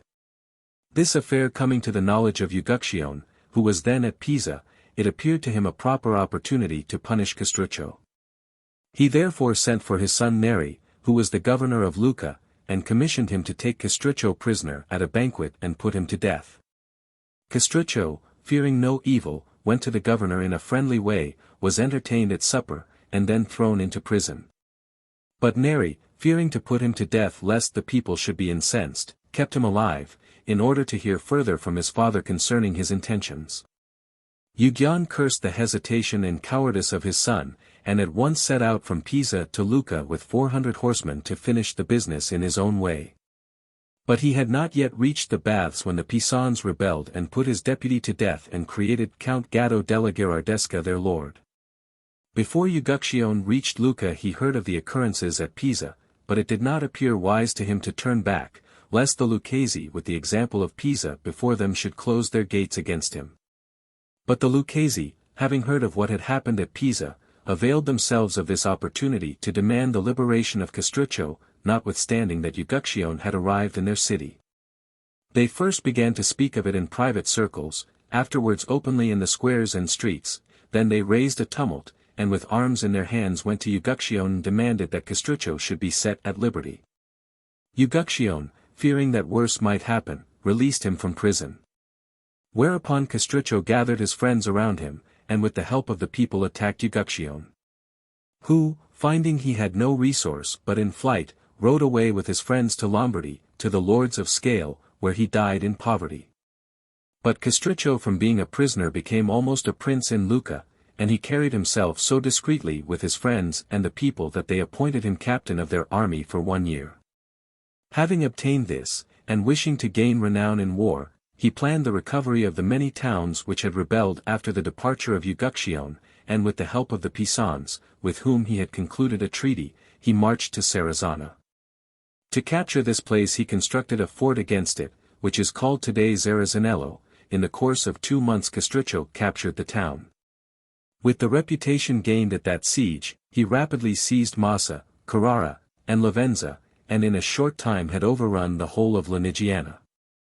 In order to close the pass which leads from Lombardy to Lunigiana, he besieged Pontremoli and wrested it from the hands of Messer Anastasio Pallavicini, who was the lord of it. After this victory he returned to Lucca, and was welcomed by the whole people. And now Castruccio, deeming it imprudent any longer to defer making himself a prince, got himself created the lord of Lucca by the help of Pizzino del Poggio, Puccinello dal Portico, Francesco Baccansacci, and Secco Ginigi, all of whom he had corrupted. And he was afterwards solemnly and deliberately elected prince by the people. At this time Frederick of Bavaria, the king of the Romans, came into Italy to assume the imperial crown, and Castruccio, in order that he might make friends with him, met him at the head of 500 horsemen. Castruccio had left as his deputy in Lucca, Pagolo Ginigi, who was held in high estimation, because of the people's love for the memory of his father. Castruccio was received in great honor by Frederick, and many privileges were conferred upon him, and he was appointed the emperor's lieutenant in Tuscany. At this time the Pisans were in great fear of Gatto della Gherardesca, whom they had driven out of Pisa, and they had recourse for assistance to Frederick. Frederick created Castruccio the lord of Pisa, and the Pisans, in dread of the Guelph party, and particularly of the Florentines, were constrained to accept him as their lord. Frederick, having appointed a governor in Rome to watch his Italian affairs, returned to Germany. All the Tuscan and Lombardian Ghibellines, who followed the imperial lead, had recourse to Castruccio for help and counsel, and all promised him the governorship of his country, if enabled to recover it with his assistance. Among these exiles were Matteo Guidi, Nardo Scolari, Lapo Uberti, Gerazzo Nardi, and Piero Buonaccorsi, all exiled Florentines and Ghibellines. Castruccio had the secret intention of becoming the master of all Tuscany by the aid of these men and of his own forces. And in order to gain greater weight in affairs, he entered into a league with Messer Matteo Visconti, the Prince of Milan, and organized for him the forces of his city and the country districts. As Lucca had 5 gates, he divided his own country districts into 5 parts, which he supplied with arms, and enrolled the men under captains and ensigns, so that he could quickly bring into the field 20,000 soldiers, without those whom he could summon to his assistance from Pisa. While he surrounded himself with these forces and allies, it happened that Messer Matteo Visconti was attacked by the Guelphs of Piacenza, who had driven out the Ghibellines with the assistance of a Florentine army and the King Ruberto. Messer Matteo called upon Castruccio to invade the Florentines in their own territories, so that, being attacked at home, they should be compelled to draw their army out of Lombardy in order to defend themselves. Castruccio invaded the Valdarno, and seized Fusecchio and San Miniato, inflicting immense damage upon the country. Whereupon the Florentines recalled their army, which had scarcely reached Tuscany, when Castruccio was forced by other necessities to return to Lucca.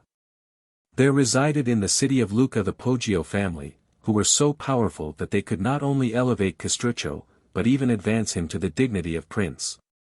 And it appearing to them they had not received such rewards for their services as they deserved, they incited other families to rebel and to drive Castruccio out of Lucca.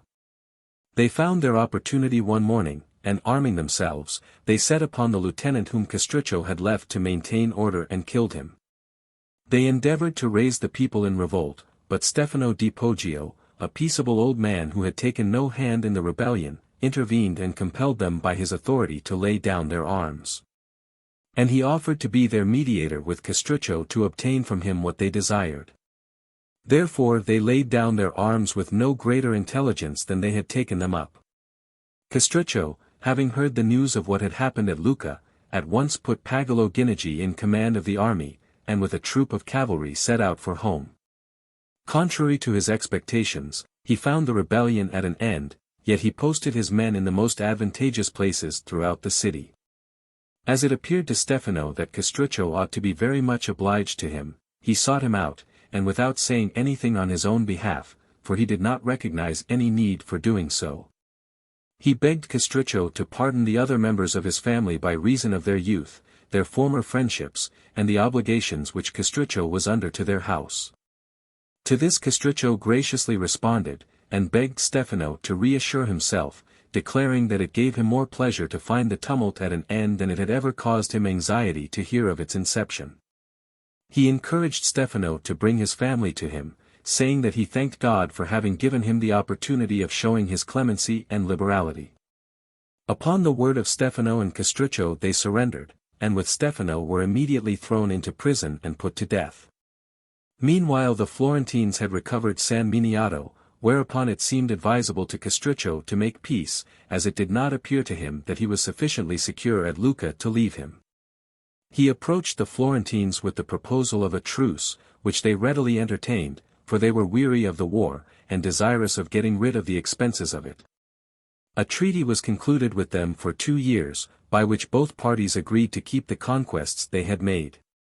Castruccio, thus released from this trouble, turned his attention to affairs in Lucca, and in order that he should not again be subject to the perils from which he had just escaped, he, under various pretenses and reasons, first wiped out all those who by their ambition might aspire to the principality.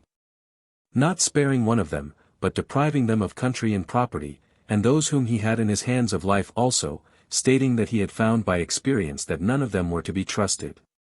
Then for his further security he raised a fortress in Lucca with the stones of the towers of those whom he had killed or hunted out of the state.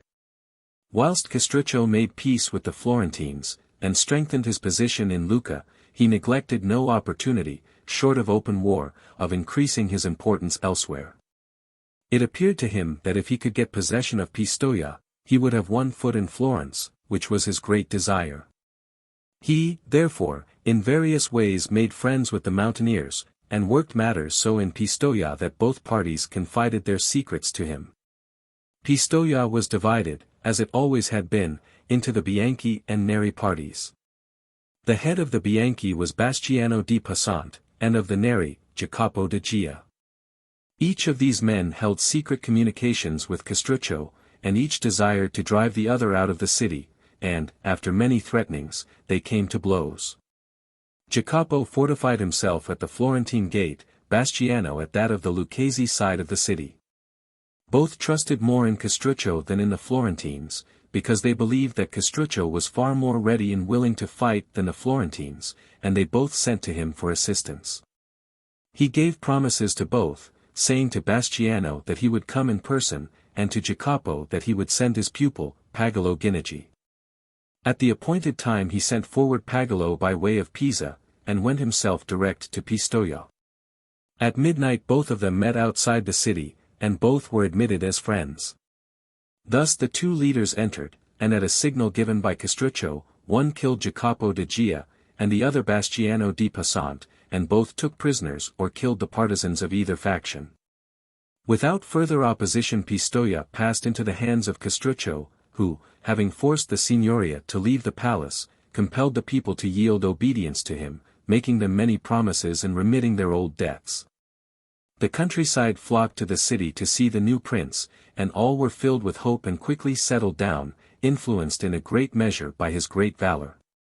About this time great disturbances arose in Rome, owing to the dearness of living which was caused by the absence of the pontiff at Avignon.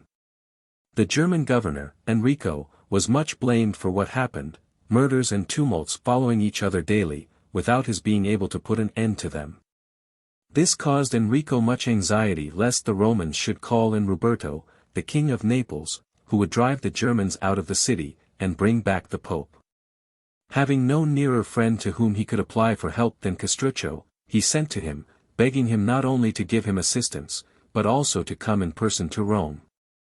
Castruccio considered that he ought not to hesitate to render the emperor this service, because he believed that he himself would not be safe if at any time the emperor ceased to hold Rome. Leaving Pagolo Guinigi in command at Lucca, Castruccio set out for Rome with 600 horsemen, where he was received by Enrico with the greatest distinction. In a short time the presence of Castruccio obtained such respect for the emperor that, without bloodshed or violence, good order was restored, chiefly by reason of Castruccio having sent by sea from the country round Pisa large quantities of corn, and thus removed the source of the trouble. When he had chastised some of the Roman leaders, and admonished others, voluntary obedience was rendered to Enrico. Castruccio received many honors, and was made a Roman senator.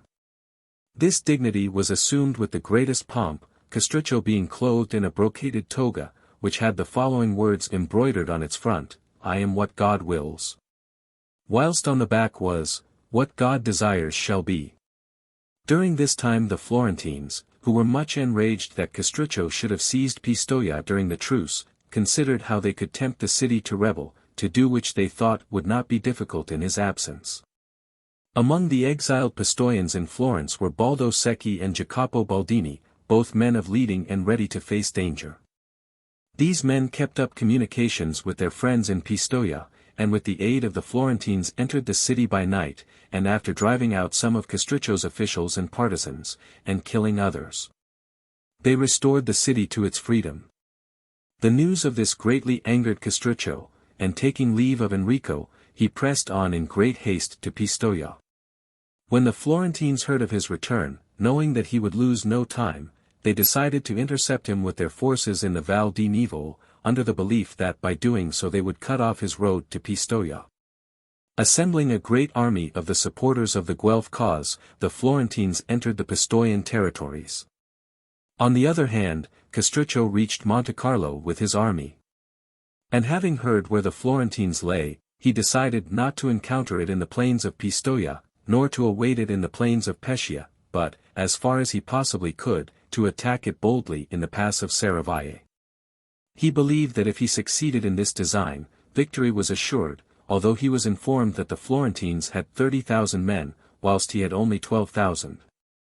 Although he had every confidence in his own abilities and the valor of his troops, yet he hesitated to attack his enemy in the open lest he should be overwhelmed by numbers. Serravalle is a castle between Pescia and Pistoia, situated on a hill which blocks the Val di Nivo, not in the exact pass, but about a bowshot beyond. The pass itself is in places narrow and steep, whilst in general it ascends gently, but is still narrow, especially at the summit where the waters divide, so that 20 men side by side could hold it. The lord of Serravalle was Manfred, a German, who, before Castruccio became lord of Pistoia, had been allowed to remain in possession of the castle, it being common to the Lucchesi and the Pistoians. And unclaimed by either, neither of them wishing to displace Manfred as long as he kept his promise of neutrality, and came under obligations to no one. For these reasons, and also because the castle was well fortified, he had always been able to maintain his position. It was here that Castruccio had determined to fall upon his enemy, for here his few men would have the advantage, and there was no fear lest, seeing the large masses of the hostile force before they became engaged, they should not stand. As soon as this trouble with Florence arose, Castruccio saw the immense advantage which possession of this castle would give him, and having an intimate friendship with a resident in the castle. He managed matters so with him that 400 of his men were to be admitted into the castle the night before the attack on the Florentines, and the castellan put to death. Castruccio, having prepared everything, had now to encourage the Florentines to persist in their desire to carry the seat of war away from Pistoia into the Val di Nivo, therefore he did not move his army from Monte Carlo. Thus the Florentines hurried on until they reached their encampment under Serravalle, intending to cross the hill on the following morning. In the meantime, Castruccio had seized the castle at night, had also moved his army from Monte Carlo, and marching from thence at midnight in dead silence, had reached the foot of Serravalle. Thus he and the Florentines commenced the ascent of the hill at the same time in the morning.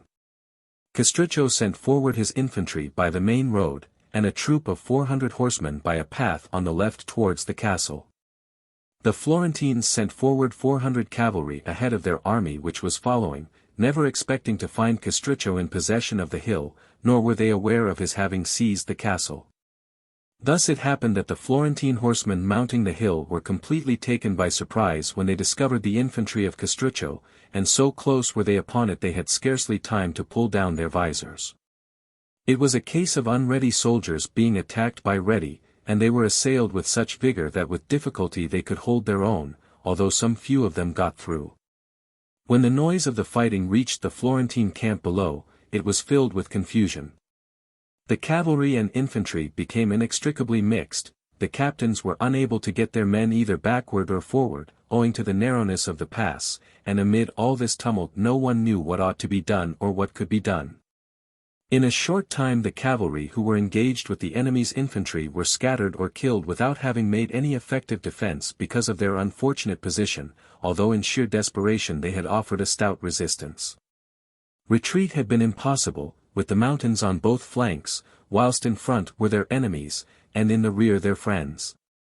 When Castruccio saw that his men were unable to strike a decisive blow at the enemy and put them to flight, he sent 1,000 infantrymen round by the castle, with orders to join the 400 horsemen he had previously dispatched there, and commanded the whole force to fall upon the flank of the enemy.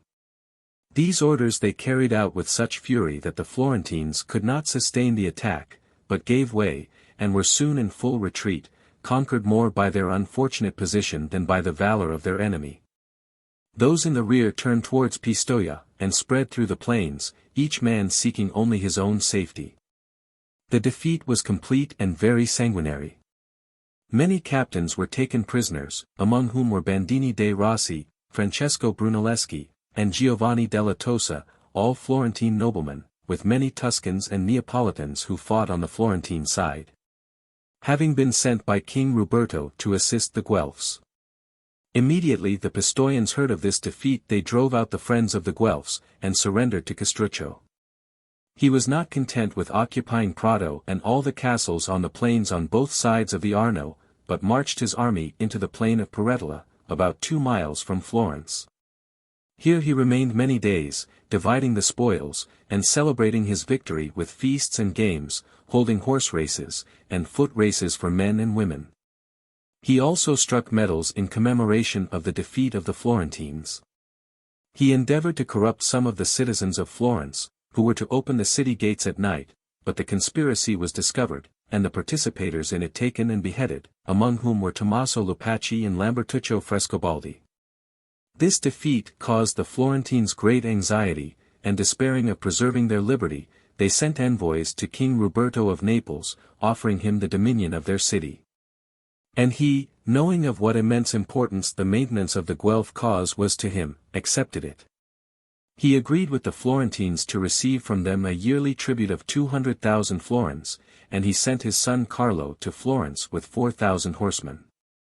Shortly after this the Florentines were relieved in some degree of the pressure of Castruccio's army, owing to his being compelled to leave his positions before Florence and march on Pisa.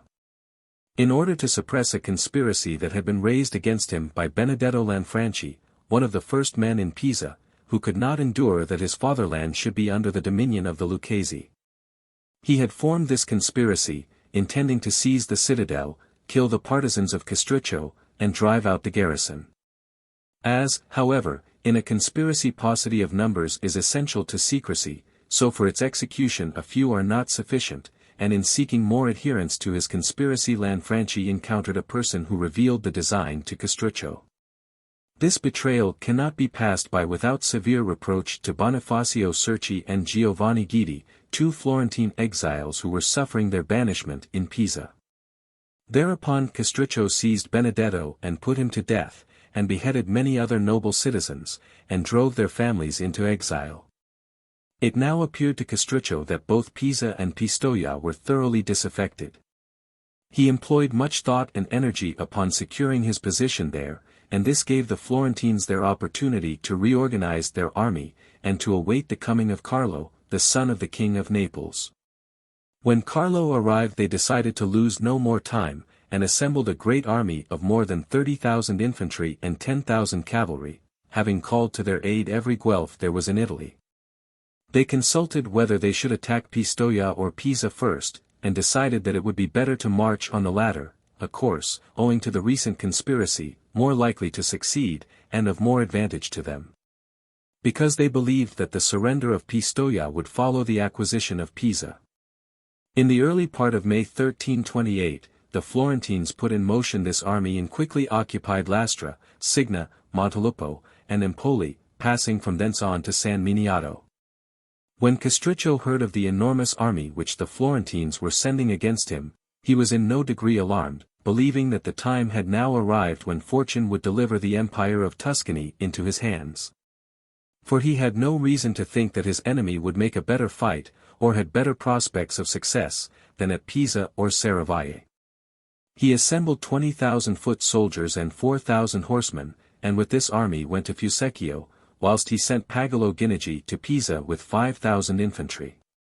Fusecchio has a stronger position than any other town in the Pisan district, owing to its situation between the rivers Arno and Gusciana and its slight elevation above the surrounding plain. Moreover, the enemy could not hinder its being victualled unless they divided their forces, nor could they approach it either from the direction of Lucca or Pisa, nor could they get through to Pisa, or attack Castruccio's forces except at a disadvantage. In one case they would find themselves placed between his 2 armies, the one under his own command and the other under Pagolo, and in the other case they would have to cross the Arno to get to close quarters with the enemy. An undertaking of great hazard. In order to tempt the Florentines to take this latter course, Castruccio withdrew his men from the banks of the river and placed them under the walls of Fusecchio, leaving a wide expanse of land between them and the river. The Florentines, having occupied San Miniato, held a council of war to decide whether they should attack Pisa or the army of Castruccio, and, having weighed the difficulties of both courses, they decided upon the latter. The river Arno was at that time low enough to be fordable, yet the water reached to the shoulders of the infantrymen and to the saddles of the horsemen. On the morning of June 10, 1328, the Florentines commenced the battle by ordering forward a number of cavalry and 10,000 infantry. Castruccio, whose plan of action was fixed, and who well knew what to do, at once attacked the Florentines with 5,000 infantry and 3,000 horsemen, not allowing them to issue from the river before he charged them. He also sent 1,000 light infantry up the river bank, and the same number down the Arno. The infantry of the Florentines were so much impeded by their arms and the water that they were not able to mount the banks of the river, whilst the cavalry had made the passage of the river more difficult for the others. By reason of the few who had crossed having broken up the bed of the river, and this being deep with mud, many of the horses rolled over with their riders and many of them had stuck so fast that they could not move. When the Florentine captains saw the difficulties their men were meeting, they withdrew them and moved higher up the river, hoping to find the river bed less treacherous and the banks more adapted for landing. These men were met at the bank by the forces which Castruccio had already sent forward, who, being light armed with bucklers and javelins in their hands, let fly with tremendous shouts into the faces and bodies of the cavalry. The horses, alarmed by the noise and the wounds, would not move forward, and trampled each other in great confusion. The fight between the men of Castruccio and those of the enemy who succeeded in crossing was sharp and terrible. Both sides fought with the utmost desperation and neither would yield. The soldiers of Castruccio fought to drive the others back into the river, whilst the Florentines strove to get a footing on land in order to make room for the others pressing forward. Who if they could but get out of the water would be able to fight, and in this obstinate conflict they were urged on by their captains. Castruccio shouted to his men that these were the same enemies whom they had before conquered at Serravalle, whilst the Florentines reproached each other that the many should be overcome by the few. At length Castruccio, seeing how long the battle had lasted, and that both his men and the enemy were utterly exhausted, and that both sides had many killed and wounded, pushed forward another body of infantry to take up a position at the rear of those who were fighting. He then commanded these latter to open their ranks as if they intended to retreat, and one part of them to turn to the right and another to the left. This cleared a space of which the Florentines at once took advantage, and thus gained possession of a portion of the battlefield. But when these tired soldiers found themselves at close quarters with Castruccio's reserves they could not stand against them and at once fell back into the river. The cavalry of either side had not as yet gained any decisive advantage over the other, because Castruccio, knowing his inferiority in this arm, had commanded his leaders only to stand on the defensive against the attacks of their adversaries. As he hoped that when he had overcome the infantry he would be able to make short work of the cavalry. This fell out as he had hoped, for when he saw the Florentine army driven back across the river he ordered the remainder of his infantry to attack the cavalry of the enemy. This they did with lance and javelin, and, joined by their own cavalry, fell upon the enemy with the greatest fury and soon put him to flight. The Florentine captains, having seen the difficulty their cavalry had met with in crossing the river, had attempted to make their infantry cross lower down the river, in order to attack the flanks of Castruccio's army. But here, also, the banks were steep and already lined by the men of Castruccio, and this movement was quite useless. Thus the Florentines were so completely defeated at all points that scarcely a third of them escaped, and Castruccio was again covered with glory. Many captains were taken prisoners, and Carlo, the son of King Ruberto, with Michelagnolo Falconi and Taddeo degli Albizzi, the Florentine commissioners, fled to Empoli. If the spoils were great, the slaughter was infinitely greater, as might be expected in such a battle. Of the Florentines there fell 20,231 men, whilst Castruccio lost 1,570 men. But fortune, growing envious of the glory of Castruccio, took away his life just at the time when she should have preserved it, and thus ruined all those plans which for so long a time he had worked to carry into effect. And in the successful prosecution of which nothing but death could have stopped him. Castruccio was in the thick of the battle the whole of the day, and when the end of it came, although fatigued and overheated, he stood at the gate of Fucecchio to welcome his men on their return from victory and personally thank them. He was also on the watch for any attempt of the enemy to retrieve the fortunes of the day, he being of the opinion that it was the duty of a good general to be the first man in the saddle and the last out of it. Here Castruccio stood exposed to a wind which often rises at midday on the banks of the Arno, and which is often very unhealthy. From this he took a chill, of which he thought nothing, as he was accustomed to such troubles. But it was the cause of his death. On the following night he was attacked with high fever, which increased so rapidly that the doctors saw it must prove fatal. Castruccio, therefore, called Pagolo Guinigi to him, and addressed him as follows. If I could have believed that fortune would have cut me off in the midst of the career which was leading to that glory which all my successes promised, I should have labored less, and I should have left thee, if a smaller state, at least with fewer enemies and perils, because I should have been content with the governorships of Lucca and Pisa. I should neither have subjugated the Pistoians, nor outraged the Florentines with so many injuries. But I would have made both these peoples my friends, and I should have lived, if no longer, at least more peacefully, and have left you a state without a doubt smaller, but one more secure and established on a surer foundation. But fortune, who insists upon having the arbitrament of human affairs, did not endow me with sufficient judgment to recognize this from the first, nor the time to surmount it. Thou hast heard, for many have told thee, and I have never concealed it, how I entered the house of thy father whilst yet a boy, a stranger to all those ambitions which every generous soul should feel, and how I was brought up by him, and loved as though I had been born of his blood. How under his governance I learned to be valiant and capable of availing myself of all that fortune, of which thou hast been witness. When thy good father came to die, he committed thee and all his possessions to my care, and I have brought thee up with that love, and increased thy estate with that care, which I was bound to show. And in order that thou shouldst not only possess the estate which thy father left, but also that which my fortune and abilities have gained, I have never married. So that the love of children should never deflect my mind from that gratitude which I owed to the children of thy father. Thus I leave thee a vast estate, of which I am well content, but I am deeply concerned, inasmuch as I leave it thee unsettled and insecure. Thou hast the city of Lucca on thy hands, which will never rest contented under thy government. Thou hast also Pisa, where the men are of nature changeable and unreliable, who, although they may be sometimes held in subjection, yet they will ever disdain to serve under a Lucchese. Pistoia is also disloyal to thee, she being eaten up with factions and deeply incensed against thy family by reason of the wrongs recently inflicted upon them. Thou hast for neighbors the offended Florentines, injured by us in 1,000 ways, but not utterly destroyed, who will hail the news of my death with more delight than they would the acquisition of all Tuscany. In the emperor and in the princes of Milan thou canst place no reliance, for they are far distant, slow, and their help is very long in coming.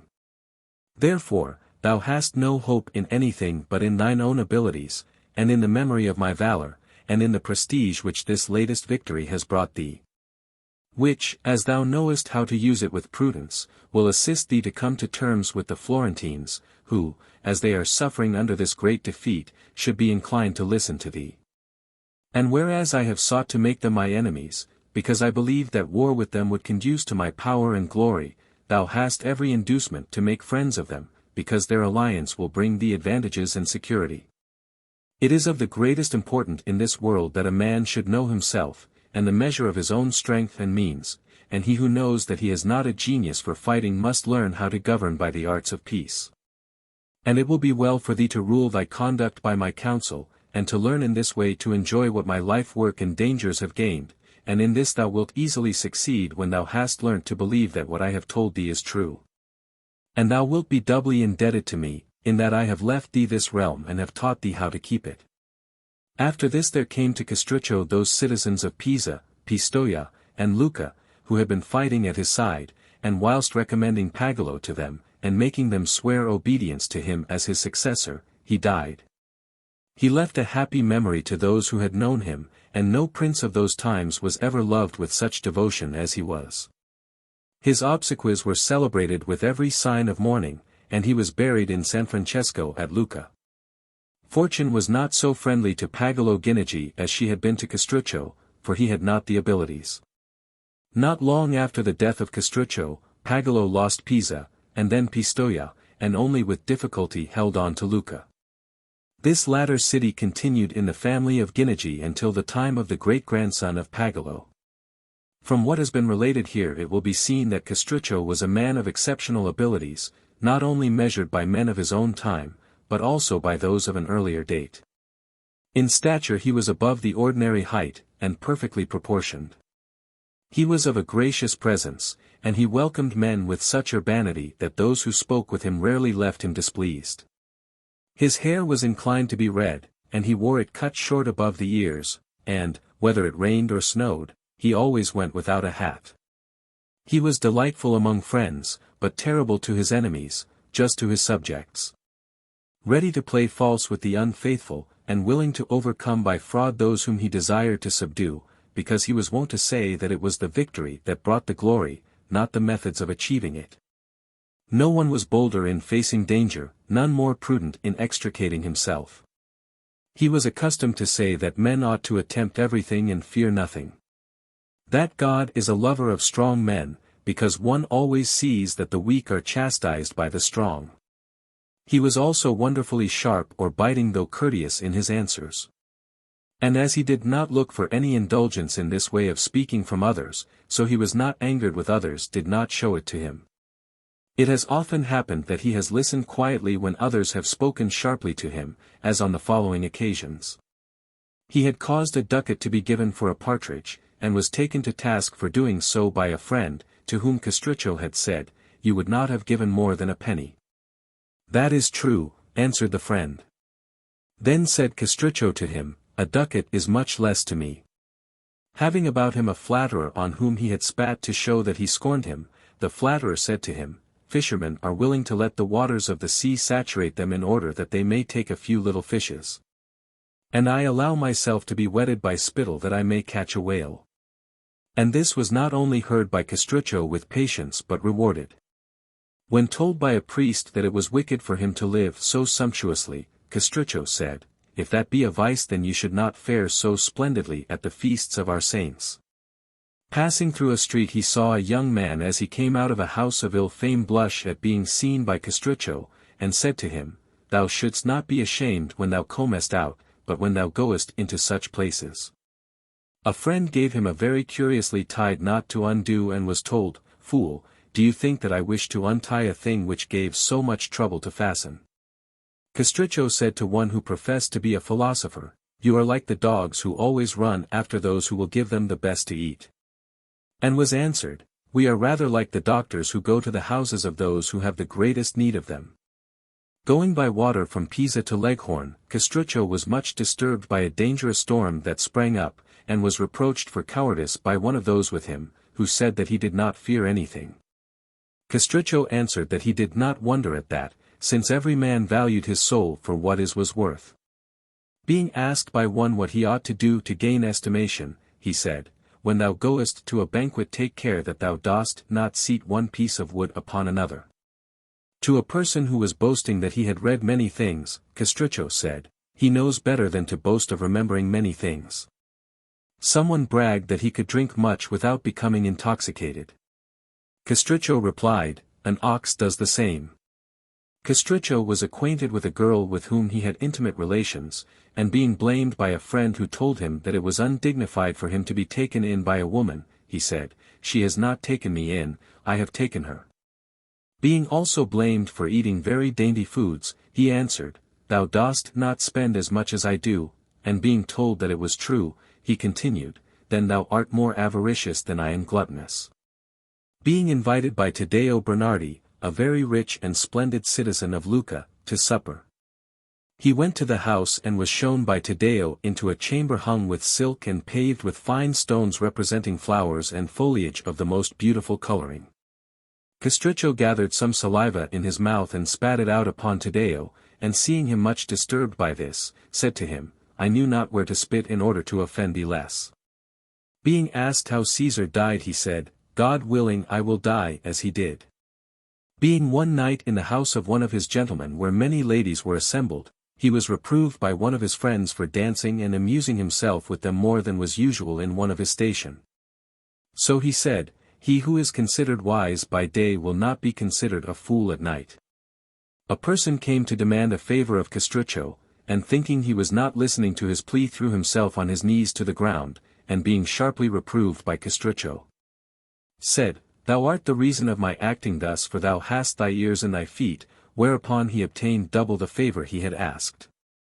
Castruccio used to say that the way to hell was an easy one, seeing that it was in a downward direction and you traveled blindfolded. Being asked a favor by one who used many superfluous words, he said to him, When you have another request to make, send someone else to make it. Having been wearied by a similar man with a long oration who wound up by saying, Perhaps I have fatigued you by speaking so long, Castruccio said, You have not, because I have not listened to a word you said.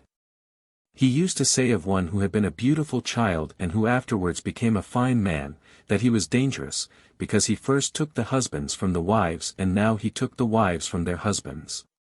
To an envious man who laughed, he said, Do you laugh because you are successful or because another is unfortunate? Whilst he was still in the charge of Messer Francesco Guinigi, one of his companions said to him, What shall I give you if you will let me give you a blow on the nose? Castruccio answered, A helmet. Having put to death a citizen of Lucca who had been instrumental in raising him to power, and being told that he had done wrong to kill one of his old friends, he answered that people deceived themselves, he had only killed a new enemy. Castruccio praised greatly those men who intended to take a wife and then did not do so, saying that they were like men who said they would go to sea, and then refused when the time came. He said that it always struck him with surprise that whilst men in buying an earthen or glass vase would sound at first to learn if it were good, yet in choosing a wife they were content with only looking at her. He was once asked in what manner he would wish to be buried when he died, and answered, With the face turned downwards, for I know when I am gone this country will be turned upside down. On being asked if it had ever occurred to him to become a friar in order to save his soul, he answered that it had not, because it appeared strange to him that Fra Lazzaroni should go to paradise and Uguccione della Fagiuola to the inferno. He was once asked when should a man eat to preserve his health, and replied, If the man be rich let him eat when he is hungry, if he be poor, then when he can. Seeing one of his gentlemen make a member of his family lace him up, he said to him, I pray God that you will let him feed you also. Seeing that someone had written upon his house in Latin the words, May God preserve this house from the wicked, he said, the owner must never go in. Passing through one of the streets he saw a small house with a very large door, and remarked, That house will fly through the door. He was having a discussion with the ambassador of the King of Naples concerning the property of some banished nobles, when a dispute arose between them, and the ambassador asked him if he had no fear of the king. Is this king of yours a bad man or a good one? Asked Castruccio, and was told that he was a good one, whereupon he said, Why should you suggest that I should be afraid of a good man? I could recount many other stories of his sayings both witty and weighty, but I think that the above will be sufficient testimony to his high qualities. He lived 44 years, and was in every way a prince. And as he was surrounded by many evidences of his good fortune, so he also desired to have near him some memorials of his bad fortune. Therefore the manacles with which he was chained in prison are to be seen to this day fixed up in the tower of his residence, where they were placed by him to testify forever to his days of adversity. As in his life he was inferior neither to Philip of Macedon, the father of Alexander, nor to Scipio of Rome, so he died in the same year of his age as they did. And he would doubtless have excelled both of them had fortune decreed that he should be born, not in Lucca, but in Macedonia or Rome.